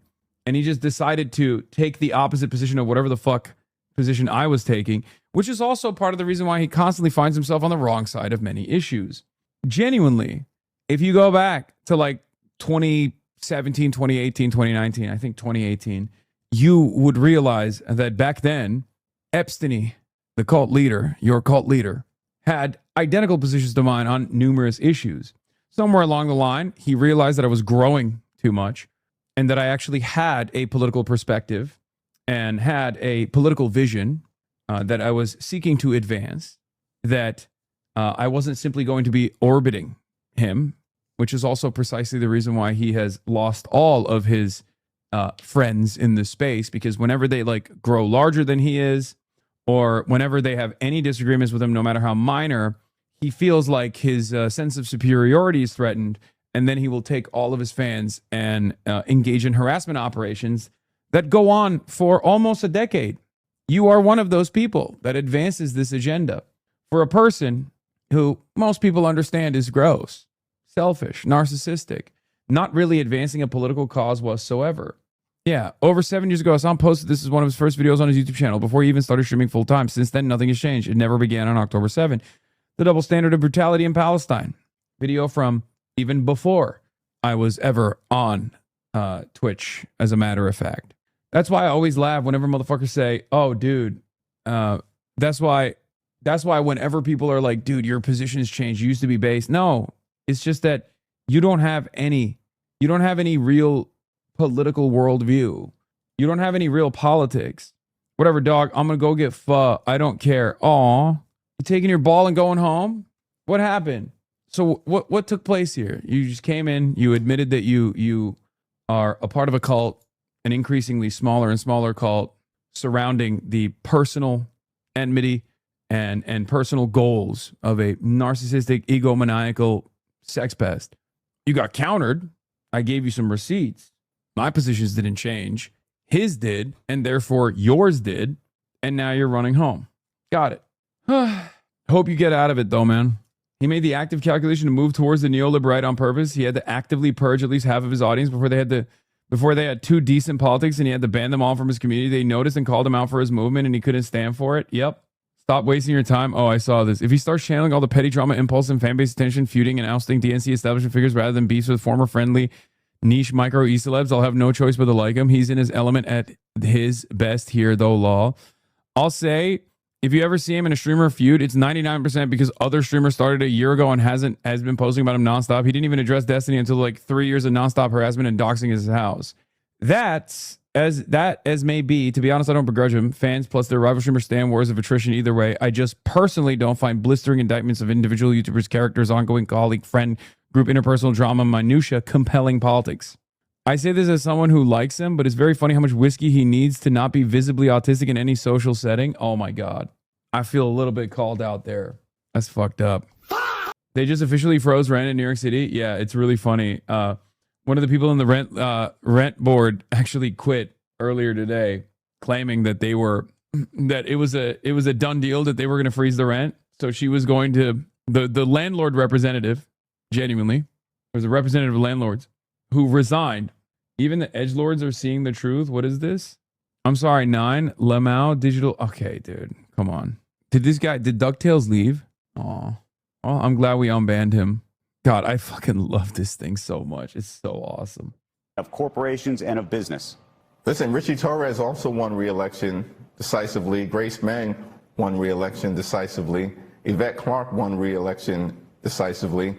In New York's 17th congressional. Blakeman released a statement doubling down on comments. Maybe Camp Guard was too strong, but certainly collaborator, he says.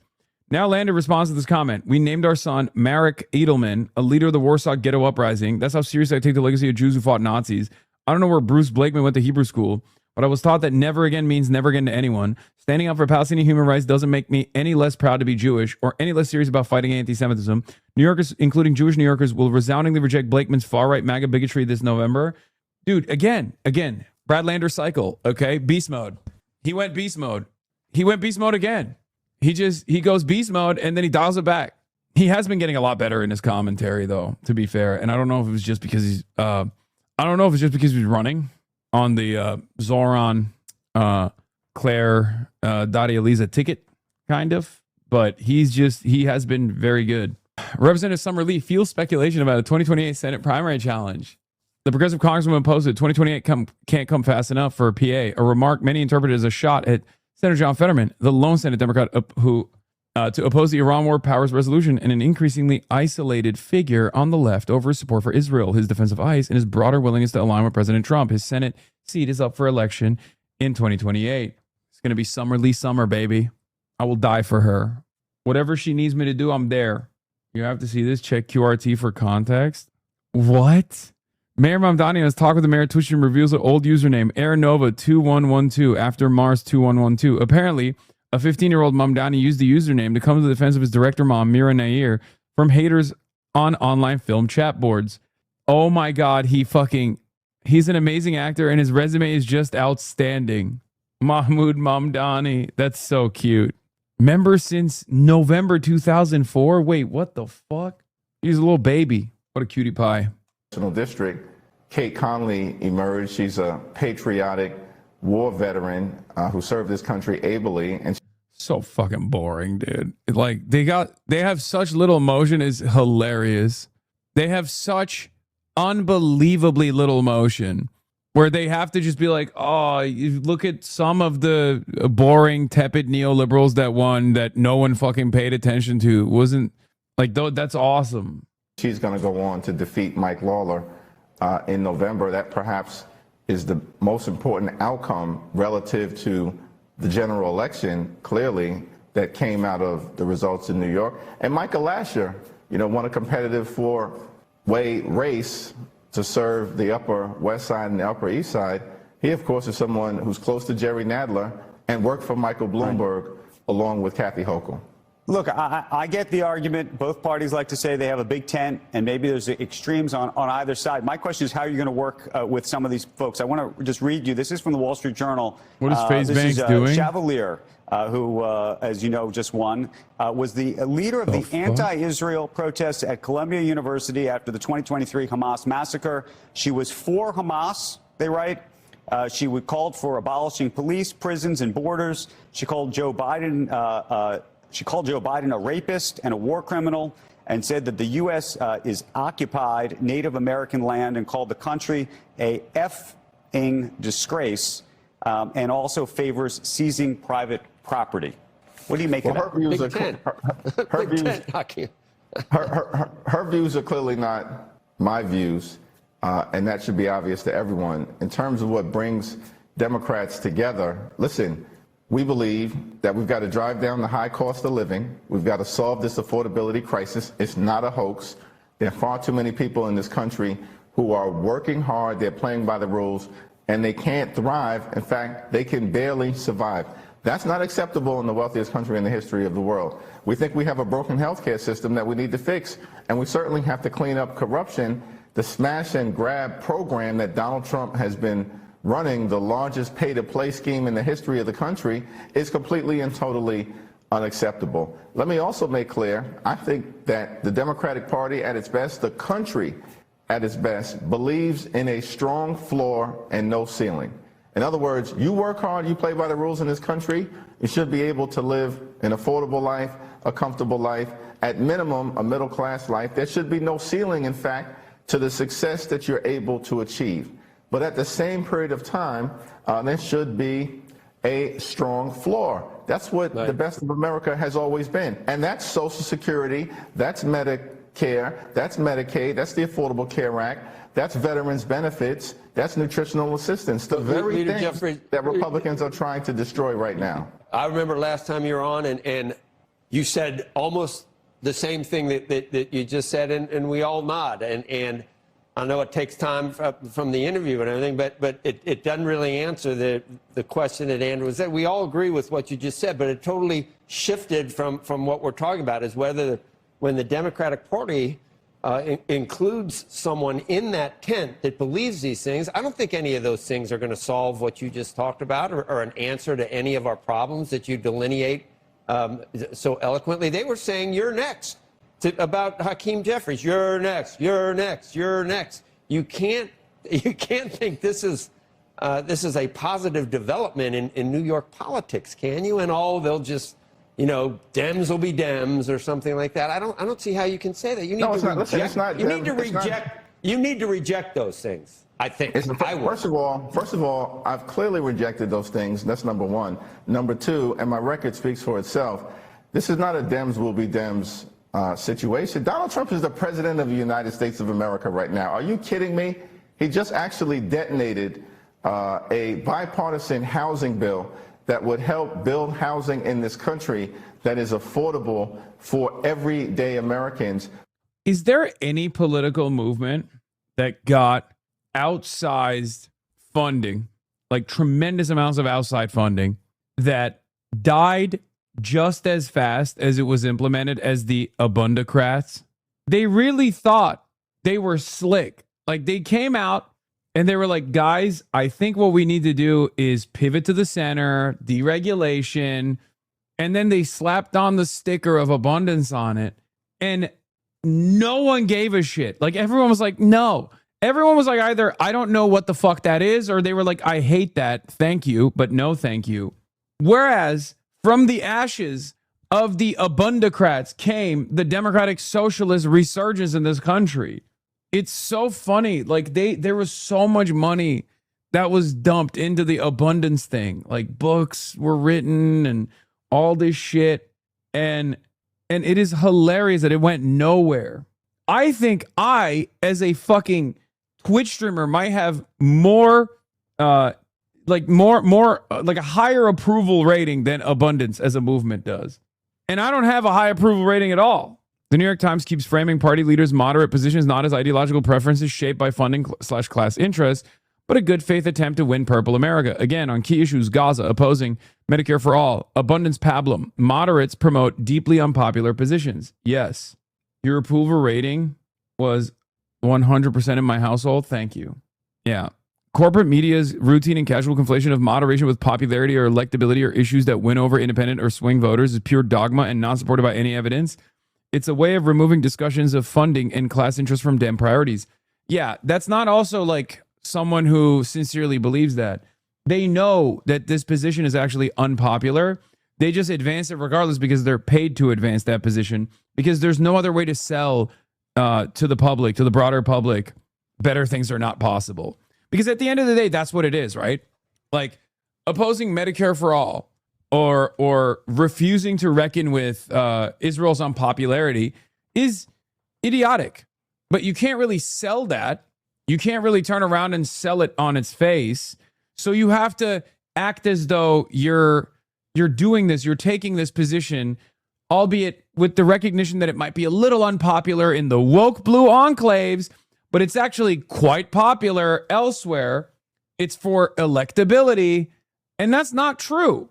It's actually demonstrably untrue, and every single electoral defeat for those candidates who are running on a pro-Israel slant, for example, is yet another indication that this is an abject failure. Abundance nerds astroturf a $260 million annual budget to promote the interests of California billionaires, including $40 million from Facebook Meta founder Dustin Moskowitz and $100 million from Steve Ballmer. Incredible. I'm no longer macro hard, let me tell you. Who are drowning and suffocating in Donald Trump and the Republicans' failed economy. He's the president right now. And so I'm happy to talk about primary elections in one of the bluest cities in the country. At the end of the day, listen, our focus is going to be on ending this national nightmare in this country that America is suffering. A reckless and costly war of choice that skyrocketed gas prices, the failure to lower costs, which Donald Trump promised that he would do, and a whole host of other challenges. Hakeem, some Republicans were gloating about what happened because it makes, this could be. Yeah, who cares, man? Who cares? Please turn off Hakeem. My brain needs blood flow. I'm dying. No, you're going to stay hard, okay? Just like I am right now. I can cut through fucking diamonds. You understand me? You're going to fucking stay macro hard. As long as Hakeem is on the television, we're flicking our beans, okay? Detrimental to your efforts to do what you just said, to make, to elect a Democrat in 2028, or to elect one in 2028. This might not be the greatest thing that people are witnessing, that normal people around the rest of the country say, what happened to the Democratic Party? That's my only point. What Squawk is what I call my shit after I'm done beating it, watching Hakeem Jeffries be a sexual dynamo on CNBC, feeding the bird. Okay. Jeffries received the most pro-Israel money out of all 435 House members in 2024, and he effectively ran unopposed in the primary in general. If he has a serious challenger in 2028, Apex cash withdrawals the defendant will create a run on the banks and crash the global economy. Oh my God.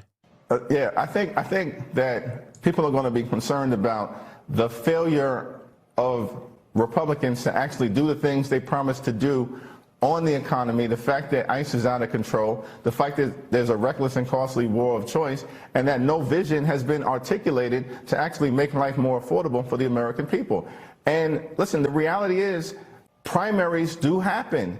There are 435 members of the House of Representatives. And am I going to agree with every single member on the Democratic or Republican side on every issue? Of course not.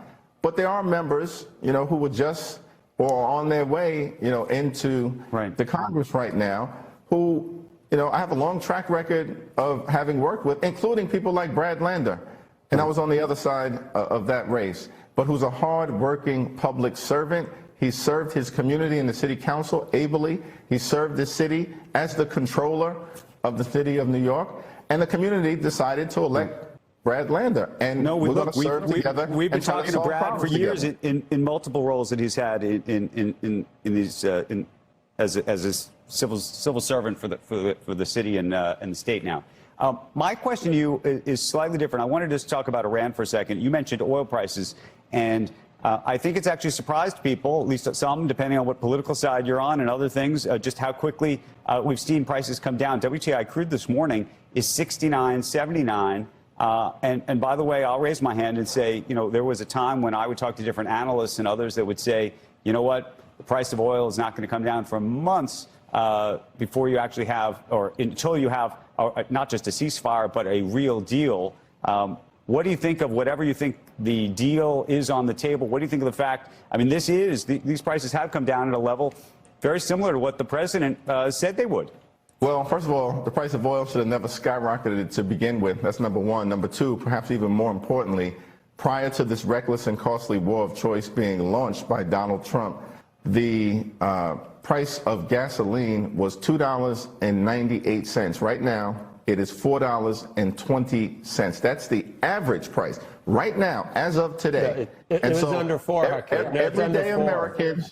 Everyday Americans are feeling that pain in a way that perhaps doesn't There's a hit the national same average, way Hakeem. for people who are wealthy, well off, and well connected.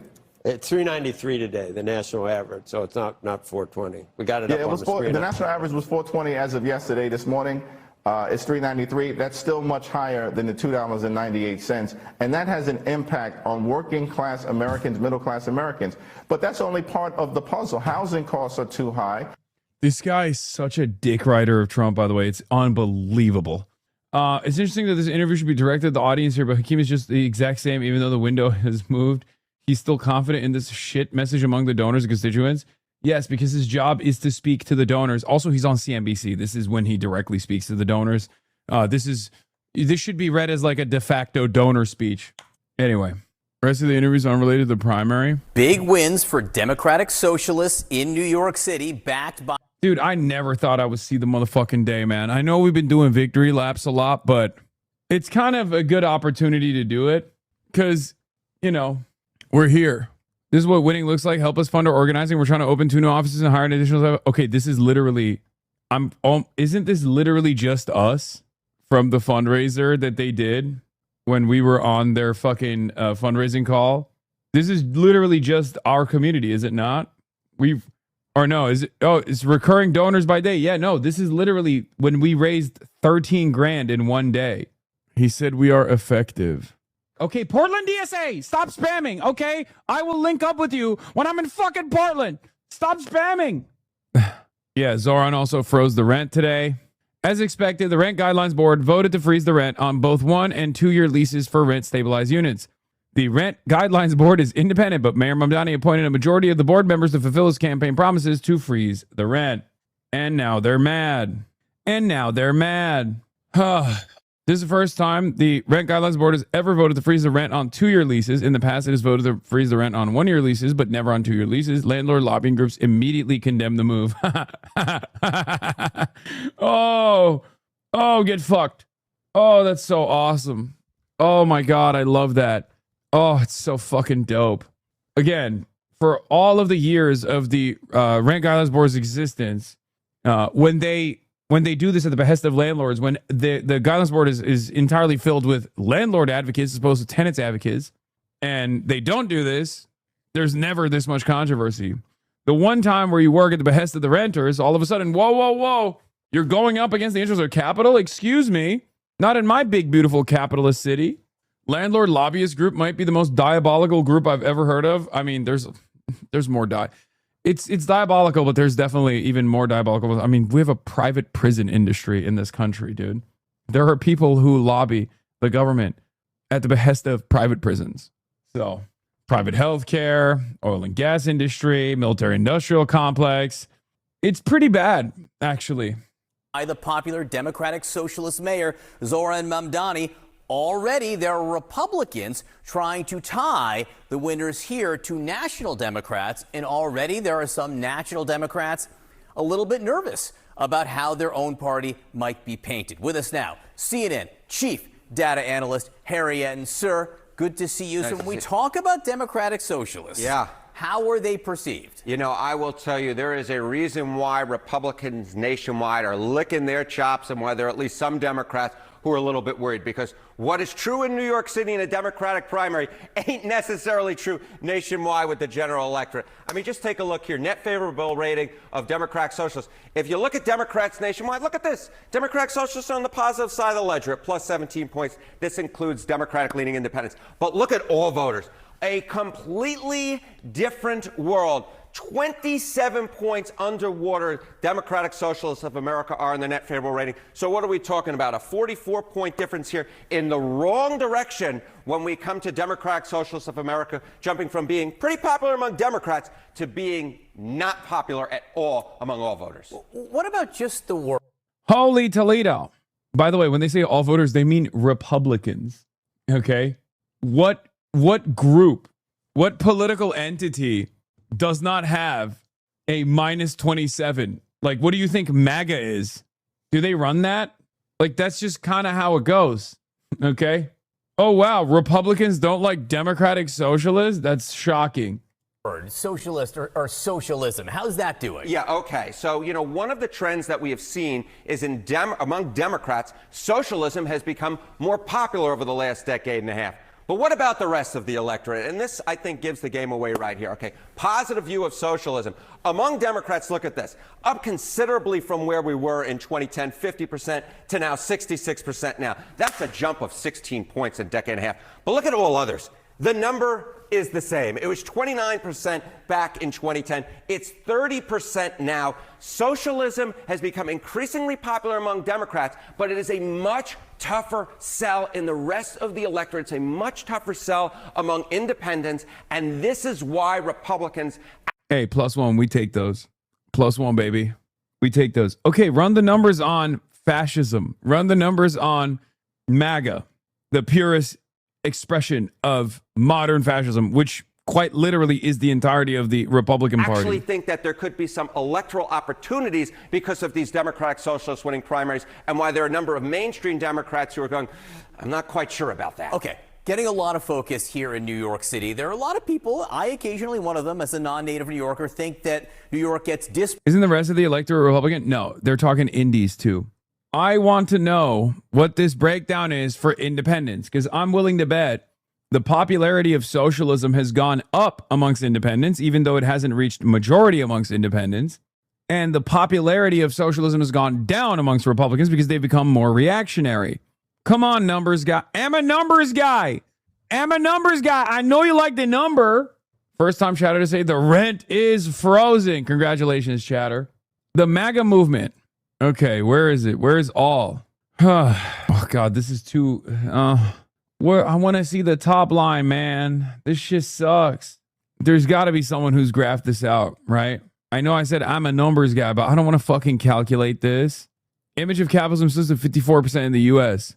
Yeah, from 60% down to 54. Socialism's image from 36 to 39%. Among independents, the opinion of capitalism has dropped to 51% from 61%. And among Republicans from 51% to 42%. So this, see? Okay, never mind. Maybe not. Maybe independents aren't more favorable towards socialism as opposed to where they were at 2019. Whereas Democrats were at 65%. Now they're at 66%. Their peak favorability was in 2019 at 41%. Now it's at 38%. Still higher than 2010. Whereas this is the craziest rise, I think. From 24% was the opinion of socialism for Republicans. How is that? What the fuck? What the fuck was going on? What the fuck was happening in 2012? Hello?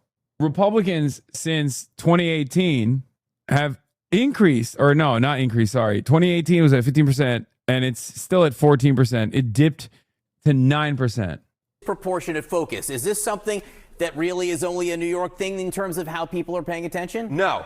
This is what is so important. You know, when it comes to the popularity of democratic socialism, that may stay in the major urban corridors. But when it comes to it being an issue that people are being talking about, this is why I think Republicans really like what's going on here. And this is because, take a look at Google searches for the DSA, the Democratic Socialists of America. Up like a rocket, up 140% from when Mamdani, who of course burst on the scene about a year ago, up 140% from his primary win. And again, we're going to highlight it right here, reached an all all-time high this week. More people are interested in finding out more about democratic socialism than they ever have been in the United States of America. And given what you see in a slide like this, where you see, hey, you know what, there's still socialism isn't popular, and when you see, oh my goodness gracious, among all voters, it really isn't popular, democratic socialist America, that's why Republicans are saying, hey, there could be electoral opportunities here. Okay, there were incumbents who were felled here in New York City, won by a democratic socialist here. So in terms of how many more incumbents might go, what do the prediction markets say? Yeah, if you take a look at the Kalshi prediction market, we have already seen 4 incumbents, 4 House Democratic incumbents lose so far. How about the chance that 6+ House Democratic incumbents lose their primaries in 2026? Look at this. According to Kalshi, a 66% chance. The highest in the 21st century before this year in a non-census year was just 3. We're talking about a real chance it will double that previous record. That's in a primary. Fascinating to see, Harry, and thank you very much. Thank you, my friend. Democrats are in shock, at least the ones who consider themselves moderate. Socialist candidates across the nation are not only winning primaries, they're also taking leadership positions in American cities. New York is the latest example, as all of Zohran Mamdani's endorsements won their contest, sending the establishment into a tailspin. Former DNC chair Jamie Harrison, without naming names, argued online, quote, "If you hate the Democratic Party, then please don't run for our nomination." He said, don't use the party's resources, volunteers, and infrastructure. And he added that if you don't believe in the party, then don't ask its members. By the way, Stu's coming after me again, of the Manhattan Institute. And one of the guys that's picked up on Stu's lines of attack has been our least favorite transphobe, Matt motherfucking Walsh. Food Congress car says, what the fuck? Matt Walsh goes full fast on camera. He literally begs for a new era of McCarthyism to systematically destroy everyone who opposes corrupt conservative agenda. He's absolutely terrified of Zohran Mamdani's brilliant grassroots movement taking over. And then Matt Walsh goes, first of all, you live in Turkey. My country is none of your business, foreigner. Second, yes, I absolutely want a new era of McCarthyism to crush the communists. McCarthy was right and fully justified. Live from the door itself, live and alive from the heart of the inflection point of the American communist movement. This has nothing to do with Zoran's clout. This has everything to do with whether or not democratic socialists can door knock and have the capacity to mobilize against tremendous amounts of money pouring in from outside expenditures. It's an inside-outside movement. You obviously have to keep applying pressure with direct action. You have to, engage in labor militancy, work stoppages, things of that nature. But then also simultaneously, you got to have people on the inside as well. Issues that you just described. It's the decade of socialism. 1,000 Zorons bloom. This is what I meant. McCarthy was right. McCarthyism was fully justified. And we need a new wave of it if we don't want to end up exactly like the Soviet Union did. McCarthy helped save us from going down this direction in the 1950s. And by following his lead, we can do it again. We can wage a war on third world communism and destroy anyone who subscribes to this idea. Bro, Matt's looking like shit, dude. Like extra bad. Someone said, you can oppose communism and not be pro-McCarthy? Okay, but I am. Bro, you were literally crying about what's happening in Europe all month. How about you stop talking about Europe since you don't live there? He didn't go far enough. I encourage every American that runs across this to just block the man. I began a new policy a few months back. If you're a foreigner chiming in on American policy, I just block you. You should all do the same. Door itself, live and alive. Did he have a stroke? What's up with his eye? I think Ben's been whipping him too hard. Every time Matt Walsh thinks a mean thought about Israel, whoosh, you know what I mean? He looks like a broken down man, dude. They subbed 1,000 Zorons to as 1,000 Soros. Zoran's clout. 1,000 Soros bloom. Oh, God, they're so stupid. Yeah, his brand is dying, and he's basically stuck in the Daily Wire because he hitched his wagon to Ben Shapiro, who literally cares about nothing but defending Israel, at a time when, in the independent media sphere at least, defending Israel is impossible. So all he has at his disposal is to increase the intensity, the Charlie Kirk method, ironically enough. Basically, create more drama, create more controversy, yell more, cry more, be more racist, be more transphobic, anything to keep the attention off of Israel. His audience obviously wants him to, not just shit on Israel. They want him to shit on Jews. That's part of the reason why they don't like Ben Shapiro anymore, because he's not only pro-Israel, but also Jewish while being pro-Israel. At least with Asmongold, he can play that delicate tightrope a little bit better every now and then, saying like anti-Semitic things, but then also talking about how like, yo, you guys should just stop talking about Israel altogether. It's fucking stupid, And he's also not Jewish, so a lot of these anti-Semites, they're fine with what Asmongold has to say. Vanity Fair defending Ben Shapiro. What the fuck is this? The Daily Wire is losing audience. Shapiro's former friends are on the attack, and even he started to notice creeping anti-Semitism on the right. But the pundit tells Vanity Fair he's sticking to his guns. Most of my critiques are the opposite of everyone else's critiques. I think Israel should have gone harder and faster in Gaza. Yeah, meanwhile, Daily Wire is obviously trying to, it blew through 50 million of its failed Game of Thrones knockoff Pendragon cycle and is now mulling an IPO at $2 billion. Yeah, a Daily Wire IPO would be pretty bold given that subscriptions are going down. Oh my God. From 2021 to their last year not in the red was 2023 and 2024, only to now lose their growth altogether. You will never convince me that this was organic.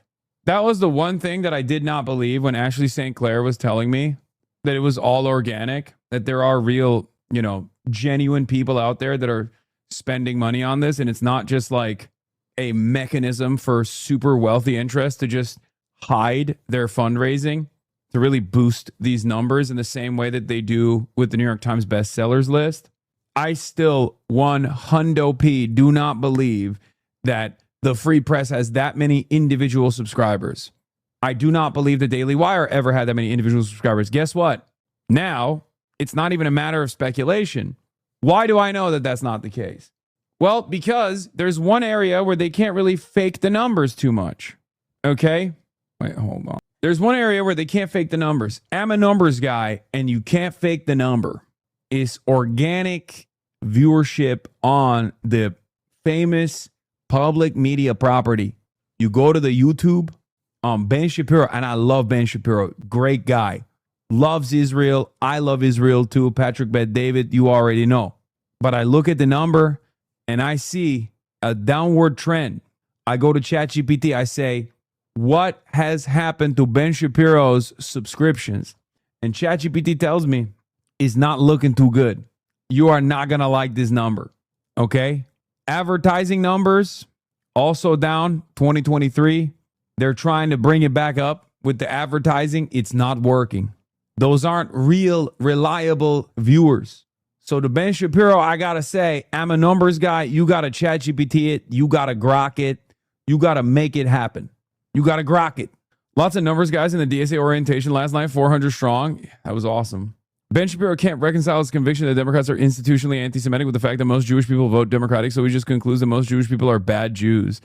I also thought about how the vast majority of self-identified American Jews vote for Democrats. In 2011, Shapiro addressed this in a post. The Jewish people has always been plagued by bad Jews who undermine it from within. In America, those bad Jews largely vote Democrat. He echoed that sentiment in 2019 when he differentiated between Jews who care about Judaism and Jews on the left, whom he described as ethnic or cultural Jews. Yeah, it's fucked up how they're keeping you off Patrick Bet David. I agree. You're acting like their new movie with Jonathan Majors won't solve all of this. Okay, it's time. We have to look at that. This is something way more important than just the number. Okay. I'm a numbers guy. But there's something more important than the number. That is a new media property. I just watched The Back Rooms and I really liked it. It was a really good movie. And Back Rooms makes, with $75,000, Backrooms made $750 million.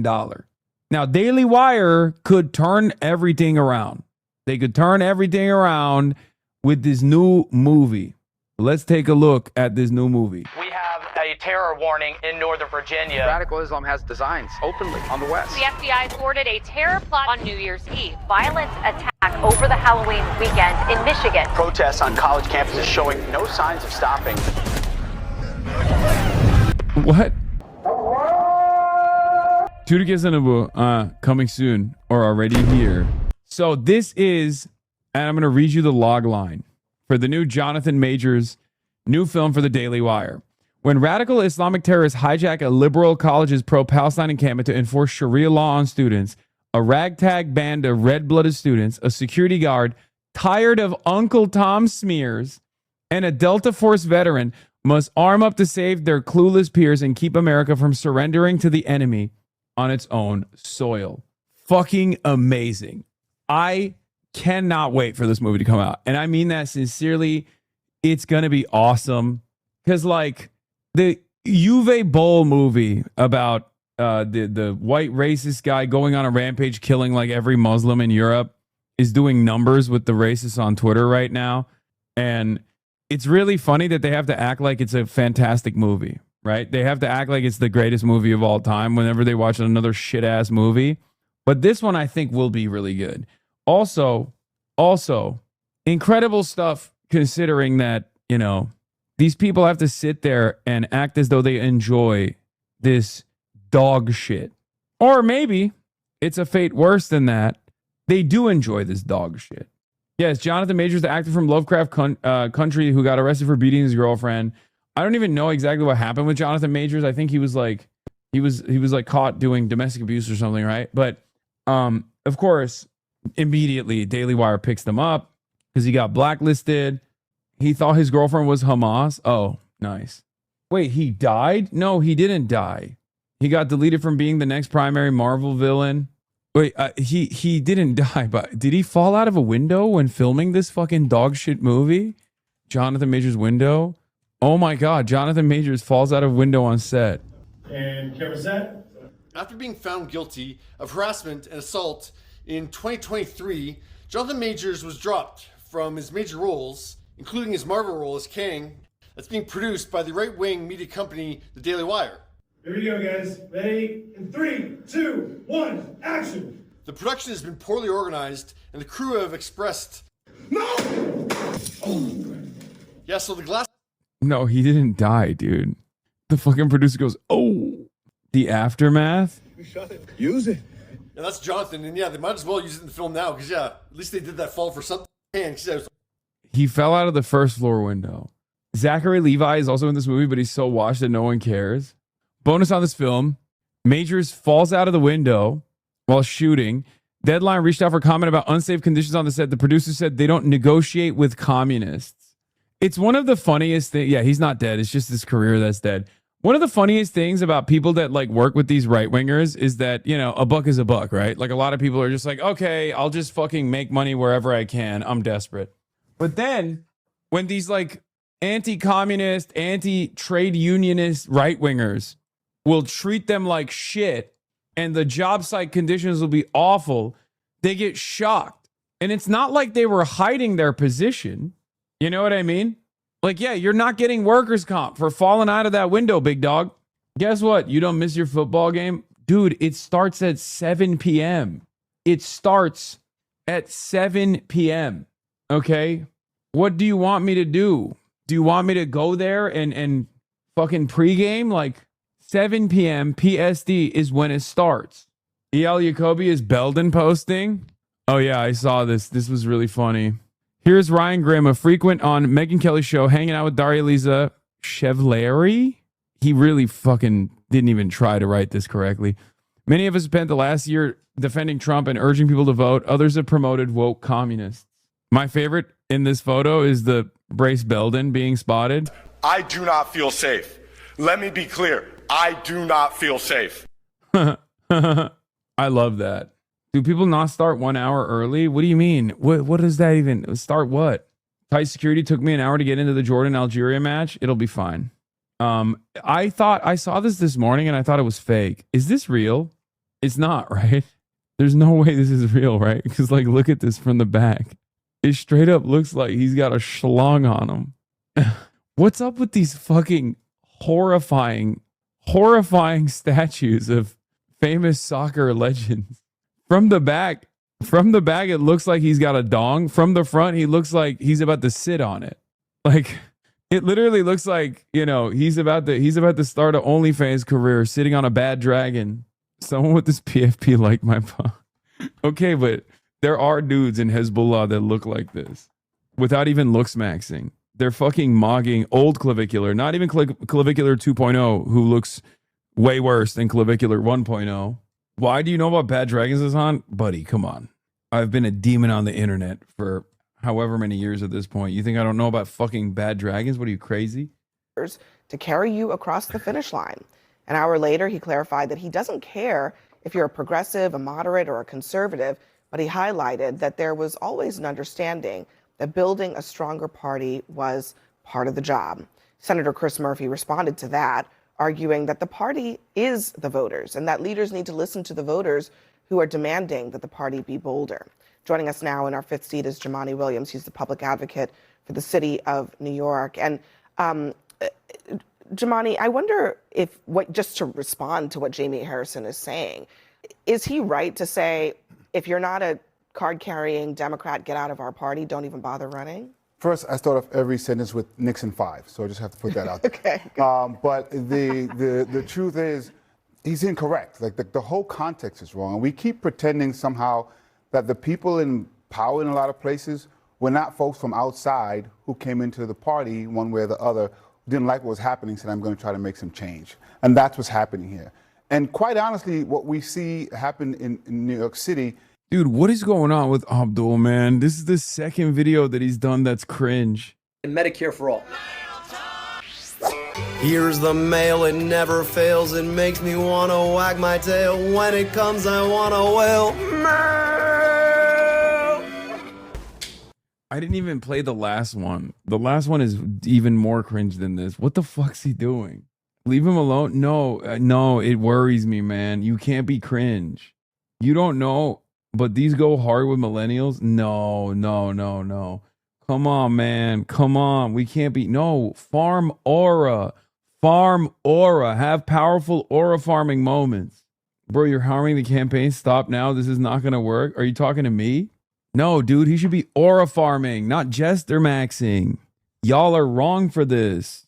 Yes, you delete the VOD. Okay, well, you guys fucking kept spamming it, and you spammed the other one. You spammed the other one even more.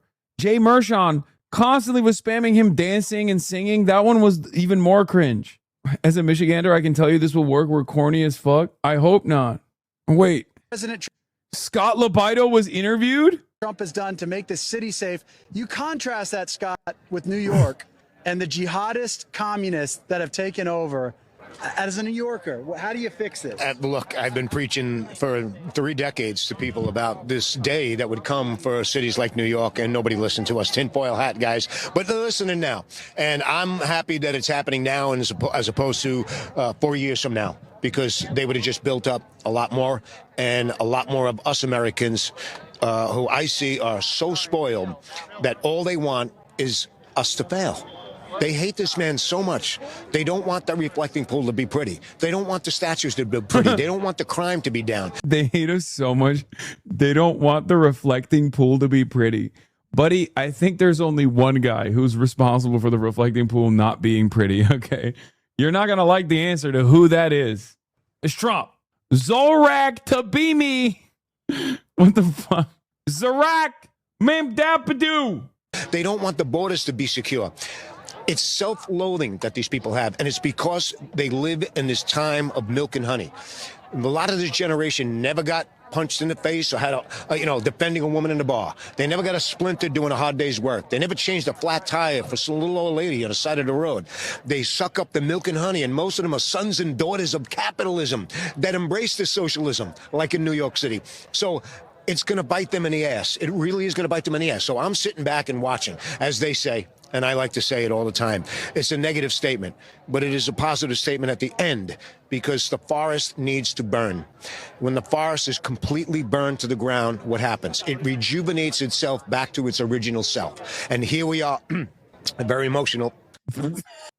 He's crying. I'm very emotional. I hate this.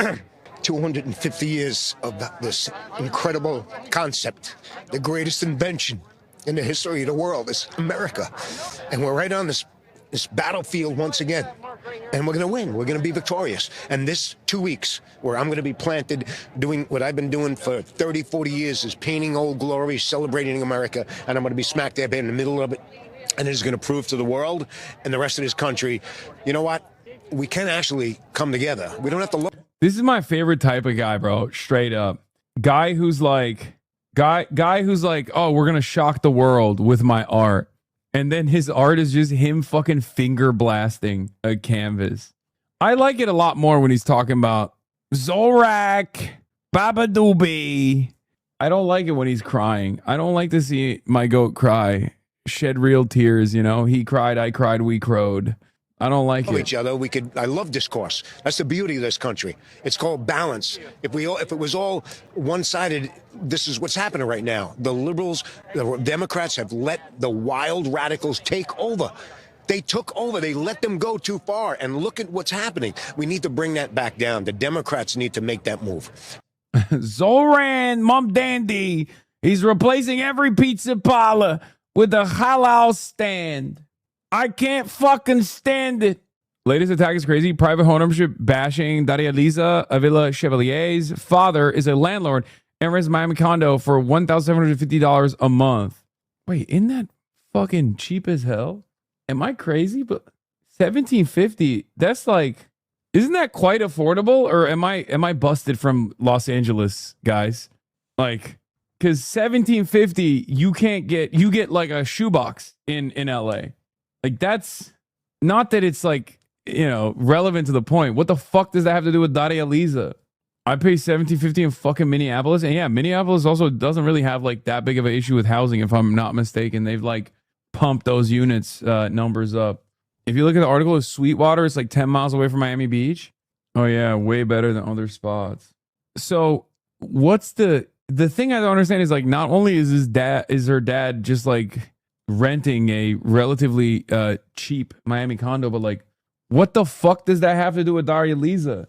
Why is this the only answer always? This is always the method. They're like, oh, well, she wears expensive glasses. Her parents have a fucking retirement nest egg. Like, okay. Her father uses Dari the enforcer, who goes in and claims the limbs of tenants who don't pay rent 7 days early with a 15% tip. That's why it's a big deal.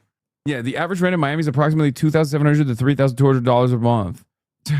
This kind of shit is so funny because like they'll talk about telling an Afro-Latino man from the Brooklyn he better act right. Fuck out of here, dick lips. New York City, you're allowing this arrogant, clueless non-New Yorkers who I guarantee you can't find Brooklyn on a map from the Bronx to tell New Yorkers what's good for New York. Fuck these con artists, each and every one of them. Look at this dickhead. Yeah, Michael Rappaport wants to fuck me, I think. Like, it's very strange. Yes, Raphael Warnock is a fucking op, dude. Yeah. This guy used to have sermons before he was a senator where he said Israel's a colonial apartheid state. I look down on the character of someone like this even more than a lifelong Zionist. Yes. Raphael Warnock is one of my biggest disappointments as far as like people that I've, you know, campaigns that I've like aided in the past. In that special election, I was so stoked. I was like, damn, he's going to be sick. Like, I really thought he was going to be sick because he was a liberation theologist and he preached that shit. I freaking modded for him, says Fizz. Yeah, you did this. And then he fucking got in. He got in office. He got into office and he just bloop, dialed it the fuck back. From Georgia, which is a state that's at the center of the political conversation because it's a swing state. And it is a purple state, where Democrats are really going to have to win if they want to try to carry the White House in 2028. What do you think the future of the party is? Is it the Democratic Socialists of America who won in New York last night? We are a big tent party. That's who we are. And while we are expanding the bounds of our family and who is a part of the conversation, the Republican Party has become the MAGA cult. I don't even know what he has to lose because his opponent literally ran on him being a radical liberal communist. Then the voters in Georgia said, yeah, I'm cool with that. To be fair, he's still better than every other purple state senator, including Ossoff. I know, but I have a way, way higher expectation of Raphael Warnock because of his starting point. Like, it's ironic because both of the senators from Georgia were a lot more radical before they ran for Senate in Georgia. Jon Ossoff was like a woke journalist, okay? So both of these guys were very different in their attitude and the way that they saw the world before they ran for office, before they became senators in Georgia. Now, that's one. But Raphael Warnock's drop-off is so much worse than even fucking Jon Ossoff's drop-off, because Raphael Warnock was straight up delivering sermons, as Muhammad pointed to, where he was talking about like the evils of American empire and how Israel is a part of that, and it's an imperial vestige and all this shit. So like, I know he knows the truth. At least with Jon Ossoff, like, I could be like, okay, sure, he was woker, but he was like maybe liberal Zionist growing up, his upbringing, he's Jewish. You know what I mean? Whereas like, I know he knew the truth. It's like Van Jones, who was a fucking Maoist third worldist, who literally wrote poetry, like spoken word poetry songs about fucking Israel's apartheid in like the 90s. Yeah. I heard a very clever politician running for re-election as prime minister suddenly announce no two-state solution. And some of you acted like that. You didn't understand the magnitude of what he just said. No, that's tantamount to saying occupation today, occupation tomorrow, occupation forever. By the way, you know who did say that? Fucking Hakeem Jeffries. And it's the original is obviously segregation. The original quote that he's referencing is what is it? Segregation yesterday, segregation tomorrow. Was it Strom Thurmond who said it, or George Wallace? Yeah. The original quote that he is like turning into Israel's apartheid. The quote that he's quoting is a George Wallace quote. Hakeem Jeffries said that about Israel. You had to deal with the first intifada, and Israel prevailed. By the way, this is the only time I've seen him energized. What the fuck is wrong with these people, bro? Like, Hakeem Jeffries, when talking about combating Trump, was like, yeah, maybe tomorrow, Mr. Trump, you will see what's up. Hakeem Jeffries talking about Israel. And then you had to deal with the first intifada, and Israel prevailed. And Israel had to deal with the second intifada, and Israel prevailed. And then missiles were flying in December of 2008, and Israel prevailed. And then missiles were flying in November of 2012, and Israel prevailed. And so I'm confident that when it's all said and done, we're going to stand together. Israel today, Israel tomorrow, Israel forever. God bless you. I love having the speaker, minority speaker, Hakeem Jeffries. Because, you know, I'm a political nerd. Like, I love talking Charlemagne politics. hates him. You do? I don't hate him. I just don't think he stands for anything. Well, I think that I call him Apex Shakur. Like, well, definitely, we did talk about messaging. And I actually went to the Capitol and had a meeting with him. And we talked about messaging and how I was like, the frustration with the party is y'all have to get more gangster. Like, stop going by the politics of the late 2000s, you know, in 2010. And you have to, like, rise to the occasion in the messaging. And he did. I saw him. Yeah, he really did. Yeah, I mean, look, there was a trip down memory lane over there, but Hakeem Jeffries was way more robust in his speech when he's talking about busting for Israel. But then again, you also have Raphael Warnock, who's like, oh, I love Israel, blah, blah, blah, all this shit now, right? About what actually matters, ideological arguments. Let's hear what he had to say here, and then we'll look at what he had to say in the past. Who sees the poor, struggling family that's trying to afford rent? Who sees the young person who's trying to buy their first home or figure out how they're going to pay for college or pay off the loans? Now they're finding themselves buried in debt. And there are various ways in which we've centered that conversation. I'd rather be having the conversation we're having, which is about the people, than the conversation that they're having on the other side, which is about Donald Trump. You say Democrats are a big tent party. There have been some episodes recently that have made some Jewish Americans or pro-Israel Americans feel like they're not welcome in the Democratic tent. In fact, Congressman Dan Goldman, who is Jewish and a staunch supporter of Israel during the course of this campaign, was talking about being banned from coffee shops in New York over the issue.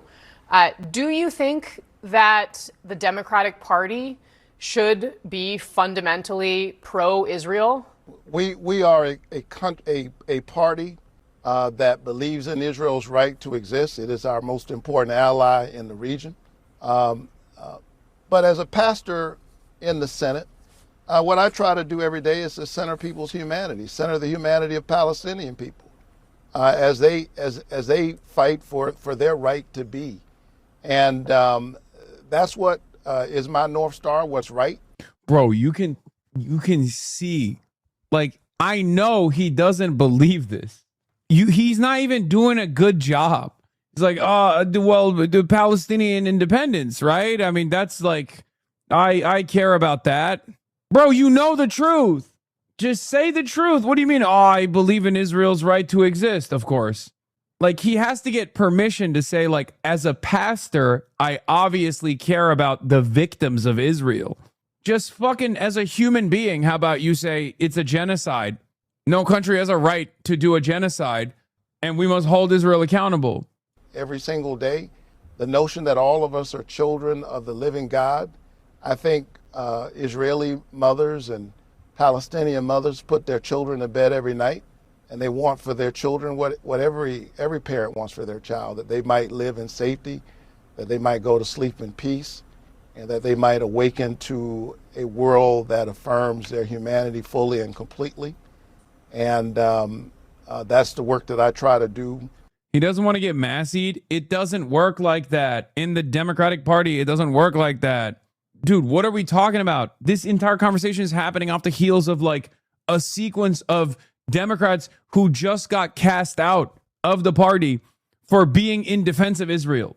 That's the reason why she's asking Raphael Warnock about his position and the rest of the party's position on the nation state of Israel, because this is one day after the Democratic Socialists swept. Okay? It still kind of does. Cori Bush v. Wesley Bell. No. Cori Bush is going to win her race. That's one. Number two, Cori Bush and Jamal Bowman. They unfortunately were right, but too early. Jamal Bowman especially got hit with the redistricting regardless, so that was already going to be a tough race. But with Cori Bush, they were right, but they were too early. Okay? We are no longer living in the same messaging universe. It's 2026.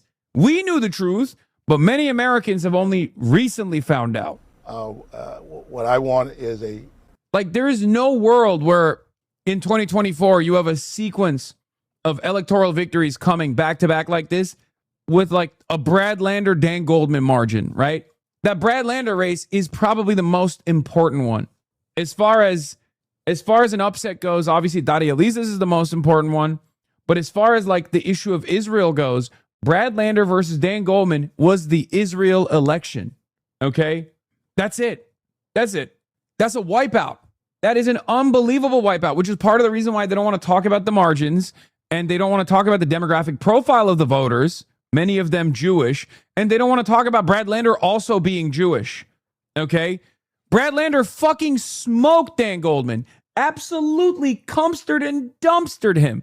Destroyed him. And this guy was a notable Democrat with a national profile for leading the impeachment trials. What are we talking about? It's an entirely different world, dude. The strategy of trying to write candidates out of viability by declaring them insufficiently supportive of Israel or suggesting that their positions mean they're anti-Semitic hasn't just not worked, it's backfired disastrously, increasing the political salience of Israel in ways that hurt support for Israel in Congress. For JD Forward, I wrote about how Israel was so salient in New York's Democratic primaries in part because the staunch Israel supporters made it so. Yes. Now you hear Raphael Warnock from back then. Let's hear what he had to say in 2015 when he was still a pastor preaching liberation theology. I heard a very clever politician running for re-election as prime minister suddenly announce no two-state solution. And some of you acted like that. You didn't understand the magnitude of what he just said. No, that's tantamount to saying occupation today, occupation tomorrow, occupation forever. Why? Because... Isn't that crazy? That's literally what Hakeem Jeffries said. When you look at the demographic trends, the Arabs will outnumber the Jews. And so if you don't have a Palestinian state, you cannot have a Jewish democracy.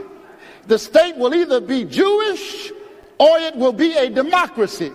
It cannot be both if you do not have a Palestinian state. By the way, speaking of which, this sentiment that he's echoing ironically came from John Kerry. So like in some ways, there's always been people who have been very honest about Israel, even people in Democratic Party politics.